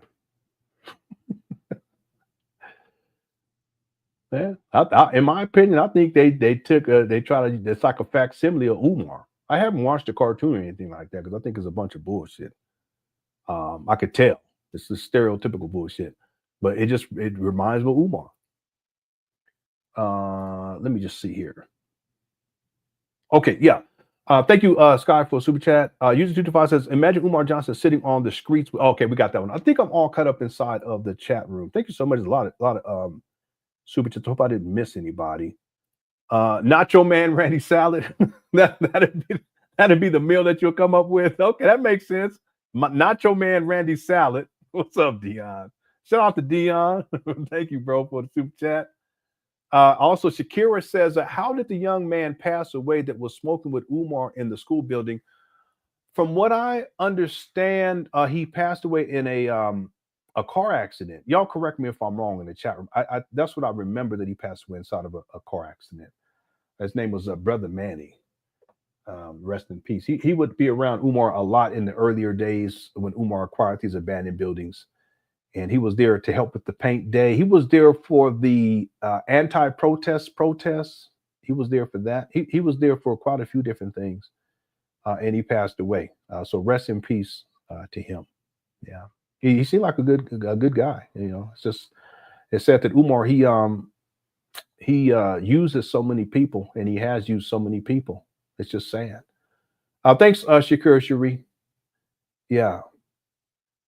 Thank you for super chat. And then let me get to these other ones real quick. Stevie became a new member. Thank you so much, Stevie. Plenty of content for new members. Older archive videos are up there, over 200 of them.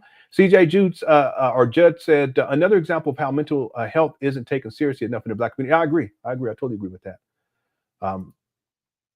Umar should really be. Umar could have made a good living just if that was his platform, the basis of his platform, that he struggled with mental health issues. I think everyone has to some degree. I know I have. Everyone's struggled with something. But he has a lot, and he's had a lot, and it's impacted his ability to live a life, a truly fulfilled life. He's in a delusional state.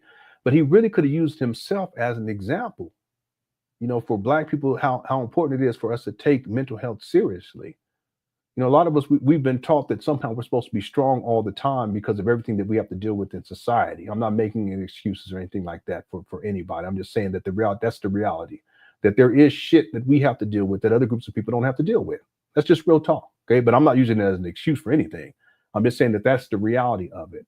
But Umar could have used himself as an example of someone who's been able to deal and overcome these mental health issues, and then as a school psychologist, be able to give people proper advice and proper encouragement and inspiration to make sure that people are placing their mental health first and their children's mental health first and their family members' mental health. You see what I'm saying?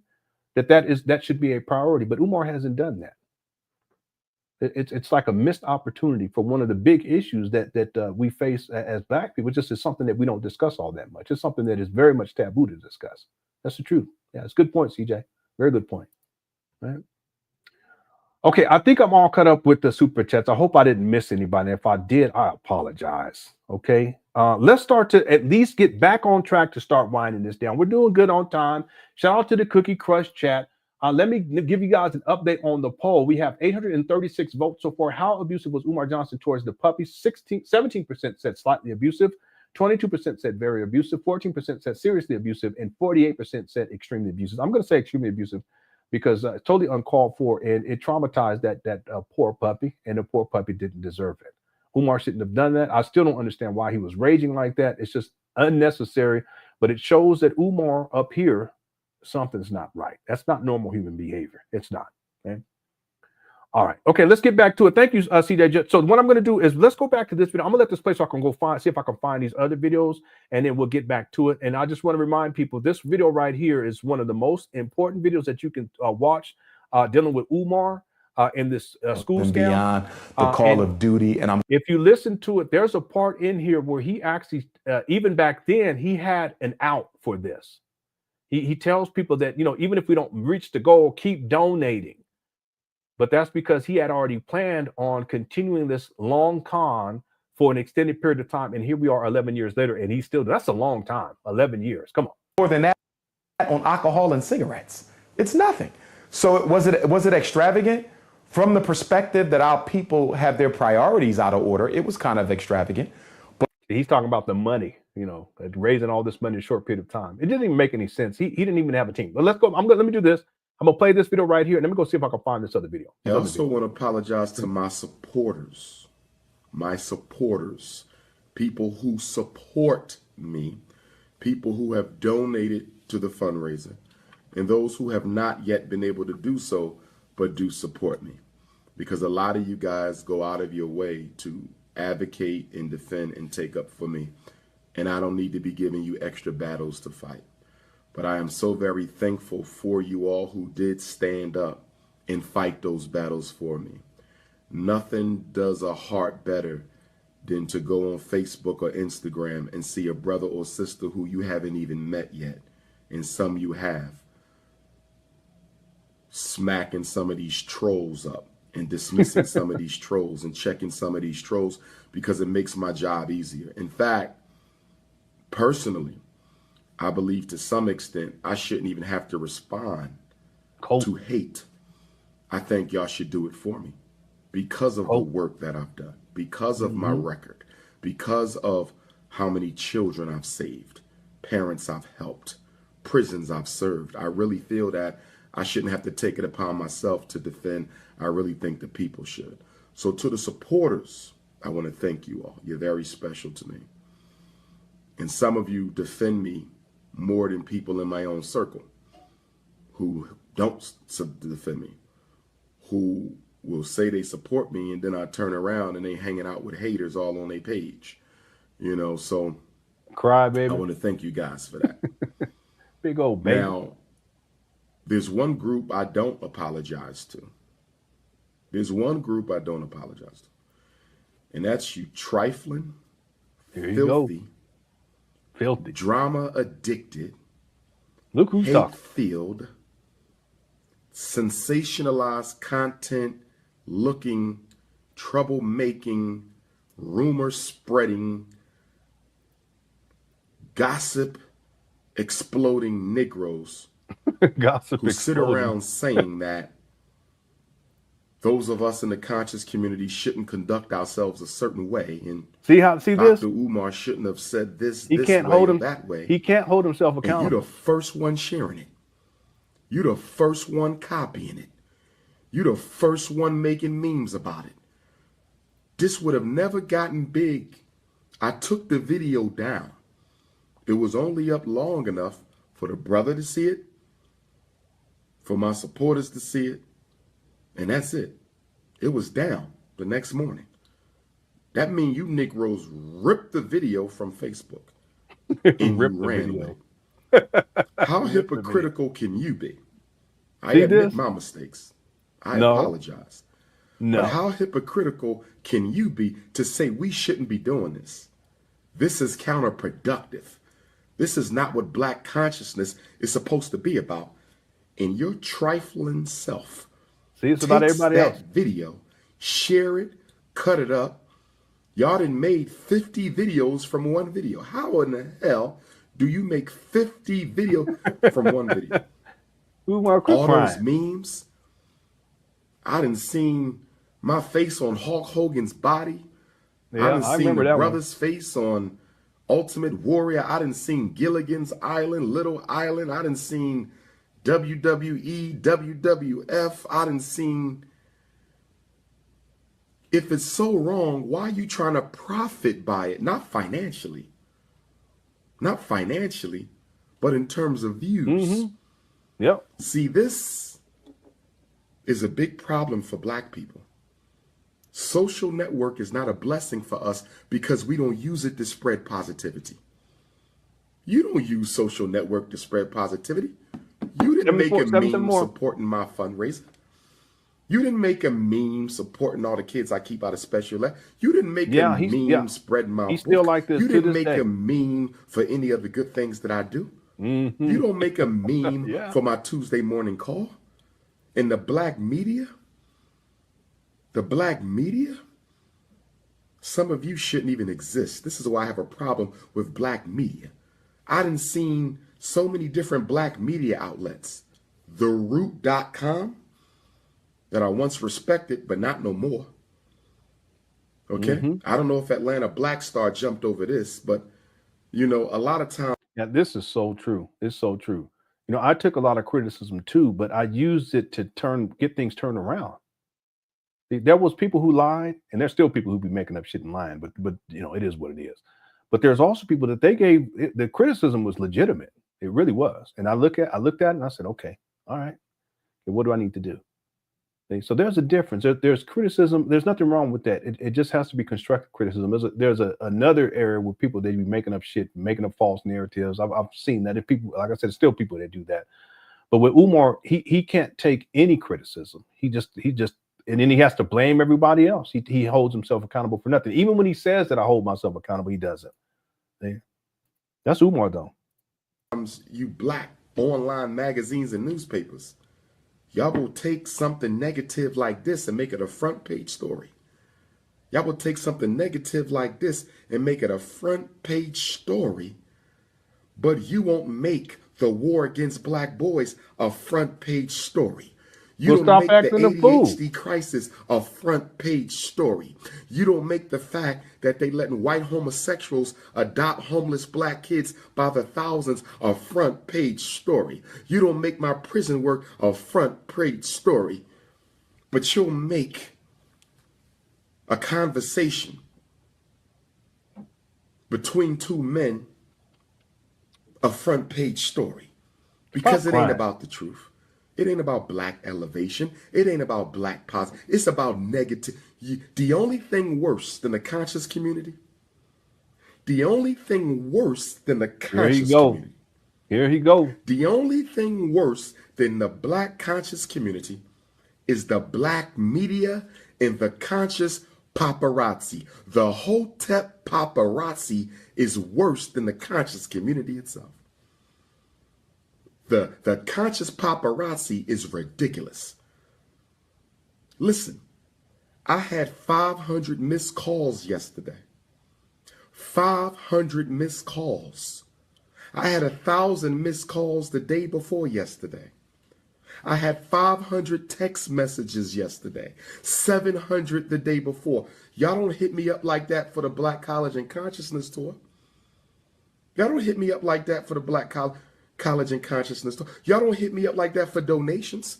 I don't get 500 texts for the address for the donations. I told y'all that I don't charge to speak at prison. Shout out to my brother up in New York at Rikers Island. We're going to do that Rikers Island Maybe we can do it the day before Brooklyn, because I have Brooklyn on Thursday, January the 12th, Brooklyn.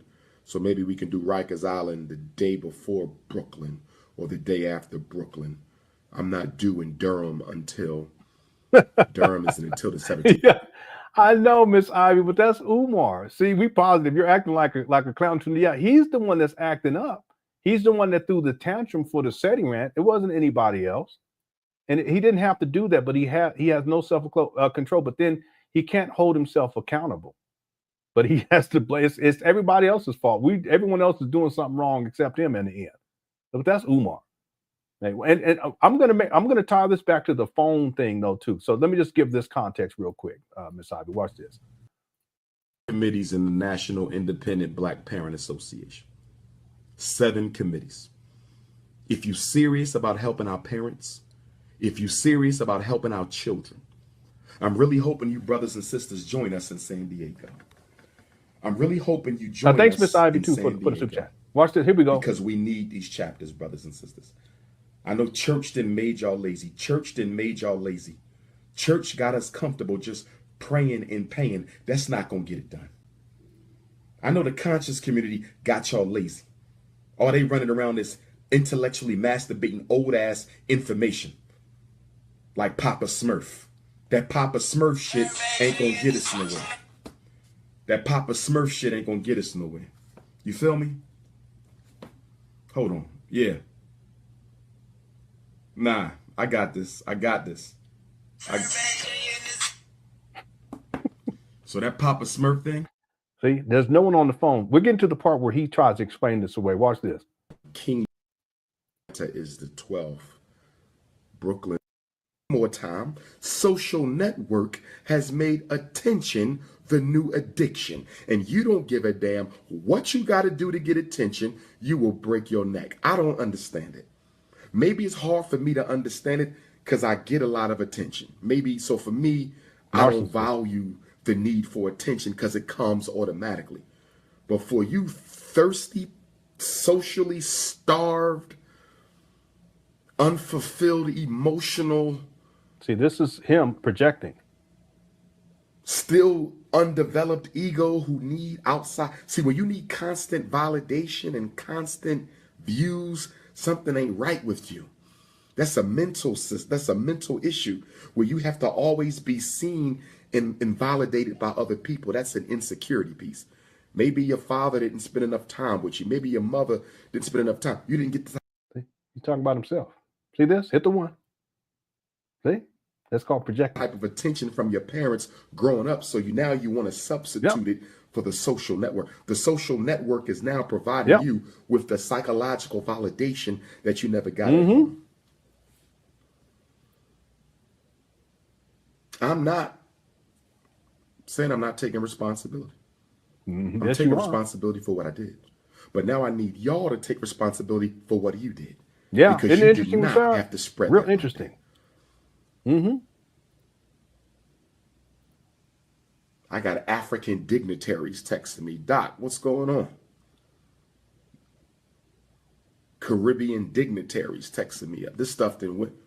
I got politicians across the United States. People I didn't even know followed my work. I'm not saying no names. Big name black politicians. Some bourgeois and some not. Some of them shouldn't even reach. Reaching out. That's how deep this thing got in 3 days. Now, listen to me. Listen to me. Y'all know I'm not a big stickler for people snatching my videos down, posting them, trying to get your YouTube dollars. I ain't got a problem with that because I believe I'm here to help everybody eat. I'm here to help everybody eat. So if I can help you, okay, my DVD guys, y'all sell my DVDs, y'all know I don't care. You feel me? That's never been an issue for me. That's how I became who I became. So I'm not going to stop my people on the street from eating. Do you feel me? But I do need y'all to be more responsible. I need y'all to be more responsible. There's a brother on YouTube named Blacker. I think y'all know who I'm talking about. His he ain't YouTube on there is anymore. BLAKKER. He might be the one that does the 60,000 views videos. Do y'all know who I'm talking about? Blacker. Yeah. Well, listen, I need y'all to send Blacker on YouTube. 3 days, 2 or 3 days after. Takes my Facebook videos and turns them into YouTube videos on his page. He got a lot of my videos. And guess what, my brother? I'm not going to stop you on that right now. But there's two things you're doing I don't like. Number one, when you post a video, you give it a title that is not representative of the heart of my message. It's not representative of the intention of that message. So I need you to stop misrepresenting my message. I need you to be more responsible. And this ain't just for Blacker. This is for all of y'all. If you're going to post my videos on YouTube, the title better be appropriate and responsible. The title better be appropriate and responsible. Okay? Or I'm going to get it snatched down on copyright because it's still mine. I'm just letting you use it. It's my intellectual material. You understand me? It's mine. That's not how it works. But I will let you use it if you can be responsible. Give my I'm going to let you use it. Titles appropriate labels. Number two, the picture that you use to represent me better be professional. I am a black professional. I am a doctor. Do you understand? There's enough pictures of me in nice dashikis. There's enough pictures of me with a calm face. There's enough pictures of me with a suit and tie on. You can choose dashiki. You could choose suit and tie. But you showing a picture of me making a certain expression, tongue hanging out my mouth when I'm trying to articulate and using that as the picture, that's not representing me well. I'm going to get your page shut the hell down. I'm not playing that in 2017. Don't be using no misleading, ridiculous looking ass poses of me. That's number two. Okay. Number three, when you edit, do not take comments out of context. Yeah, I agree with you. When you edit, do not take comments out of context. And the fourth thing. Now, I agree with him on that because there's people who've done that with Umar.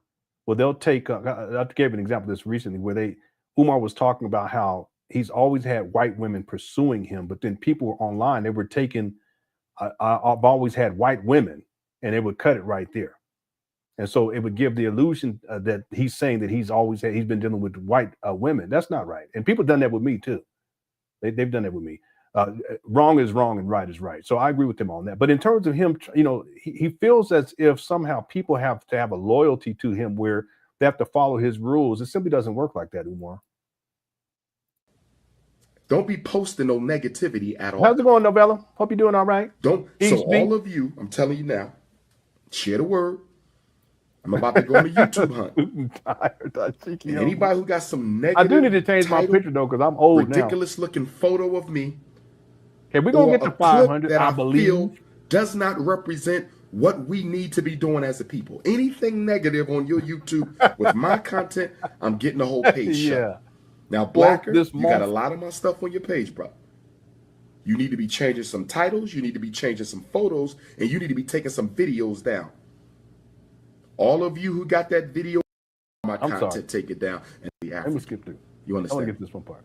Not everybody's going to be as supportive of that. Cool. But I didn't heard that 5,000 times in 3 days. I don't need to hear it no more. I don't need to see another text message. Doc, you didn't need to do that. I've heard it 1,000 times in 3 days. You're getting sassy. I don't need to hear it 1,001.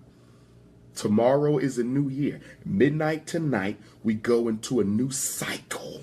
New 365. It's time for us to cleanse, prepare, refocus. We got work to do in 2017. He getting sassy. He is. Well, to be honest with you, you say I lost supporters. I'm going to tell you right now. He gonna get mad. Anyone who says that they no longer support me because I got tired of sitting down and allowing people to disrespect and insult me, and I blasted back, and although I didn't do it as respectfully as I should have, and although I said some things that were unbecoming of a man of my caliber, which I apologize for, But then he blames everyone else, right? But if you say that I lost supporters over that, I lost supporters over a video response, how long I've been putting in work, how many lives have I saved, how many children have I rescued, how many suicides have I prevented, how many families have I kept together, and you say you're no families you kept together, but you couldn't even keep your own. What are you talking about? You're a deadbeat. Anyway. No longer a supporter? Guess what? You never were. You never were. Yeah, I you remember never that. were.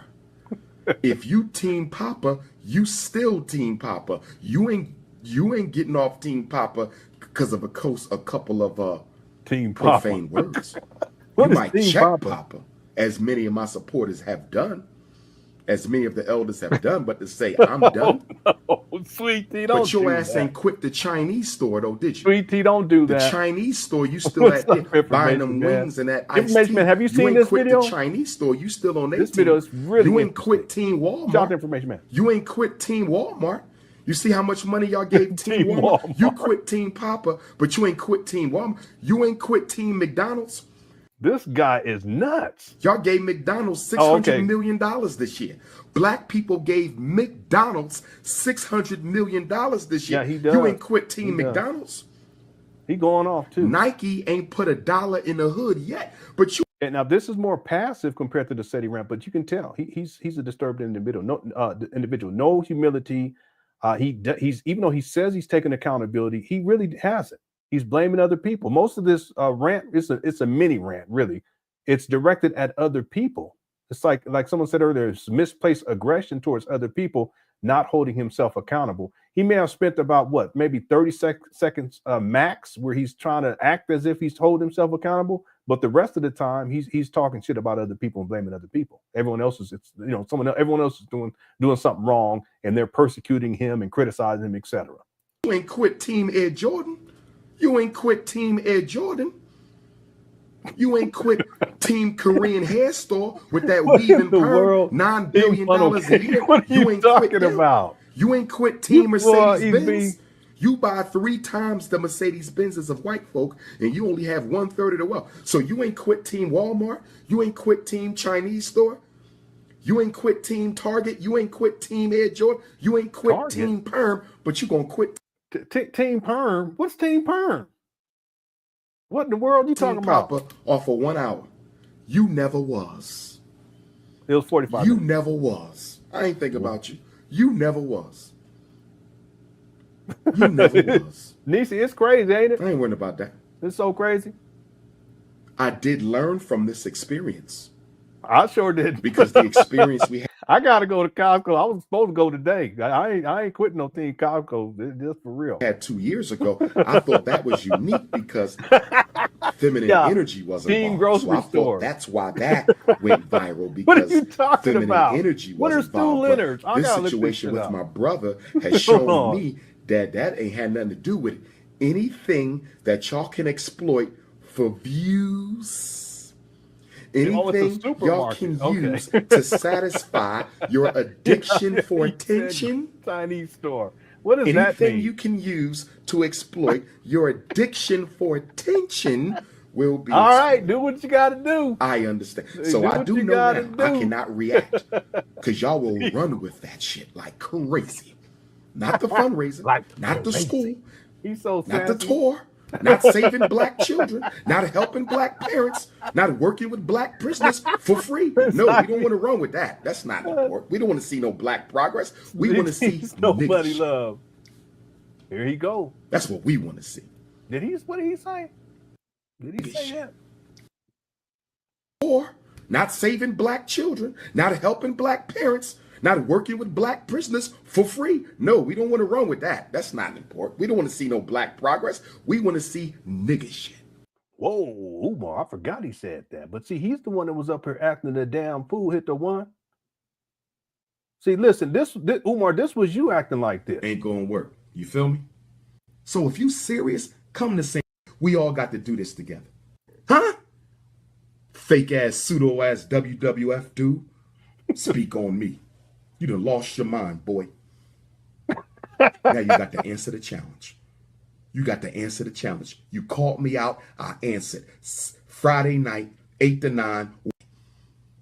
Because I got a Napoleon complex. I'm 6'3", 280.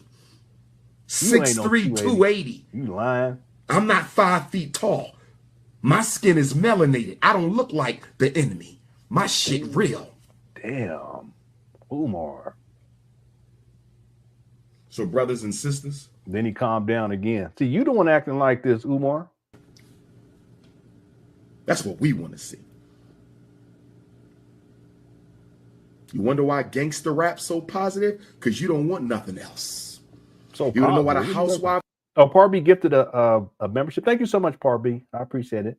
And a person who received that membership, make sure you thank Parby. As a matter of fact, everyone in the chat room thank Parby. Very kind. Thank you so much. Let's keep going. Here we go. Shows are so positive, you don't want nothing else. Let's just keep it real. Yeah. Negro said. Yeah, I was saying that earlier. How's it going, Bridget? You big dummies. Oh, here it go right here. Watch this. This is, let me give the timestamp just in case we ever want to come back to this. 26 minutes, 30 seconds. So I'll just remember 26 minutes. Ending around 25 minutes. After 25 minutes, I'll remember it that way. Watch this. Negro said Dr. Umar had a fake phone call. All right, now watch this. Let's go back. Let me go back and get to the phone call. Well, actually, let me let it play because we just played it. Here we go. You big dummies. Do you not know when you on the phone talking, if a call drop, another one will come through? You don't know that? If a phone call drops, another one would come through. Yeah, but if the phone call drops and another one comes through, your phone is going to ring. And until such time that it rings, no one's on the phone. But Umar picks up the phone and starts talking, and you don't hear anyone talking because no one's on the phone. You see this? This guy lies so much. You don't know when you got 1,000 people calling one man that as soon as a call drop, another one will come through? You don't know that? Sassy. That you don't always know when a call drop, you'll be talking and the call dropped, and the next thing you know, the phone ringing, and that's how you know the call didn't drop. No, you were acting like you were talking to somebody, Umar. Drop. Exactly. If it dropped, why did he keep talking? Why didn't he hang it up? See? That's what I'm saying. This guy, he lies so much, it's incredible. See, he even when he can't hold himself accountable. He should have just said, you know what, I don't even know what he would have to say, because it's like it's just too far. What could he say to make that make sense and make it right? There's nothing. I need to change this battery. I thought I changed this battery. I forgot. Yeah, let me change this battery. I'll be right back. Give me a break. Okay. Yeah, you're right. Atlanta, I can't wait to see y'all, Atlanta. Atlanta, can't wait to see y'all. Let me play that one more. Yesterday at the power lecture, I was saying, I don't know what I'm going to do. Yeah, let me let this play one more time just so you guys can hear him lying.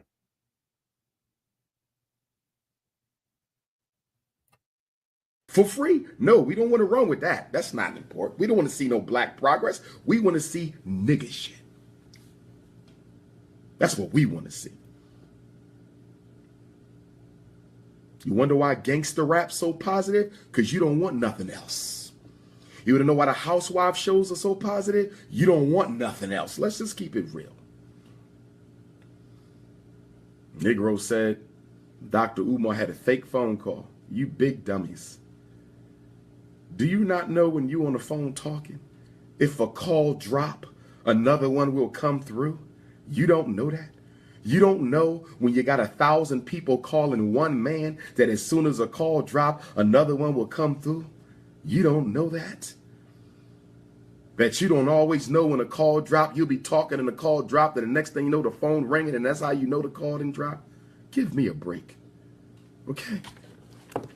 Okay. Atlanta, I can't wait to see y'all, Atlanta. This guy, he lies so much. That is not what actually took place. Hey, I played it earlier. This guy, he just lies a lot. That's what he does. Okay, let's do this. Well, I know we got blowed off a bit. Let me get this out of here. So, who was it? I think it was. I can't remember who it was. Last call. No, it wasn't last call. Well, anyway, I think it was Lewis Luck. Was it Lewis Luck? I think Lewis Luck was asking about Umar right after the rant that he did on the Lord Jamar. Now I'll pull these videos up. I'm not sure which one that it would be. So I'm just gonna go through these real quick. We're gonna see. So here's the first one. Peace and love, soul family. Angela Khalifa, and I'm here on the grounds of a part of Nat Turner's ancestral. Oh, okay. This ain't it. This is this was down in Nat Turner land. I guess this is probably Khalifa's daughter, but Khalifa, he's a scammer too. I have the receipts on that. See, what he was doing was he has property down there, and he was, when people would come out to the Nat Turner Trail what Umar was promoting, he would try to get them to purchase acres, you know, off of him. And so they would go through this whole process, and I have all the receipts on this, and they would send him money. But the thing is that the property, it was acres, but the property had liens against the property. Umar actually admits that too inside of a video. He shouldn't have been running his mouth, because Khalifa was taught, the elder Khalifa, that's what he calls him. Umar explains how they were going to take the acres or take his land away, but that's because he had something like taxes or something, back tax. I can't remember exactly what, but I have all that information. But what Khalifa was doing was, when people would come out there to do the Nat Turner Trail, he would try to get them to purchase land down there if they want to build buildings or whatever, what have you. But see, what would happen is that once it goes into escrow, and then they start checking behind the scenes to check to make sure there's no liens against the property and all that stuff, they would find liens against the property. And then therefore, the people who had sent him money, they couldn't actually purchase the property.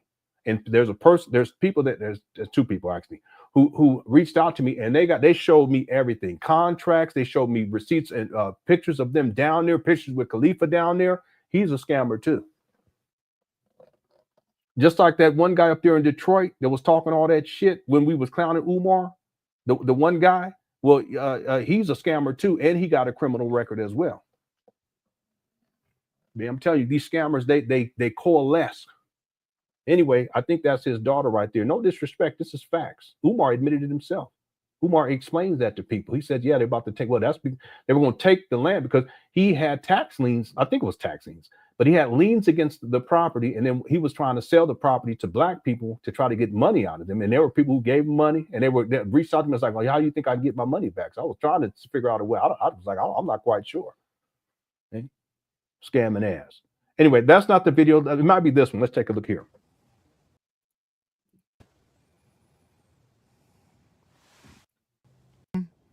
Because that's where it all started, in Harlem, but the haterade wouldn't allow for it, but that's okay. You see, this is soon after the SETI rant. This can't be the one because declared ourselves the permanent Field Academy. Mail in that check of money or the payable to FDMG Academy. Okay, it can't be that one. It might be this one. Let's see.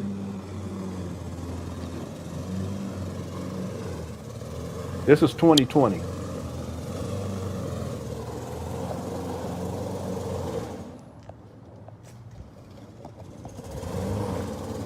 I don't remember this.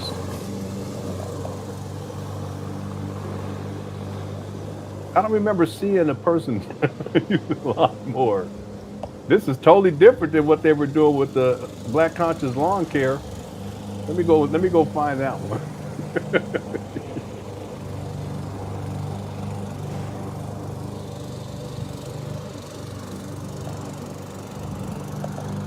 See, this is the other one.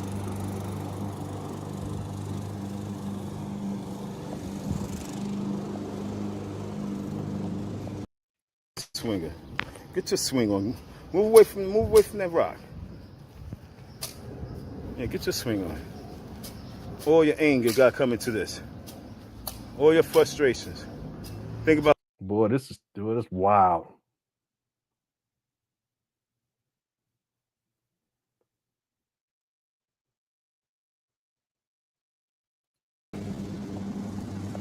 I remember one time Umar had some kids doing this work, and the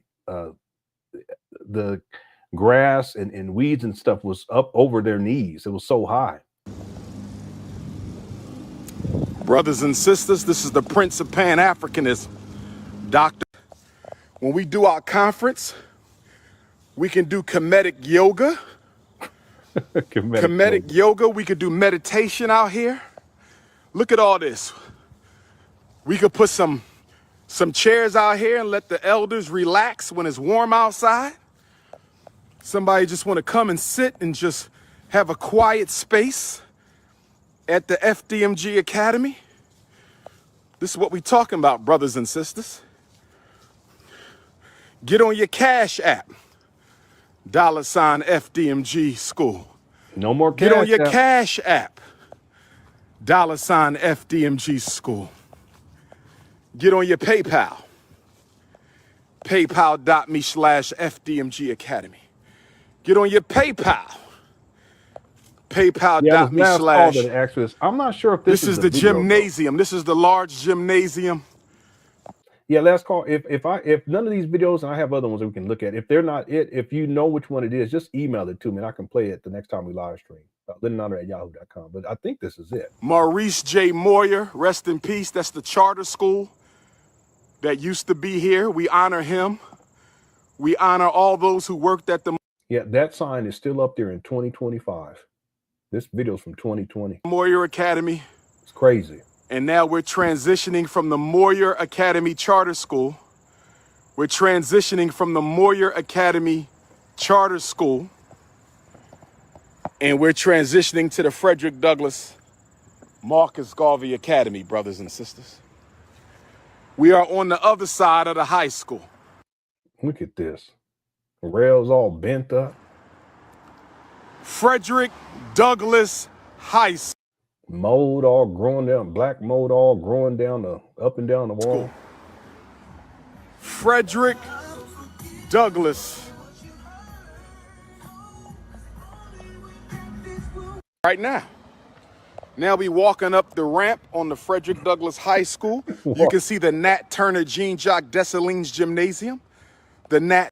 See that little, that up there that's hanging down? That was another Moyer sign that he never took down. It probably ended up falling off. That's probably what happened. Turner Jean Jacques Dessalines Gymnasium. All right.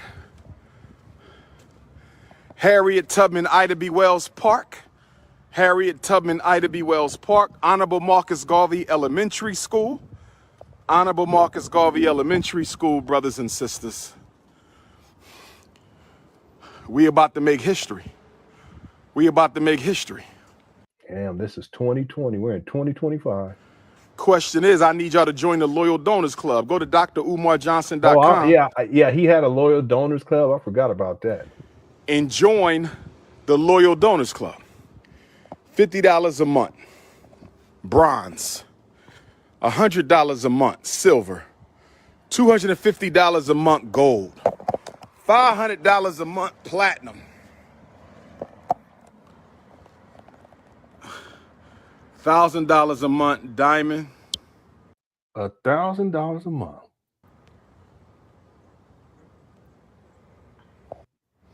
It's not a game, brothers and sisters. It's not a game. We working. We working. We can cover the electric. Notice he ain't working. We can cover the carpentry. We can cover the fire alarm. You see these companies out here? It's the fire alarm right now. What are you talking about? The roofer. We can cover the plumber. We can cover that. We can't cover the HVAC. I want to see if we can show y'all the HVAC. What are you doing? See if y'all can see the HVAC on top of the roof. This poor guy. I mean, I feel bad. Okay, you can see a little bit of it. He's like a big kid. I want to see if y'all can see a little bit. Look at mold all on behind him. Let me try to zoom in for y'all. Umar. Y'all see that little bit of gray on the roof? You're not even zooming in. Y'all see that little bit of gray on the roof, Instagram? You see that little bit of gray on the Umar don't know how to zoom in. The roof, that's the HVAC unit. Facebook, I can't zoom in Facebook because I only got two hands and I got two cell phones. Oh, because you have two seats. Yeah, okay, I got you.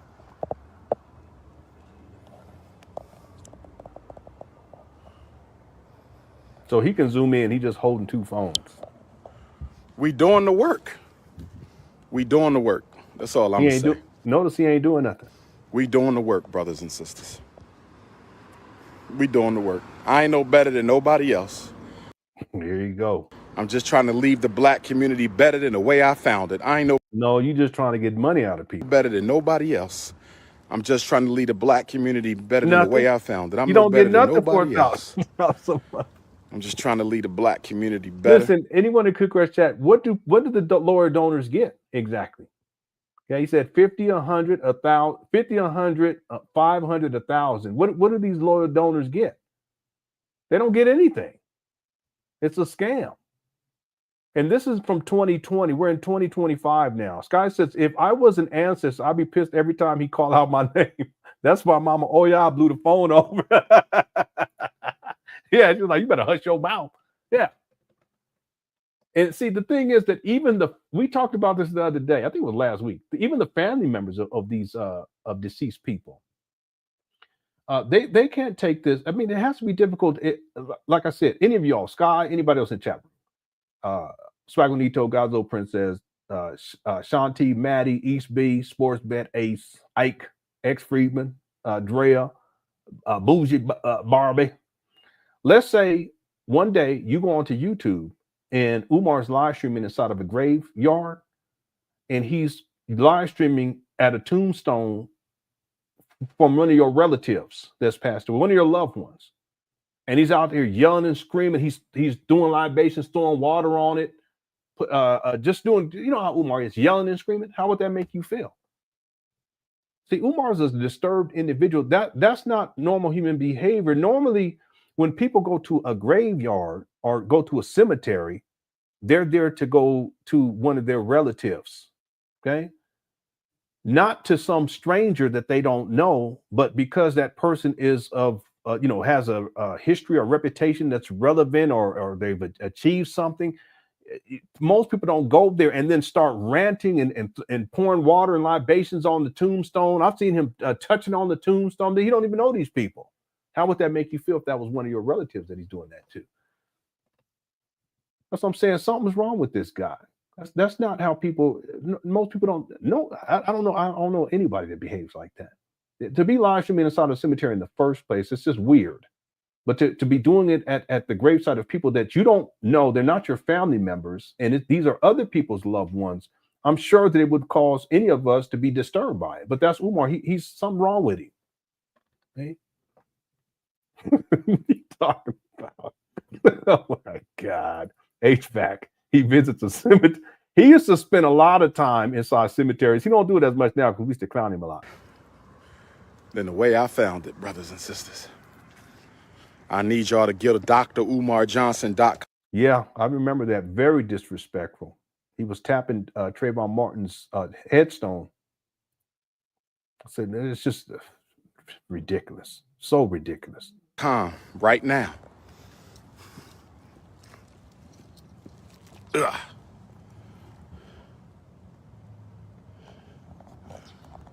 He ain't doing nothing. Look at this guy. I need you to go to DrUmarJohnson.com right now and join the Loyal Donors Club. He need money. See, this is what I mean. It's the kick it spot. He just be kicking it up there. He ain't doing that. If y'all don't know the vernacular, kicking it just a hangout spot. He just be kicking it up there. We used to kick it. That's what I need y'all to do. Go to DrUmarJohnson.com right now. And $4,000 a month. Mama Closet special access and a chicken dinner. Yeah, family for $4,000 a month. You get a Mama Closet special access and a chicken dinner. Yeah, and I don't understand the whole Loyal Donors Club. It don't make no sense because you don't get nothing for it. Join the Loyal Donors Club. $50 a month for bronze. Here we go. $100 a month for silver. $250 a month for gold. $500 a month for platinum. $1,000 a month for diamond. If you can't join now, go to your Cash App and make a donation. He need money. He ain't doing shit out there whatsoever. This is just a money grab. We're at 484 likes. We need 16 more to get to 500, and I'll play California Love. I'll play California Love. In the name of the liberation of black boys, get on your cash. Yeah, where he smokes, his mom ain't having that. Yeah, I have video of him smoking up there. And I also have video of him with Brother Manny. We mentioned him earlier, rest in peace, where Brother Manny, they were up there. It was late at night. It was at night, I should say. It was at night because it was dark. And Umar was telling, and Umar didn't know that he was still live streaming. and he's having this conversation, and you can hear the conversation. He's telling Manny, and he says, and I'm paraphrasing, did you get what we were smoking out of there? Talking about inside of the actual building. They were up in there smoking something. And Manny said, yeah, I got it, blah, blah, blah. So Umar doesn't know that he's still alive. Y'all remember this? Hit the one. I ain't making it up. I can go and find it and play it for you all, but I'm not making it up. What ends up happening is Umar, when he gets into the car, because they're all leaving to go get something to eat, munchies, to get something to eat, Umar looks down and he takes his phone and he flips it back and he realizes he's still live streaming, and he looks at the camera and he goes, oh shit, I forgot. Get the one. I ain't making it up. Yeah, that's exactly what he said. See? Yeah, I ain't making it up. That just goes to show you that that's the kick it spot. They was going up there and they was blazing. That's what we used to call it. You just blazing it up. It was the kick it spot. Ain't got nothing to do with opening up a school for black boys. This is what this money's gone towards. You never saw that video? Yeah. I can find it and play it for you all. Like, we ain't got time, because we ain't even got to the video we're supposed to get to today. See? I ain't making it up. Listen, someone remind me in the near future. I'll go and find it and I'll play it for you guys. Yeah, I remember we were watching it because we were watching it live. I hadn't seen it. We were watching it, and then we were like, what did he say? Then we rewinded it. Wait a minute. Did he just say? Because Umar don't realize he's still live streaming. And we were listening and we were trying to figure it out what they were saying. And yeah, that's exactly. Then he gets into the car. He flips away. Oh shit, I forgot. You should see his face. He was looking all like, oh man. That's what we used to call. They was blazing it up in there. And I don't know what they was hitting, but they was hitting something. There ain't no telling what they was hitting. Yeah, I smoked the TV, mama. I smoked the damn TV. Yeah, no, it's real talk. He smoked that money up. That's what I've been telling people. He was, what's up, Eric? He just smoke that turn that heat down. Oh, it's in the live archive. Do you remember which one it was? I'll pull it up. So I need to. If you remember which one it was, let me know. I can pull it up and play it for everybody. I would just have to go and find it. You can email it to me at LenonHonor@yahoo.com.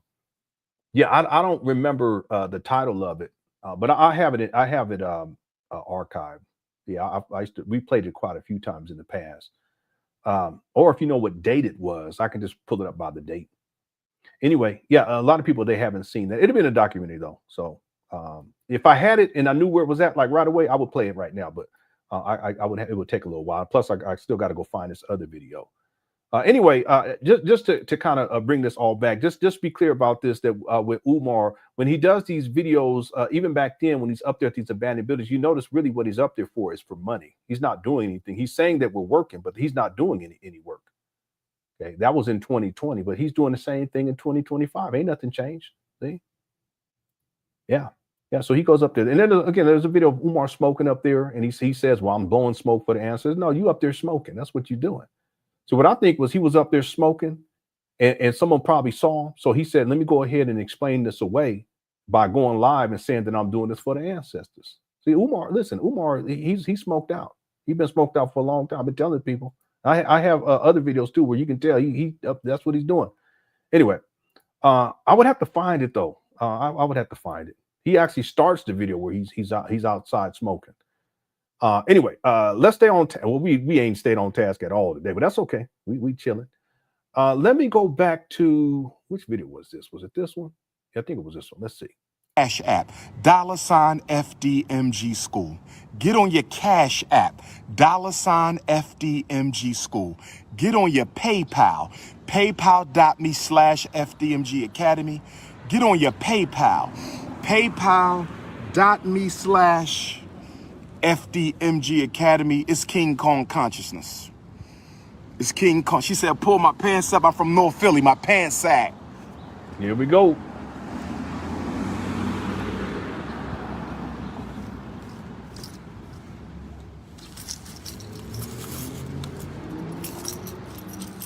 School keys. We got the school keys. You Get on your Cash App, $FDMG School. Get on your PayPal, paypal.me/FDMG Academy. Mail in your check or money order payable to FDMG Academy, P.O. Box 9634, Wilmington, Delaware 1. See this? It's a minstrel show. 9809. Help us get the work done. How you doing, good sister? Help us get the work done, brothers and sisters. That's all we saying. Can we get the work done? See, he need money. He fiending. I can tell in his eyes. Withdrawal. Can we get the work done? It's sad. Can we get the work done? That's what we doing. Yeah, no, That's really, real talk, Jimmy. He's Principal Pookie. Instagram, tap in. Yeah. Instagram, tap in. And Miss Ivy, you notice that this is no different than what we've been talking about more recently, but this video is from 2020. So nothing's changed. He's doing the same thing 5 years later. Notice that he's saying we're getting the work done, but no one is actually working. And he would just get up here because he needs money. Look at him. He smoked out. He needs the money so he can go turn that heat down. He need to go get his next fix, find a plug and do what he do, because this is the kicking spot. Facebook, I will repeat the questions.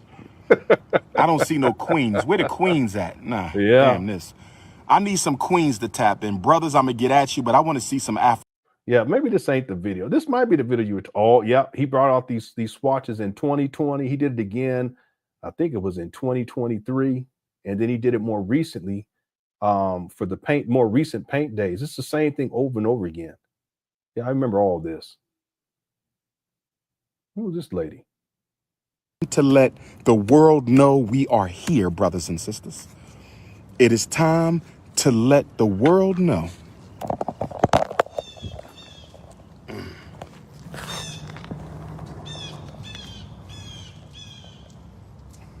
Bird's like, you lying? I'm gonna ask the princess. I got a question for you. We about to paint the school. This is gonna be an elementary school for boys, right? A school for boys. What color would you go with, princess? Would you go with one of them yellows? Would you go with a red? Would you? Green. You like the green? Why you like the green? Why you feeling that? It's more boy. The green, the light green or a darker green? Like a light dark green. In the middle.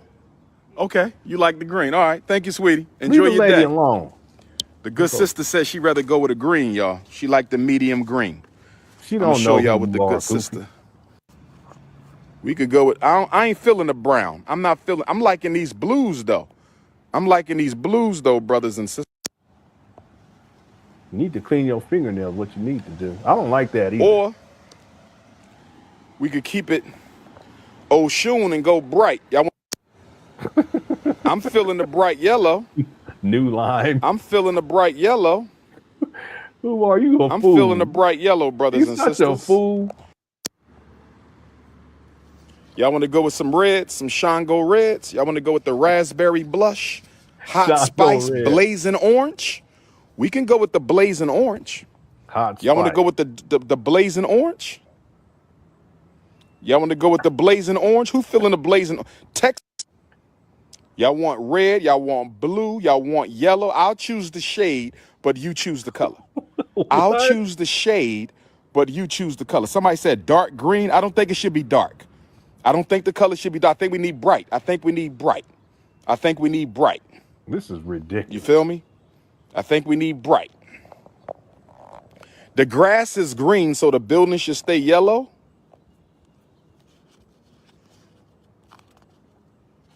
He don't know what he doing. I'm liking these blues, though. Mama Yemonja. Mama, what y'all think about them blues? What y'all think about them blues, brothers and sisters? What y'all think about them blues, them dark blues, that brilliant blue? We can't do Utah sky.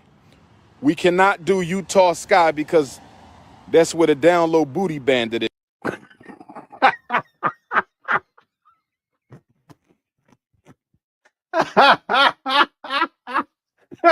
Boy, Umar is wild. I forgot about that. This guy is nuts. This guy is nuts. What in the world? Let me see what he's saying. So we can't do the Utah sky because that's where the down low booty bandit lives. We can't.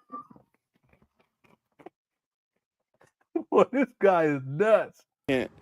Can't do the Utah sky. We could do the Caribbean coast.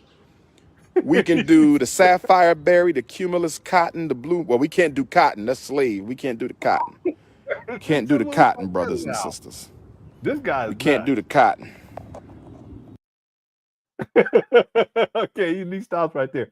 I don't know if this is the one that Last call is asking for. If it wasn't that one, it might be this one right here.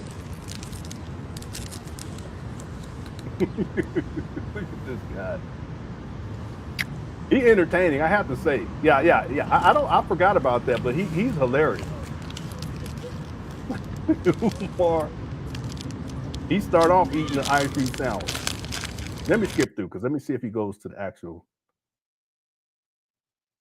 This is y'all's principal. Yeah, it can't be this one because he ain't even at the school. He at the park eating the ice cream. Africa is the roots that hold up all Africans around the world. Africa is the root that. Umar, cut it out. Let me try this one.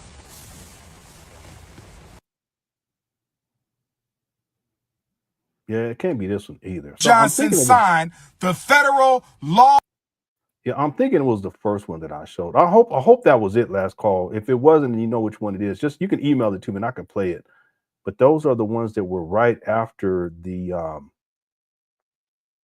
and here's one more that was right after the Lord Jamar.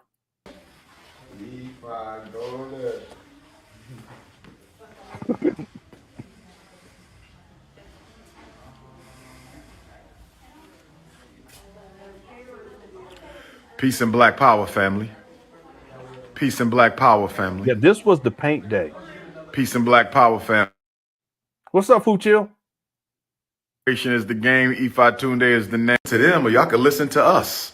The only people who know what's going on.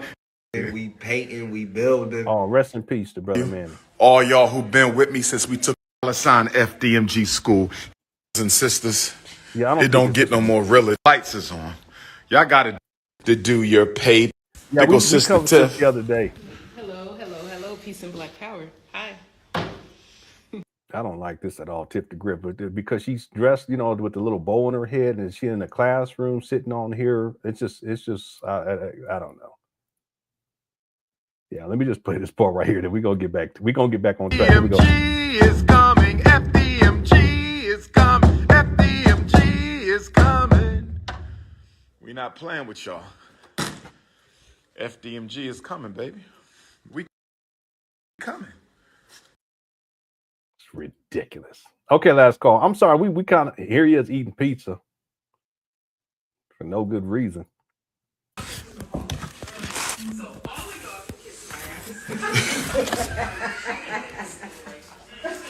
He didn't wash his hands.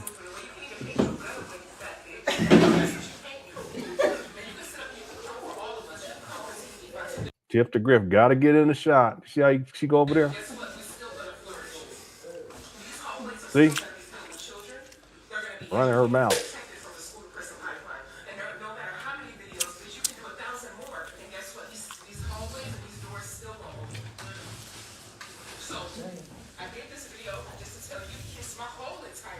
Oh, Lord. You got kids in here. They were playing the Tip the Griff video. I don't think she supports Umar like she used to. Tap in. Where my supporters at? Tap in. We working. Tap in. You ain't working. You eating pizza. Cut it out. All right, let's get back on track, everybody. We're going to go for another 20 minutes. We need 2 more likes to get to 500. I'll play. That'll be a good break, too, before we reset to finish. I don't think we're going to get through this other video. I may have to come back to tomorrow. But let's try to get back on track here. When we get to 500, I'll play California Love. Matter of fact, let me pull it up right now. And I'm still got to find the one where Umar, he had a red shirt on. I know which video it is. I'll find it. California, where is it at? Oh wait, I have it under Tupac. Here we go. Oh, we got the 510? Okay, cool. Okay, thanks for letting me know, Ike. Yeah, shout out to Ike. Okay, here we go.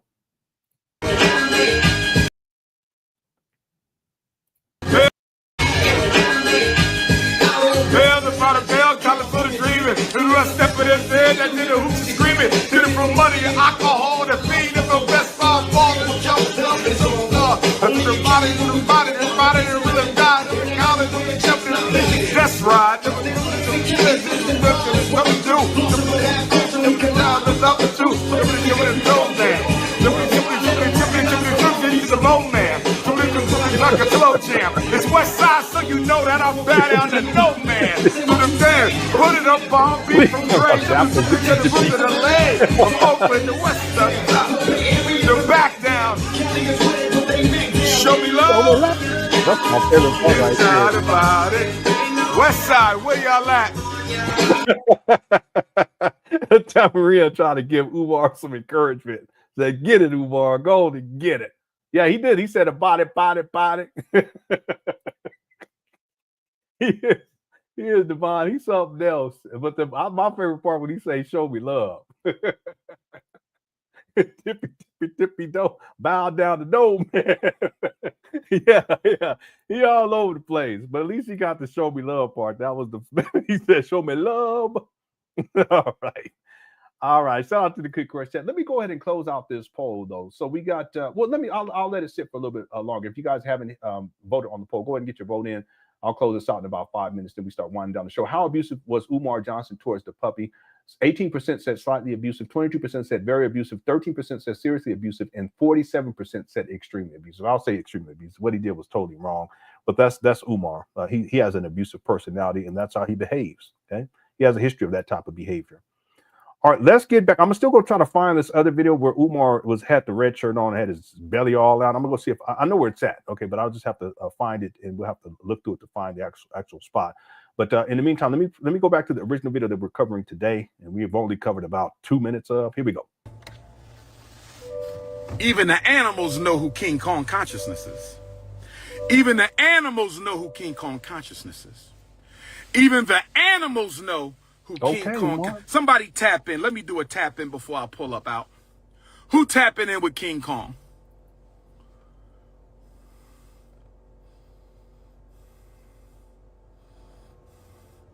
Black Queens, Uncle Shay Shay. I'm riding with Uncle Shannon Sharp. I'm not going to never laugh at a black man when he's down. I'm standing with Shannon Sharp. Shannon Sharp, you must never snow bunny again after this, my brother. All sisters. Uncle Shay Shay, we're going to ride with you, Uncle Shay Shay. The unapologetically African alpha males are going to ride with you, Uncle Shay Shay. No more snow bunnies after this, my brother. That's it. Your snow bunny card has been revoked. You should have never had one in the first place. Your snow bunny card is being revoked. You should have never had one. Can we all have two wives like Dr. Umar? If you someone had commented about this, and it's so true that Umar, he's been taking shots at Shannon Sharp for years. We've covered that over the years. But as soon as Shannon Sharp gets caught up with essay allegations, now Umar defends Shannon Sharp and he wants to stand with him. It just goes to show you Umar, the way that he is he tends to defend alleged abusers from the start. And he has a history of that. Just want to make that point. Someone brought it up and it's so very true. You building a relevant institution, my brother. If you building a relevant institution, you can have two wives. Yeah, I'm building a relevant. This video that we're watching now, it's from what was it? Last week, I believe. An institution, so I can have. Oh no. It was it was this weekend, I believe. Two wives. This past weekend. I'm building a relevant institution so I can have two wives. I'm only dating in pairs now. I'm not dating no more women alone. You must have your co-wife. You must have your co-wife already, my sisters. Find your co-wife and then find me. Don't find me first. Find your co-wife. Send me the resume. What can you do? What have you done? Degrees, talents, skills. If you've been to jail, I need to know if you've been to jail. Umar Johnson and Shannon Sharp are around the same age. Why is he calling him uncle? Yeah, that's a good question. Yeah, but I've heard Umar call younger people his big brother when they have money. I've heard him do that. He did that. I think he did that with Nick Cannon. Nick Cannon is younger than Umar. And Nick Cannon, he was in San Diego when I was a kid growing up. Yeah, he was. I know where his because he stayed off of Skyline. I know where his parents stayed. He stayed there though too, but I know exactly where that was at. They probably don't live there now, but he stayed off of Skyline. Anyway, it's weird. I think what Umar tends to do is he wants to ingratiate himself to these black people who have money. So he'll give them. So Laurie, he does the same thing when he talks about. He'll call black women who are older queen mother, but that's his way of ingratiating himself to them.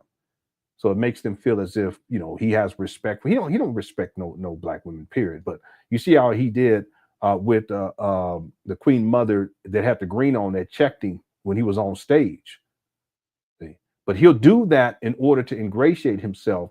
But the truth of the matter, he doesn't have any respect. So the same thing when he calls Shannon Sharpe uncle. I know people tend to call him uncle anyway, but I wouldn't call him Uncle Shannon because he's not too much older than I am. He's a dummy. I would just have to admit, you got to be a damn fool to be 55 and you messing around with a 20-year-old in the age of the internet. And she's an not Instagram model. She probably got Instagram too. But the other thing that a lot of people are doing their porn stuff on these days, she's on there. So he should have known. And I saw a picture of her too. She looked like a little child, not like a little child, but she looks like a young person, like like a teenager. So what is he doing? What are you doing? And he's tricking off. He's blown up, and yet he's going to trick it off of some cooch, but it's some perverted shit. He wants to do the freaky deaky freak off shit. He's 50-something years old. Well, I don't get that. Why you should anyway? It don't make no sense. The point is that once these allegations come out of SA, now Umar all of a sudden wants to defend him, calling him uncle and shit. But before, remember, he was going in on Shannon, going Snowbunny over and over again. But as soon as the essay comes out, now he wants to defend him. Okay? But abusers defend abusers. Real talk. Okay? Thanks, Laurie, for the super chat. Real quick, it's one of these two videos that someone was asking. Peace and love, black family. This is Umar when he was over in Japan, and he was doing this. It was like he was talking about the what was he calling it? The loosey goosey and all this kind of stuff. He was just over there lustful. He didn't have nobody to be messing with, so he was over there in Japan being lustful. But there's this one part where he got his gut all out. Let me see if it comes up. It may not, and then there's another one I can skim to. Okay, that's the first one. I don't see it coming up. But he was just out here acting a doggone fool. It's very important, brothers and sisters. You ever wonder why when you look at the kings and queens? Yes. Got you, queen. Give me 5 minutes. He got his little shorts on. Now, I'm going to keep this real brief, but this Nat Turner stood up and rebelled against the museum to see if they can see what we have to pay for the RBG wristbands, the RBG tiles. We have to pay for different types of ad hoc activities that come up while we are on the road. I have to pay for meals, and you know our young people can eat. On top of that, we're going to have more students, I anticipate, this year than we had last year. So if you want, he's talking about the tours, the college tours for these kids, which were horrible. Want to make a donation, then definitely please go to princeofpanafricanism.eventbrite.com. You can also go to drumarjohnson.com. Yeah, see, they kicked him off of Eventbrite because he was scamming people. That's where he would sell tickets to events on Eventbrite, and then he would cancel the event and not refund people. So they end up shutting him down for fraud on Eventbrite, and then he went over to Event B. Just like he got kicked off of CashApp, just like he got kicked off of GoFundMe. At one point, they kicked him off of PayPal. He's a scam artist, and this is just another example right here. So let me try this other one, the other video. This is the second one. Peace and love, black family. It's the Pan-Africanism. Umar Johnson coming to you again live and direct from the Empire of Japan. He was talking crazy. In itself will not save your relationship. He was giving relationship advice. Do you follow me, sister? Your looks will pull the man in. But after you pull the man in with your looks, black woman, what are you going to use to keep him in? Because the looks ain't strong enough to keep him in. Let's look at it. In the American context, in many cities where we live, black men are outnumbered by our sisters anywhere from 1 to 6 to 1 to 26. 1 to 26. Come on, Umar, cut it out. We have ratios from 1 to 6 to 1 to 26. So there's a lot of gorgeous women. I mean, beautiful black women are everywhere. Do you understand me? So if you invest in all your money in looking good, and the next sister investing all her money in looking good, what is setting you apart? This supreme self-confidence is the most important thing. Supreme self-confidence is the most important thing for a woman. Supreme self-confidence. It's the most attractive thing. A woman who knows her worth, a woman who knows her value, a woman with a solid, unshakable self-concept. Do you understand? A woman with a high level of self-esteem. Okay? A woman with a positive self, that's attractive because it emanates from you. You know how you say a man walks into the room and you can feel his energy? Well, when a sister walks, anyway, let me skip through. He's running his mouth. Is the one who puts the icing on the cake. It is your father who must validate your feminine energy. That's a bunch of bullshit. I don't know what he's talking about, PD. See, if you're security, but when your father was not there to make you that woman. See, your mother teaches you how to be a lady. Your mother teaches you how to be a lady, but it is your father who consecrates your femininity. It is your father who ultimately validates and condones and sanctions your queendom. Your father sanctions your queendom. That's why fathers are so important. And yet, all these years later, this daughter comes out, last month, and exposes him as a deadbeat. Let me see if I can find this part.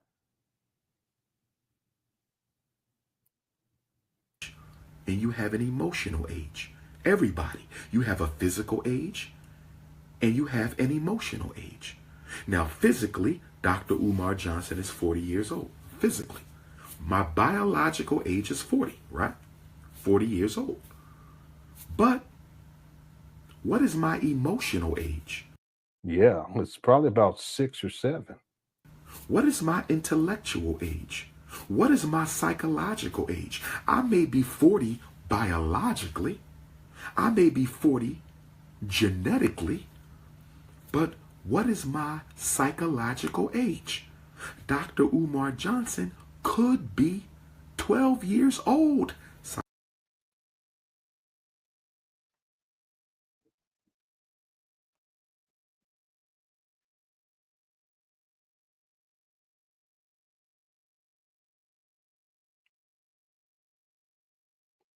That's what you call projecting. Yeah, you're right. Swagonito.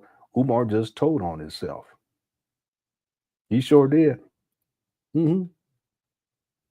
Yeah. See, every once in a while, Satan tell the truth. I don't mean to say it like that, but y'all get my point. Every once in a while, that's Umar. Every once in a while. Psychologically. My psychological development could have been arrested when I was a child. I could still be operating at 5. I could be operating at 20. I could be operating at 25, which takes me to my next point. My next point, ladies. Okay? You will never be happy dating a man whose psychological age.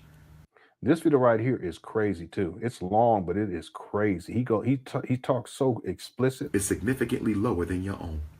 You will never be happy dating a man whose psychological age is significantly younger than your own. What's up, John? And this goes for brothers too. I tell brothers too, you got to get a read on that sister's psychological age. Yeah. When you see a woman who's overly preoccupied with how she looks physically, you know her psychological. Let me skip through. I'm just trying to find the gut where his gut be hanging all out. I need you to stop dating men who are almost divorced. Ain't no such thing as almost divorced. You are either divorced or you marry. What the hell is almost divorced? What is that? A half of a ring? This guy suggests that you engage him and start to build the relationship y'all never had. I'm going to tell you like I don't think we're going to find it because this video is so long and I'm skipping through. That's already an hour right there. Right. We go to the Orun, we go to the next level. No.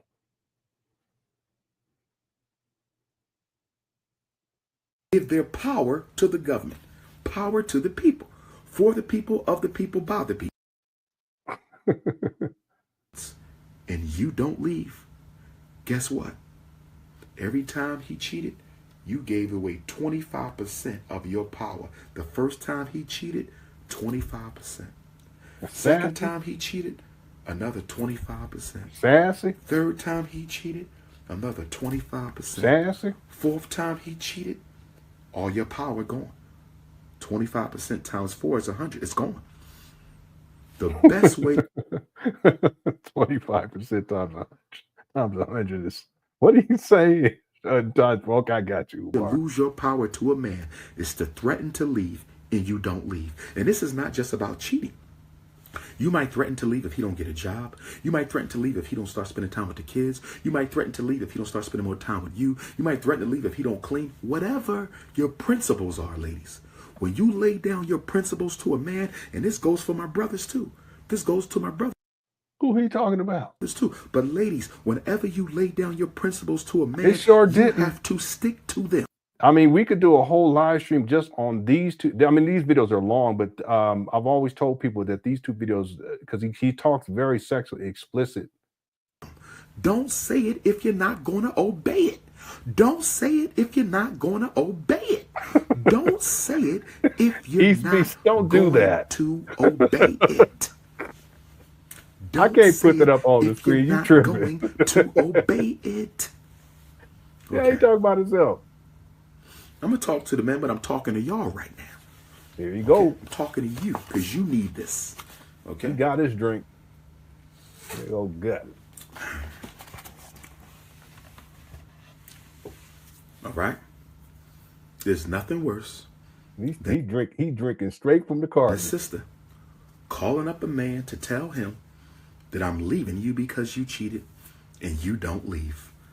The worst thing. Let me skip through this guy.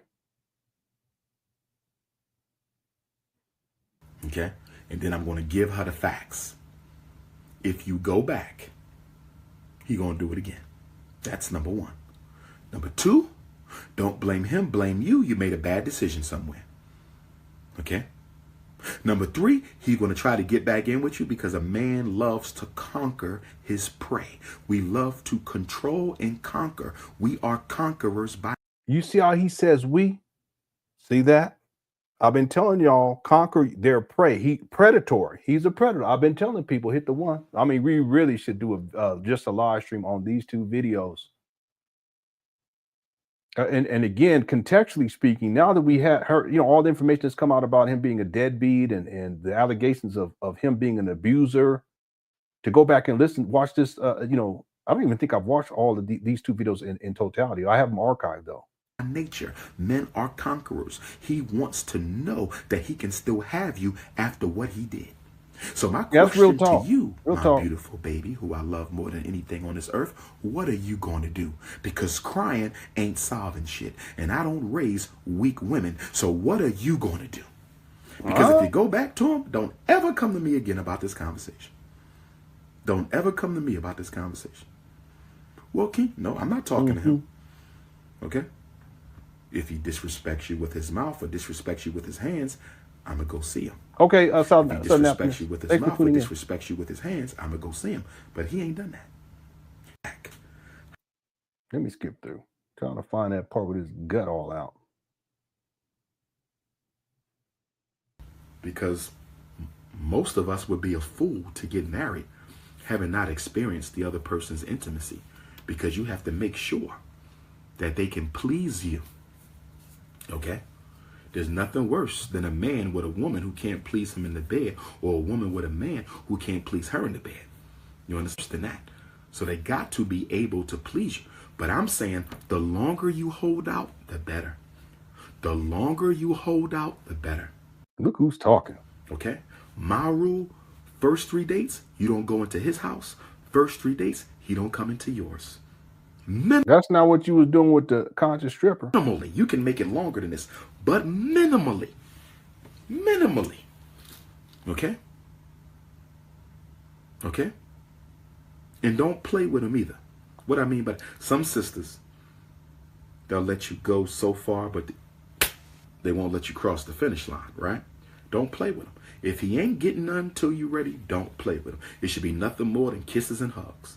kisses and hugs. Once you start taking off underclothing and all this kind of stuff, and then don't even play with him. Hold your ground. Don't even play with him. Don't even incite his imagination. Don't even play with him.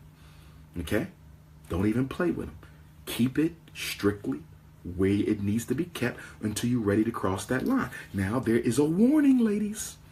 I do have a warning for those of you who wait, and I do recommend you wait, and the longer is the better. Yes, the longer is the better. But see, what some women do is they say, if I make him wait too long, he gonna move on. He might move on for the moment. But if you are a quality queen, if you are a quality queen versus the thirsty thought, if you are a quality queen versus the thirsty thought, if you are a quality queen versus the thirsty thought, he will come back to the quality queen. It might be a year. It might be 2 years. It might be 3 years. But I can guarantee you, okay,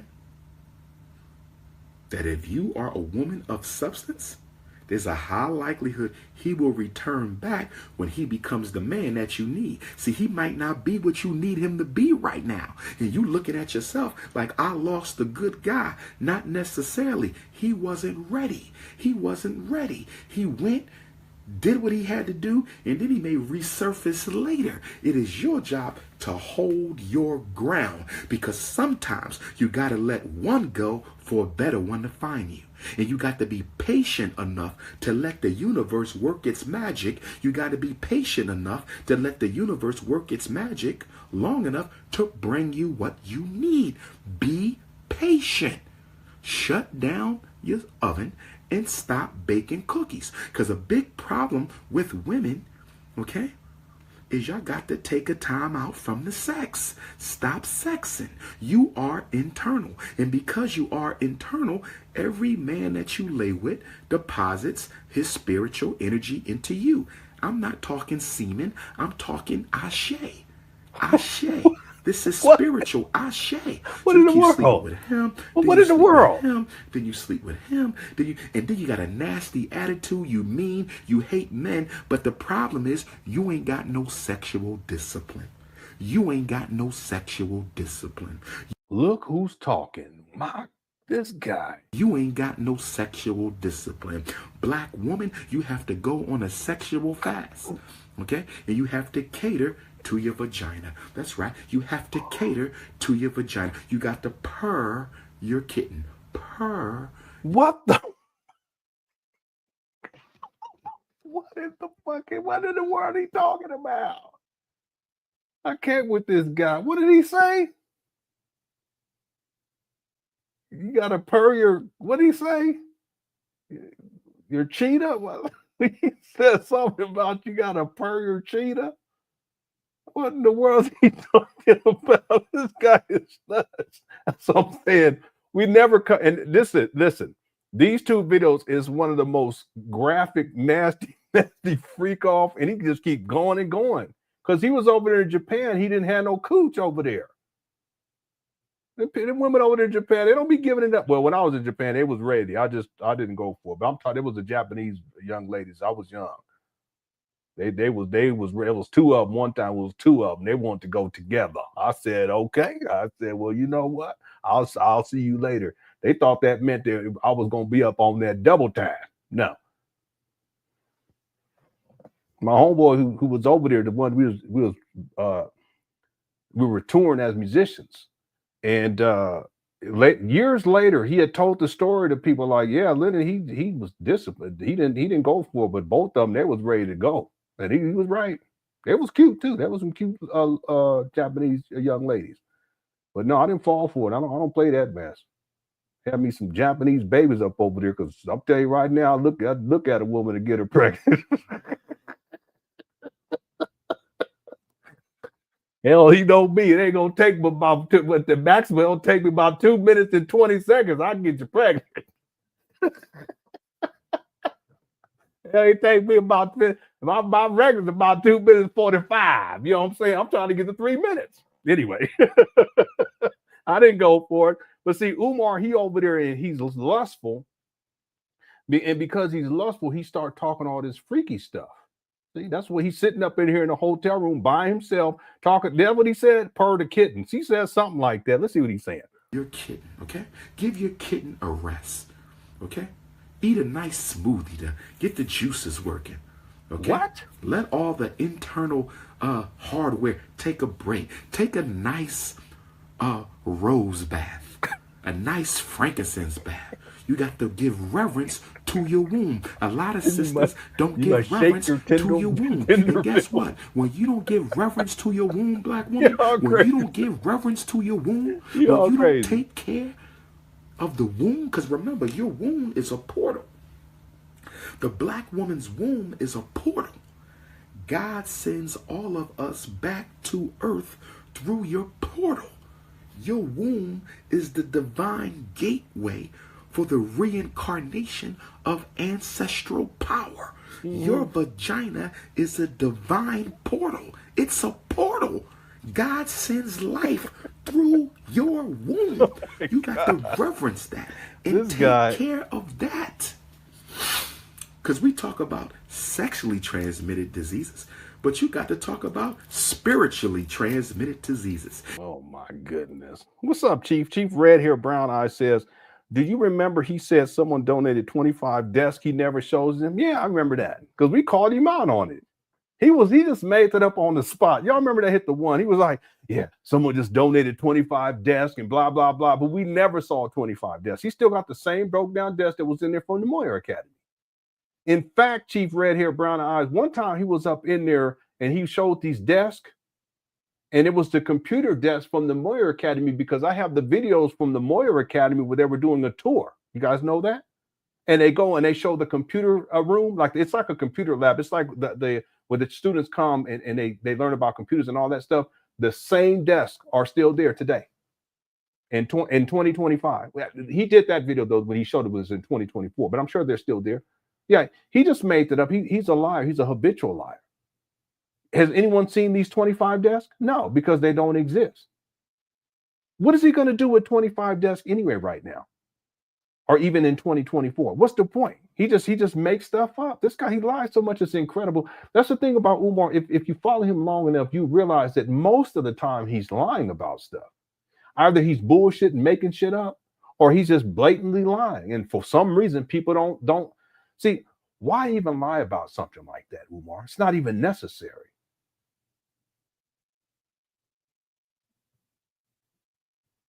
Well, he's a habitual liar. He's a pathological liar. That's what he does. He lied about getting 25 desks. There ain't no 25 desks.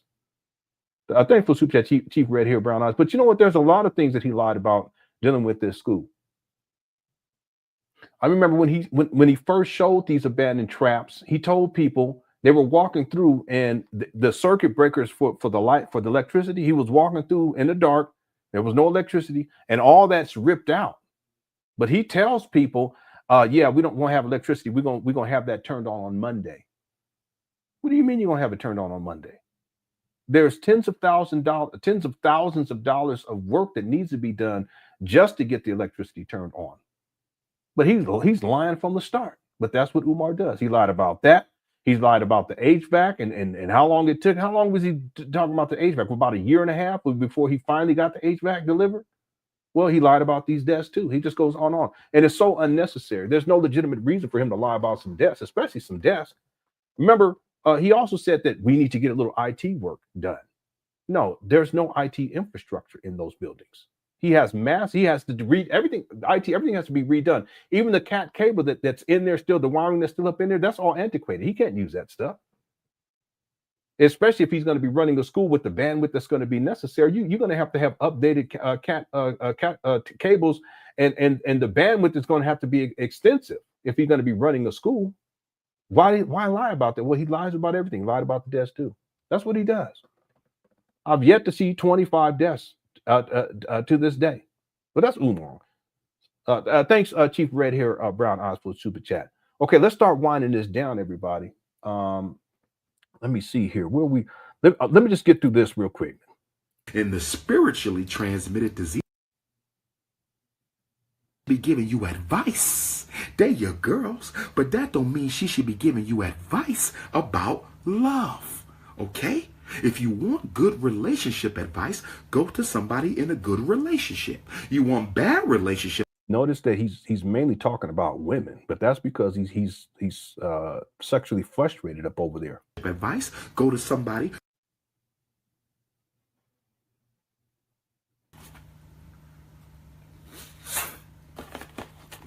Pardon me.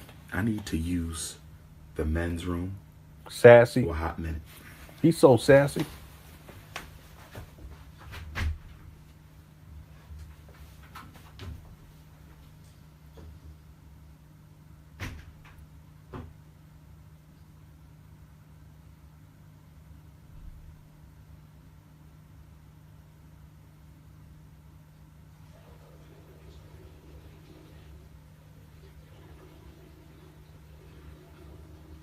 Y'all hear that? This guy.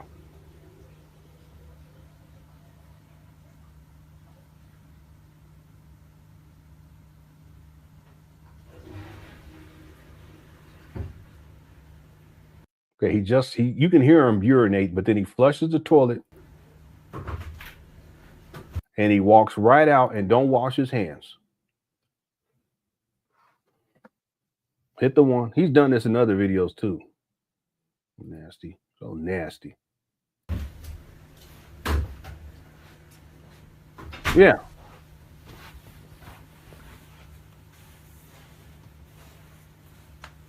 See that? He didn't even wash his hands. Pulling up his pants all hanging down.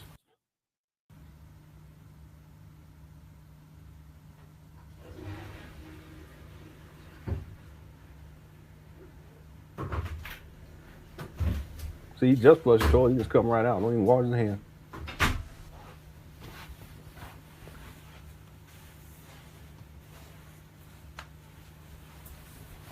What are you doing? Oh, this guy, he's changing his, God.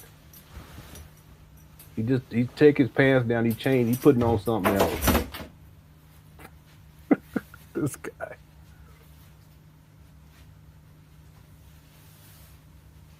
No, he didn't wash at all. You can hear it because you would hear the sink going. You hear him flush the toilet and he comes out.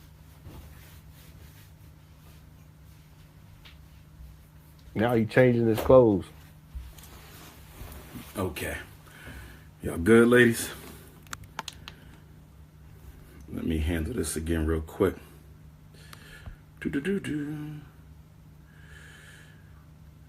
right.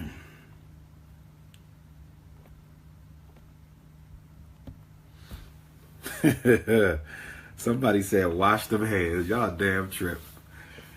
I did wash my hands. Cut it. No, he didn't. He lying. Out. Got my Japanese snack. He's such a liar. He ain't washed his hands. He gonna be eating snacks right after. Can't even open it. My Tokyo snacks. Yeah, it's late because he's brother.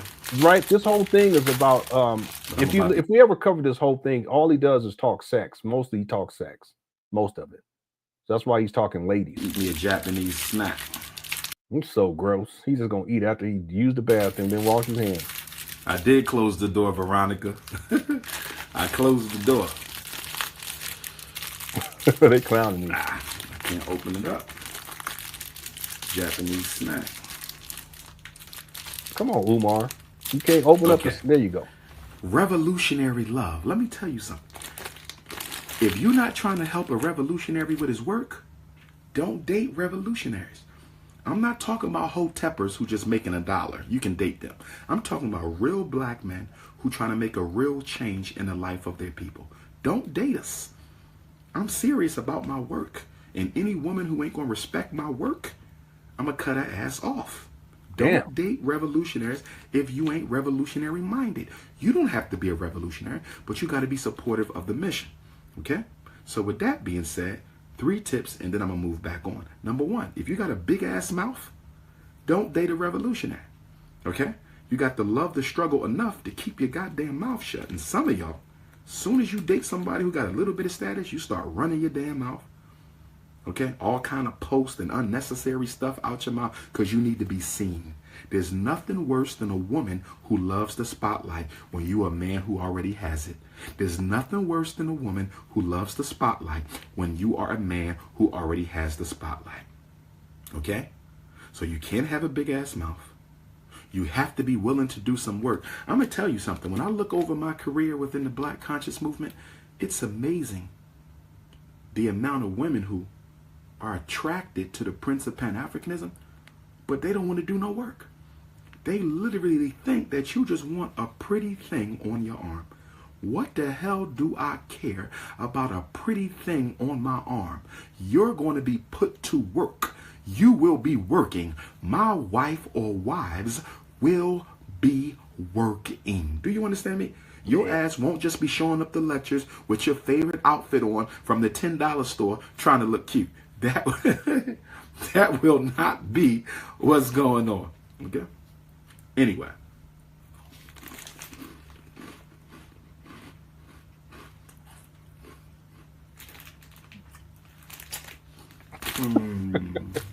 Anybody want some Tokyo snacks? Okay. Now, let me get back. Listen to this, Queen. Listen to this. Remember how I said the longer you can go, the better? The longer you can go, the better. Right? Excuse my stomach growling. It's good. There's only one exception. And that exception is if you make a man wait a long time and you finally decide to share your intimacy with that man and you hit him with the loosey-goosey. I'm telling you right now, if you make a man wait all that time, months or years or seasons, and you hit his ass with a loosey-goosey, you're going to be in trouble. It's nothing worse than a woman that make you wait for a long time and then hit you with a loosey-goosey. Okay? Okay? A soupy loosey-goosey, a super loosey-goosey. Don't you hit no man with a super loosey-goosey. Because do you know what that tells him? Guess what that tells the man?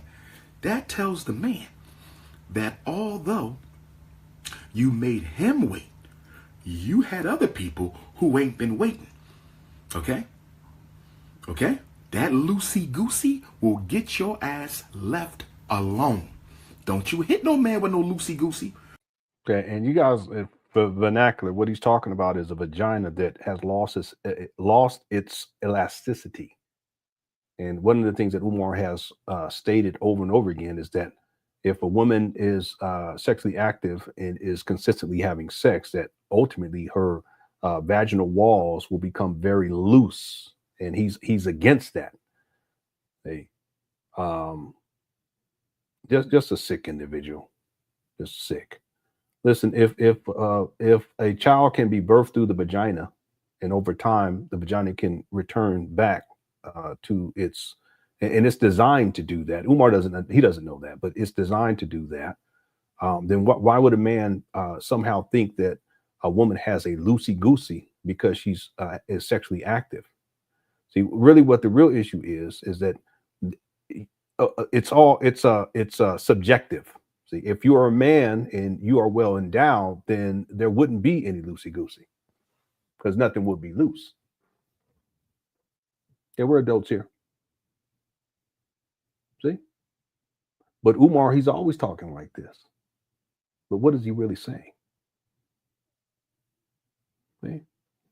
But he has to put it on the women, like the women, something wrong with y'all. Something's wrong with your JJ.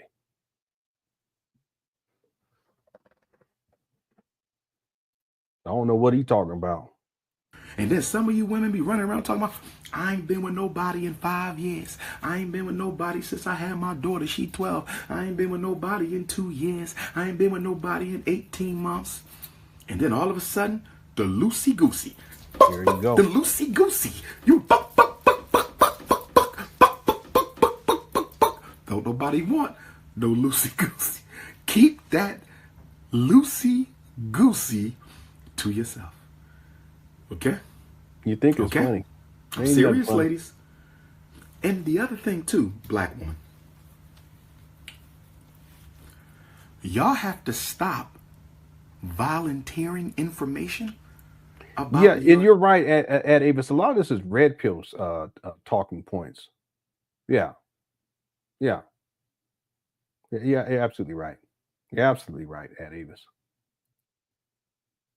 That's actually a really good point. sexual history. Stop volunteering information about your sexual history.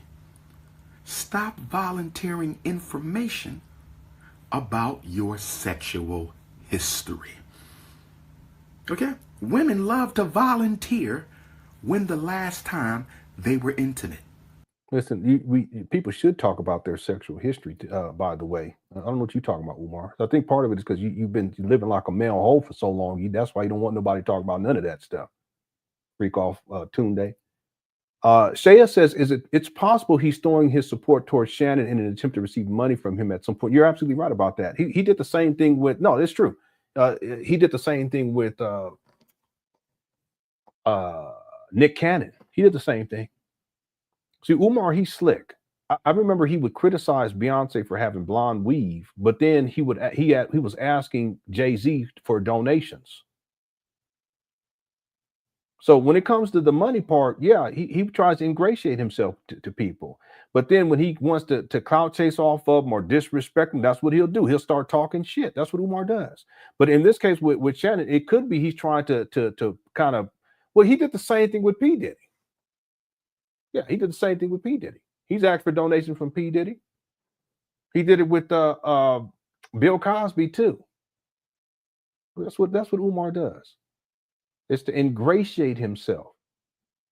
But ultimately, if you look at the history, and particularly with Shannon Sharpe, Umar has a long history of going at Shannon Sharpe. In fact, Shannon Sharpe did, I remember, if memory serves me correctly, Shannon Sharpe actually addressed Umar one time.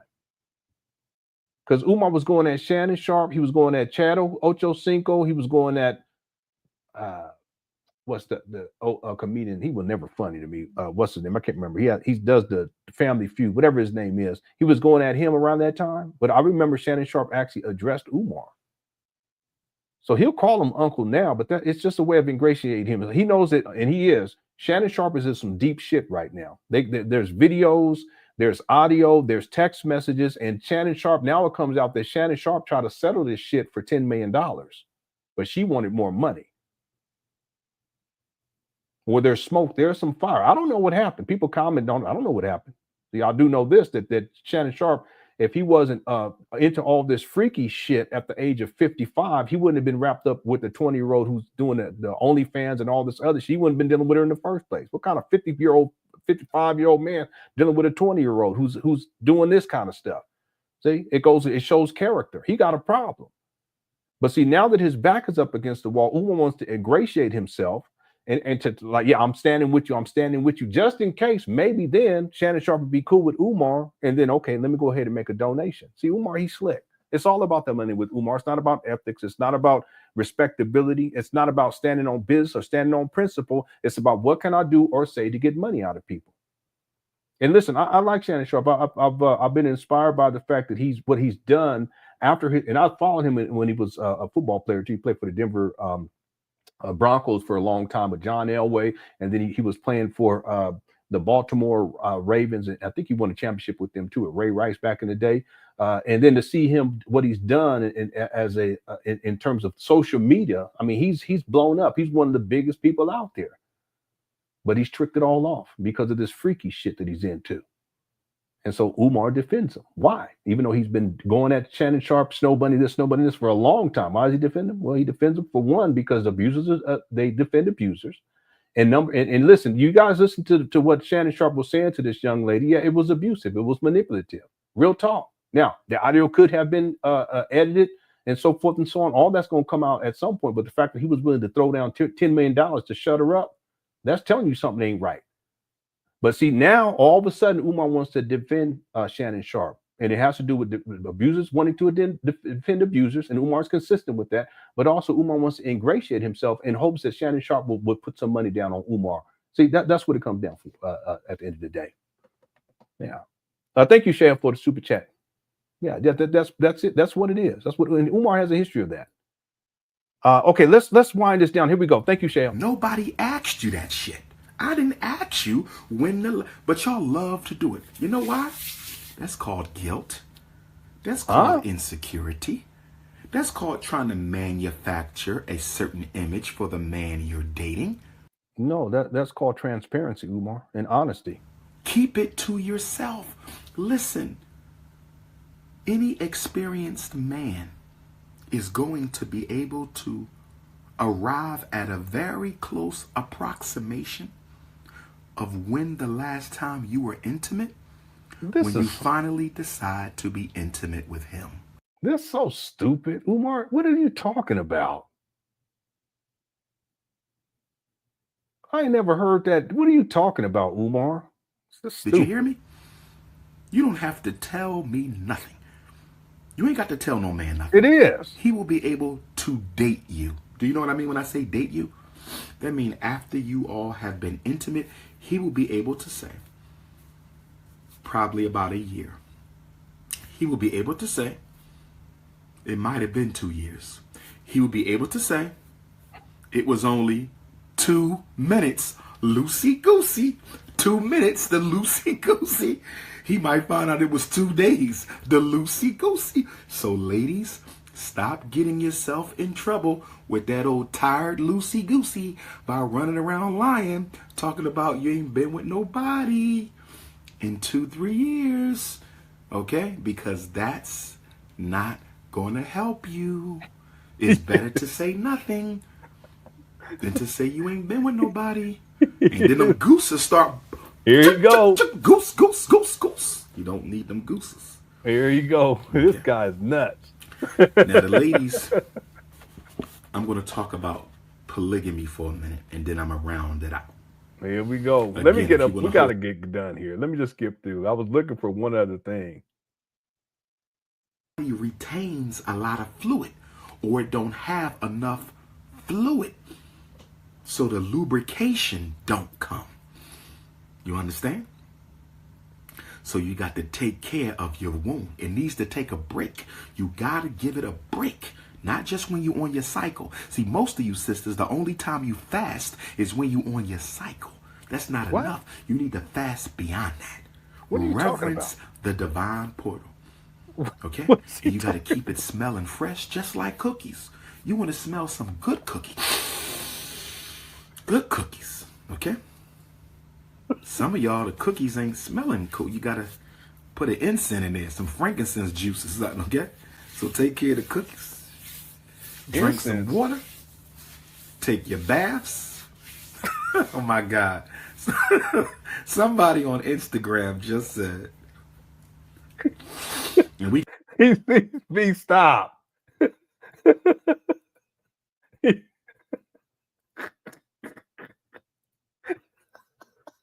Y'all want to do y'all next week? Y'all want to do a live stream? We can cover both of them. They're long, and he just talks so crazy as a principal. We can cover both because I ain't take notes on these yet. We can watch it. I can take notes while we watch it. He's a freak.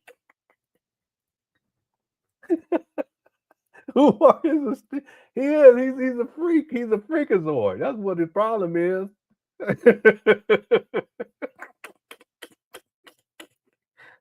He said incense.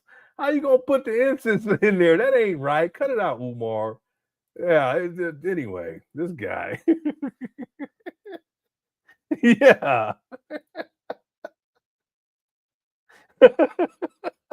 He's maybe going too far. Yeah, hygiene advice from a homeless guy that's a hoarder. They're living in filth. Yeah. All right, let me just picking with you, ladies. You know that I love all of you. Loose goose, tight goose, but I'll never be with a loose goose. Somebody just said it's too many miles on the cookies. Too many miles on the cookies. That's crazy, but that's true. Just like a car, you put too many miles on that goose, and that goose gonna break down. You got to give it a tune-up. Give your goose a tune-up, ladies. The goose needs a tune-up. Okay? Now, we got to talk about something else. Uh-oh, here he go. Here he go. Ain't no such thing as a scentless goose, my queen. No such thing. No such thing. Every woman has a scent. Every woman has a scent. This is how some of y'all know when y'all men been out, because y'all can smell the woman's scent. Every woman has a scent.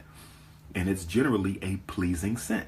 Men are engineered by nature to pick up on those hormones that women elicit when they're ready for intimacy. You understand? So women have a scent.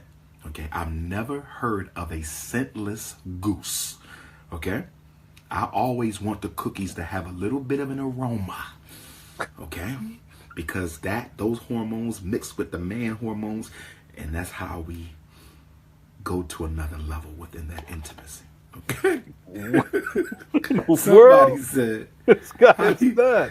Oh God, transvestites. But let me say, black women, I'm concerned for y'all, because the homosexual war against black males has created a phenomenon for black women where y'all need to be careful that you don't end up with a bisexual brother, in case that's not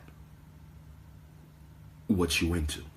Hopefully it's not what you into, but some of y'all might. This guy eating that. Let me just skip. I know I ain't found that. We ain't gonna find it because this video right here is almost 3 hours long. The other one was an hour and something. But I was trying to find it when he had his gut all out. Like in the weather, I'm speaking to. All right, we're gonna end it right here. We have to make sure that all women get married. We have to make sure all women get married. Look who's talking. Okay, the original video we're supposed to watch is this one right here. If you guys don't mind, let's do 5 minutes on this, and I'm not even gonna comment, just so that I can feel like we got some of it done, and then we'll close. I have something else to show y'all. It's this pitch, this right here, but y'all hold on. Let's do 5 minutes on this. Can you still have kids? Can you not have kids? It don't matter. I just need to know how many tattoos you got on your body. You're gonna have to get them tattoos covered up. You can't be my wife with another man's name on your body. I'm telling you that right now. Wait a minute, hold on. I'm building a relevant institution so I can have 2 wives.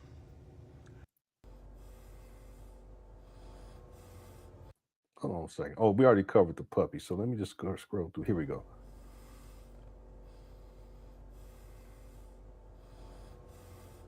Black Queens, Uncle Shay Shay. I'm riding with Uncle Shannon Sharp. I'm not going to never laugh at a black man when he's down. I'm standing with Shannon Sharp. Shannon Sharp, you must never snow bunny again after this, my brother. All sisters. Uncle Shay Shay, we're going to ride with you, Uncle Shay Shay. The unapologetically African alpha males are going to ride with you, Uncle Shay Shay. No more snow bunnies after this, my brother. That's it.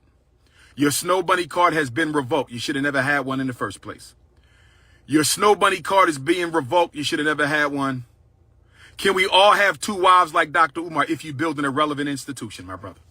If you building a relevant institution, you can have 2 wives. I'm building a relevant institution so I can have 2 wives. I'm building a relevant institution so I can have 2 wives. What's up, SJ? I'm only dating in pairs now. I'm not dating no more women alone. You must have your co-wife. You must have your co-wife already, my sisters. Find your co-wife and then find me. Don't find me first. Good find your co-wife. Send me the resume. What can you do? What have you done? Degrees, talents, skills. Cashmere. If you've been to jail, I need to know if you've been to jail. Can you still have kids? Can you not have kids? It don't matter. I just need to know how many tattoos you got on your body. You're going to have to get them tattoos covered up. You can't be my wife with another man's name on your body. I'm telling you that right now. You cannot be my wife with another man's name on your body. So you're going to have to get all them tattoos covered up. Oh, yes. And you got to get... He has changed. We were talking about that earlier, Kalia. He has really deteriorated over the decades. And he's in a really bad space. He's been in a bad space for a long time. I'm going to say this, though, that even though he was able to contain himself to a certain degree back in the day, he doesn't have the levels of control these days, self-control, but understand that he's always been the same basic person, someone who is seeking to exploit Black people, whether that is financially or sexually. Okay, he has a long history of that behavior. It's just back in the day, he was able to keep his composure and keep it under wraps. These days, he doesn't have that ability. And I would say over the last maybe 8 years or so, he just does not have the ability to keep all of the negative aspects of his character in check. The SETI rant as an example, the Zora rant as another example. The video we were just watching from 2017, where he's talking graphic and talking about the JJs and the loosey gooseys, that's always been in him. It's nothing new. Okay, this goes back to childhood. In my opinion, goes back to childhood. It's just that he was able to contain it enough to where people saw him saw him and gave him a level of respect. These days, it just doesn't exist because a lot of people see him for who he truly is. He hasn't changed. Okay, and the other thing is that it's just gotten worse, and it continues to worsen. The Dr. Umar tattoo on your back waist, What's up, above the Johnson? center buns, right on the waistline. I need Dr. Umar, half Africa, half heart. Dr. Umar, I want to see my name. I want to see my name. Oh, yes. Can you believe this guy? Both queens, same tattoo. Both wifeys, same tattoo. And then y'all gonna get y'all ass inside this school and help me get ready. Oh, yes. Queen Kong consciousness ×2. Marcus Garvey Academy wifey, Frederick Douglass Academy wifey. Marcus Garvey Academy wifey, Frederick Douglass Academy wifey. I'm not looking for a third baby mama. I said 2 wives, my Negro. My Negro. You already have 3 baby mamas. Already shown the receipts. Hit the one. We're almost done. This guy. European brother. My 2 wives, my Negro. I'm going to marry them at the next fashion show. There's going to be a community marriage on Ifatunde Avenue. Yeah, I'm sure he does, because people who are teachers and who are in that profession, and it is a profession, they can see clearly what Umar is. A lot of what Umar has done is turn Black people against teachers, including against Black teachers, because he has spun a narrative for decades now, and I do mean decades. When you go back to early Umar Johnson videos, wherein he states things like that the teachers they're out to get the students. They're trying to put your child into special education. They're trying to put your child on Ritalin. They're trying to put your child, and then he says things as if all of the teachers, and all of them, okay, Black, white, and otherwise, because he'll say stuff. I've had to fight with even the Black teachers, because they're trying to sabotage these Black children, but as if the teachers are against the Black children, all of them, including you Black ones, that the administrators, including the Black ones, are against Black children. And so what he's done is he's created division and parents of Black children to look upon the school system and administration, teachers, it includes counselors, the school psychologists, et cetera, as if they are their mortal enemies, and that they have to do everything in their power to defend their Black children from them. But what does that do, though? The education is not just about the teachers teaching the children. It's also about the teachers, when needed, developing relationships with the parents so that the parents can work with the teacher and work with the children to keep the child on track. See, my children's counselors, they know who I am. The principals, they know who I am. One time I was at one of my children's school, and the principal from the other children's school was over there, was walking out, and I was walking in because my son, he forgot his clarinet. And he looked, he said, hey, because he remembered, because I was going up there for my other kid, because they know who I am. I'm talking about for the other school. They know who I am. And we were talking, because I had asked him for advice, because he's an older guy, and he has grandchildren, and we were talking, blah, blah, blah. He was just telling me his business, but he's an older guy, older white guy. He know me, and we good. See? In my life, it's been teachers who kept me on the right track. Real talk. Mom did what she could, but she was always working. Dad was gone. I had some really good teachers, white teachers, and Black teachers for that matter. And I had a wonderful Black teacher counselor, Miss Winston, rest in peace. I was dating her niece. In fact, she was the one that got her niece to come to my school senior year, because we were in a relationship, and she worked that out so that we can go to school together. I lived down the street. We used to leave sometime and go down at the lunchtime, go down to the house and knock on them boots. Anyway, we walked down, go have a minute, come on back up. And then I was living at her house at a certain point. That's crazy. 16, 17 years living at her house, at her apartment with her mama. Anyway, the point is not to get sidetracked.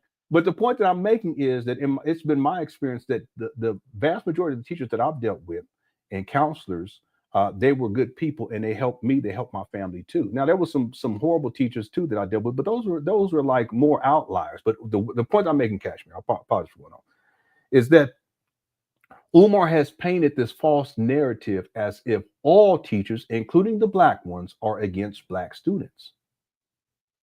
And it's created such a division between parents and teachers. Parents and teachers need to work together. But Umar doesn't know about that because he hasn't raised any kids. He hasn't gone to any, school activities. He hasn't taken the child when the child has a concert or something like that. We do all that up inside this household. It's like a tradition. But Umar knows nothing about that. What he does is he spews division and hatred, and he's done it consistently for decades. Now he's created a lot of damage with this guy. I was getting busy. I ain't gonna lie. I was getting busy. I shouldn't have been. See, my mama, she was always working. She did the best that she could. My daddy wasn't around. See, if I was my own father back then, I'd have been like, "You tripping?" And raw dogging too. I said, "No, you ain't. What you living over there? No, you not. You got to keep your ass at home." That's what I said. 16 years old. That's crazy. Anyway, I ain't gonna tell y'all nothing else, but she was baking me cookies. I ain't gonna lie, chocolate chip cookies. You remember the cookies you can get that be in that little wrapper thing? You take them out and then you just put them on the pan and then you put them in the oven, they rise up.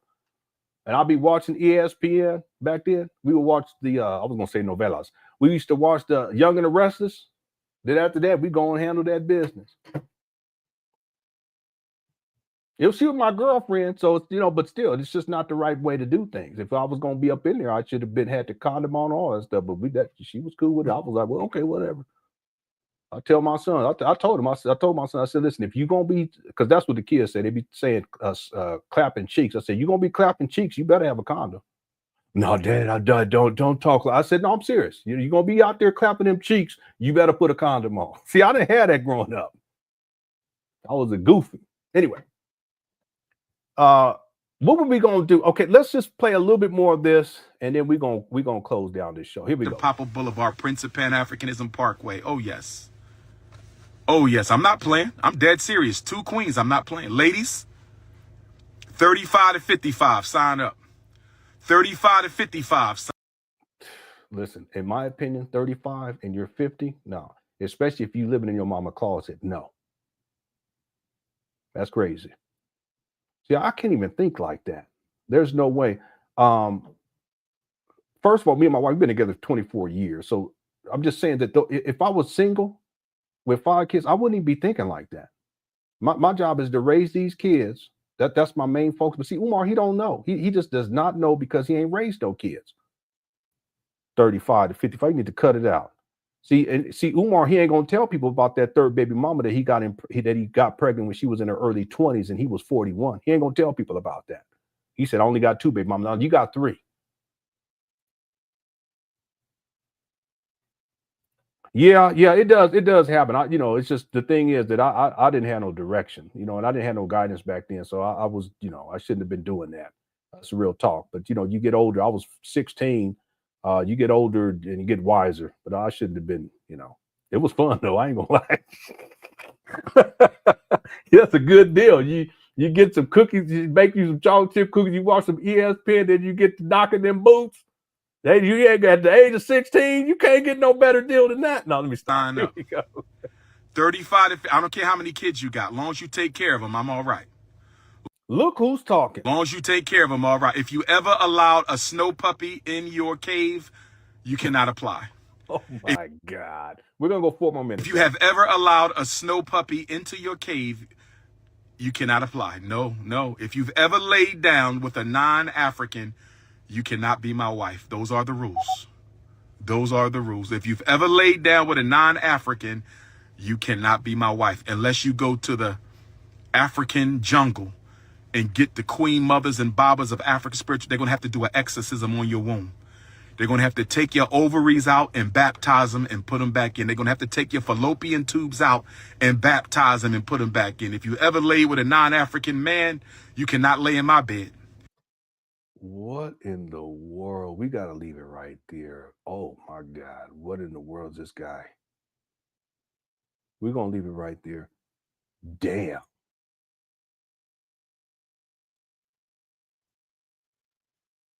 What's wrong with this guy?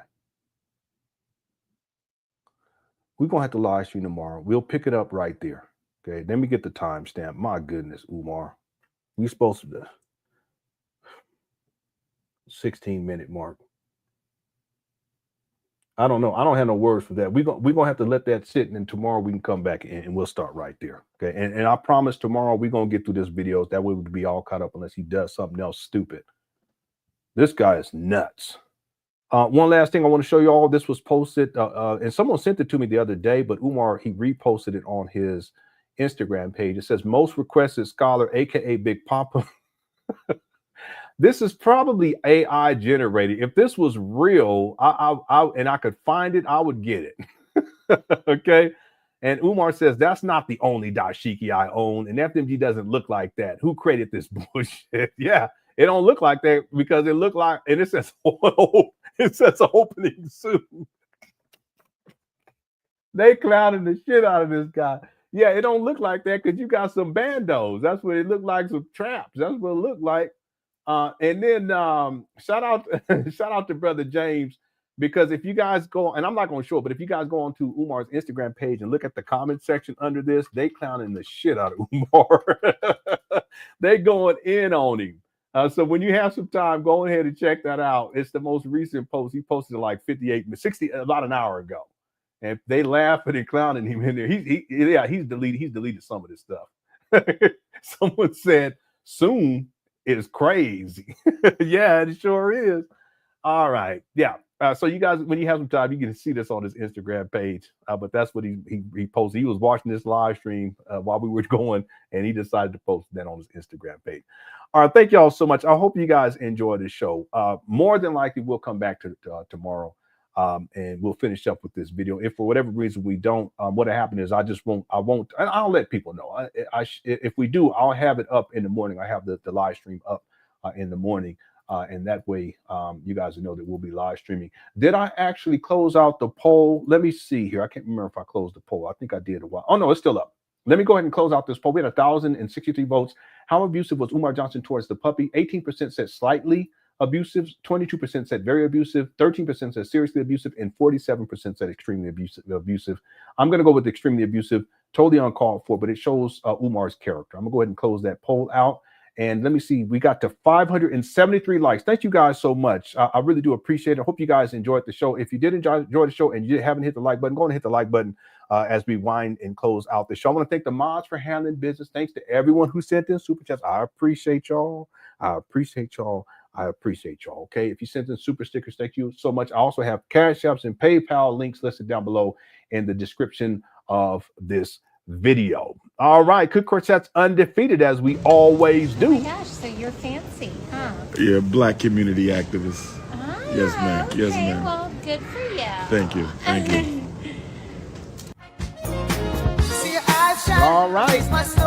Thank y'all. Thank you, Victorious One. Thank you for tuning on in. So I appreciate it. Victor, thank you so much. Unica Records, amazing animals. Appreciate it. Turn this down just a little bit. All right. Hey, Chris, thank you so much for tuning on in. Swaggle Nico. Yeah, undefeated. Last call. Thank you so much. Matt Fire. Thank you so much for tuning on in. Good night. Uncle Joe, thank you so much. Good night to you, Kimberly. Hope y'all enjoyed the show. Go and hit that like button. Let's see if we get to 600. We're at 574. Can we get to 600? Thank you, Bree, for tuning on in. Who's Brother Divine. Thanks, Katie. Appreciate it. What's up, Travis? Last home. Good night. Thank you so much.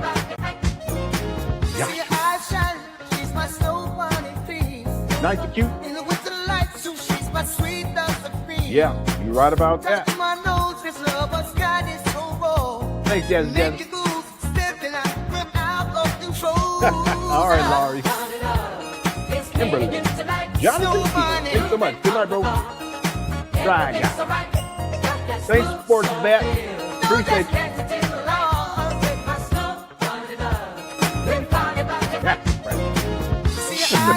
Cookies. Crush. Crush.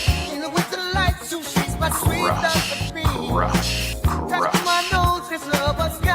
Crush. That's my show. Thank you so much.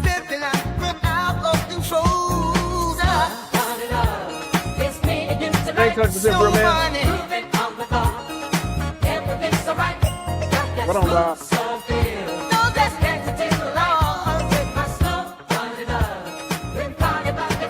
Thank you. Drew. LD. Thank you so much.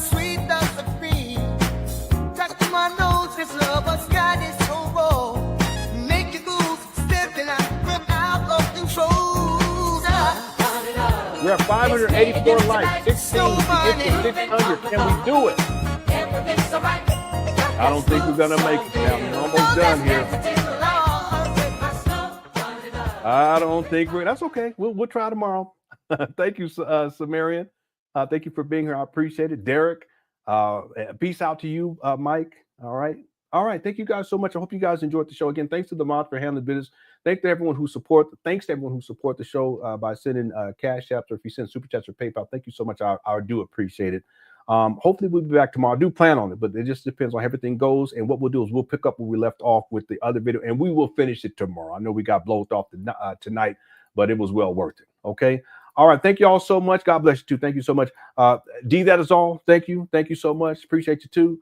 I'll see you guys very, very soon. Please enjoy the rest of your evening. Did we get to 600? Let me just see real quick. I'm just going to check one more time.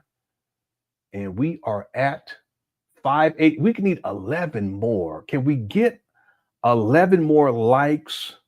Is it possible to get 11 more likes? I tell you, I think we can do it. What I'm going to do, just because, I'm just going to pull up something in the archive for 11 more likes. And if we can do it, it would be, I'll sleep a lot better if we could just get. Let's go to 2021 and let's go with, I'll just pick something. We'll go with this one right here. We need 11 likes. Okay.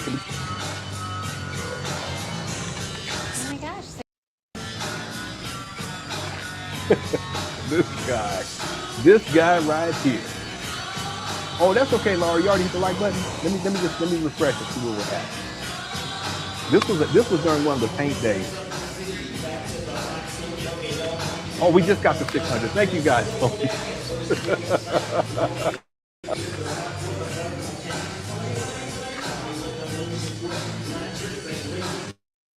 And he just keeps waving his flag. The area is painted a different Orisha, right? Because the FDMG Academy is based on traditional African spirituality. The FDMG Academy is based on traditional African spirituality. I don't know, Laurie. So that black right there by the doors is SU. It's going to be black and red for SU.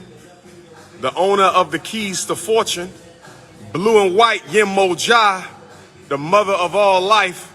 Red and white going to be Shango, the energy of the king, the leader. Now this whole space now, it's storage. He has all kinds of shit in there. You can only walk down the middle. Just like when he flipped the phone, it's the same thing. That's why he hasn't shown this in years. He hasn't shown people the interior of this in a couple of years. 11th, we doing what we do. The destiny of. Well, let me restate that. He hasn't live streamed in there himself. He did have Maria come through. All right, that was probably about a year and a half ago, but he hasn't live streamed himself in there in a very long time. It's been a couple of years. Of the ancestors must be fulfilled. The mission of Marcus Garvey must be fulfilled. We working. Hit the Cash App, $F. He ain't got no cash app no more. HVAC is on order. 90 days. My 11-year anniversary of my New York City debut, October 30th.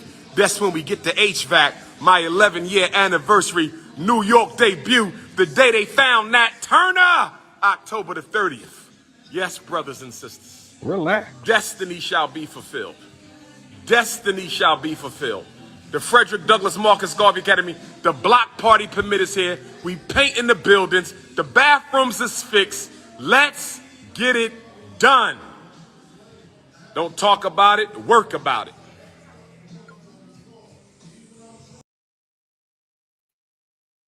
And here we are, 4 years, almost 4 years later, and it still ain't no school.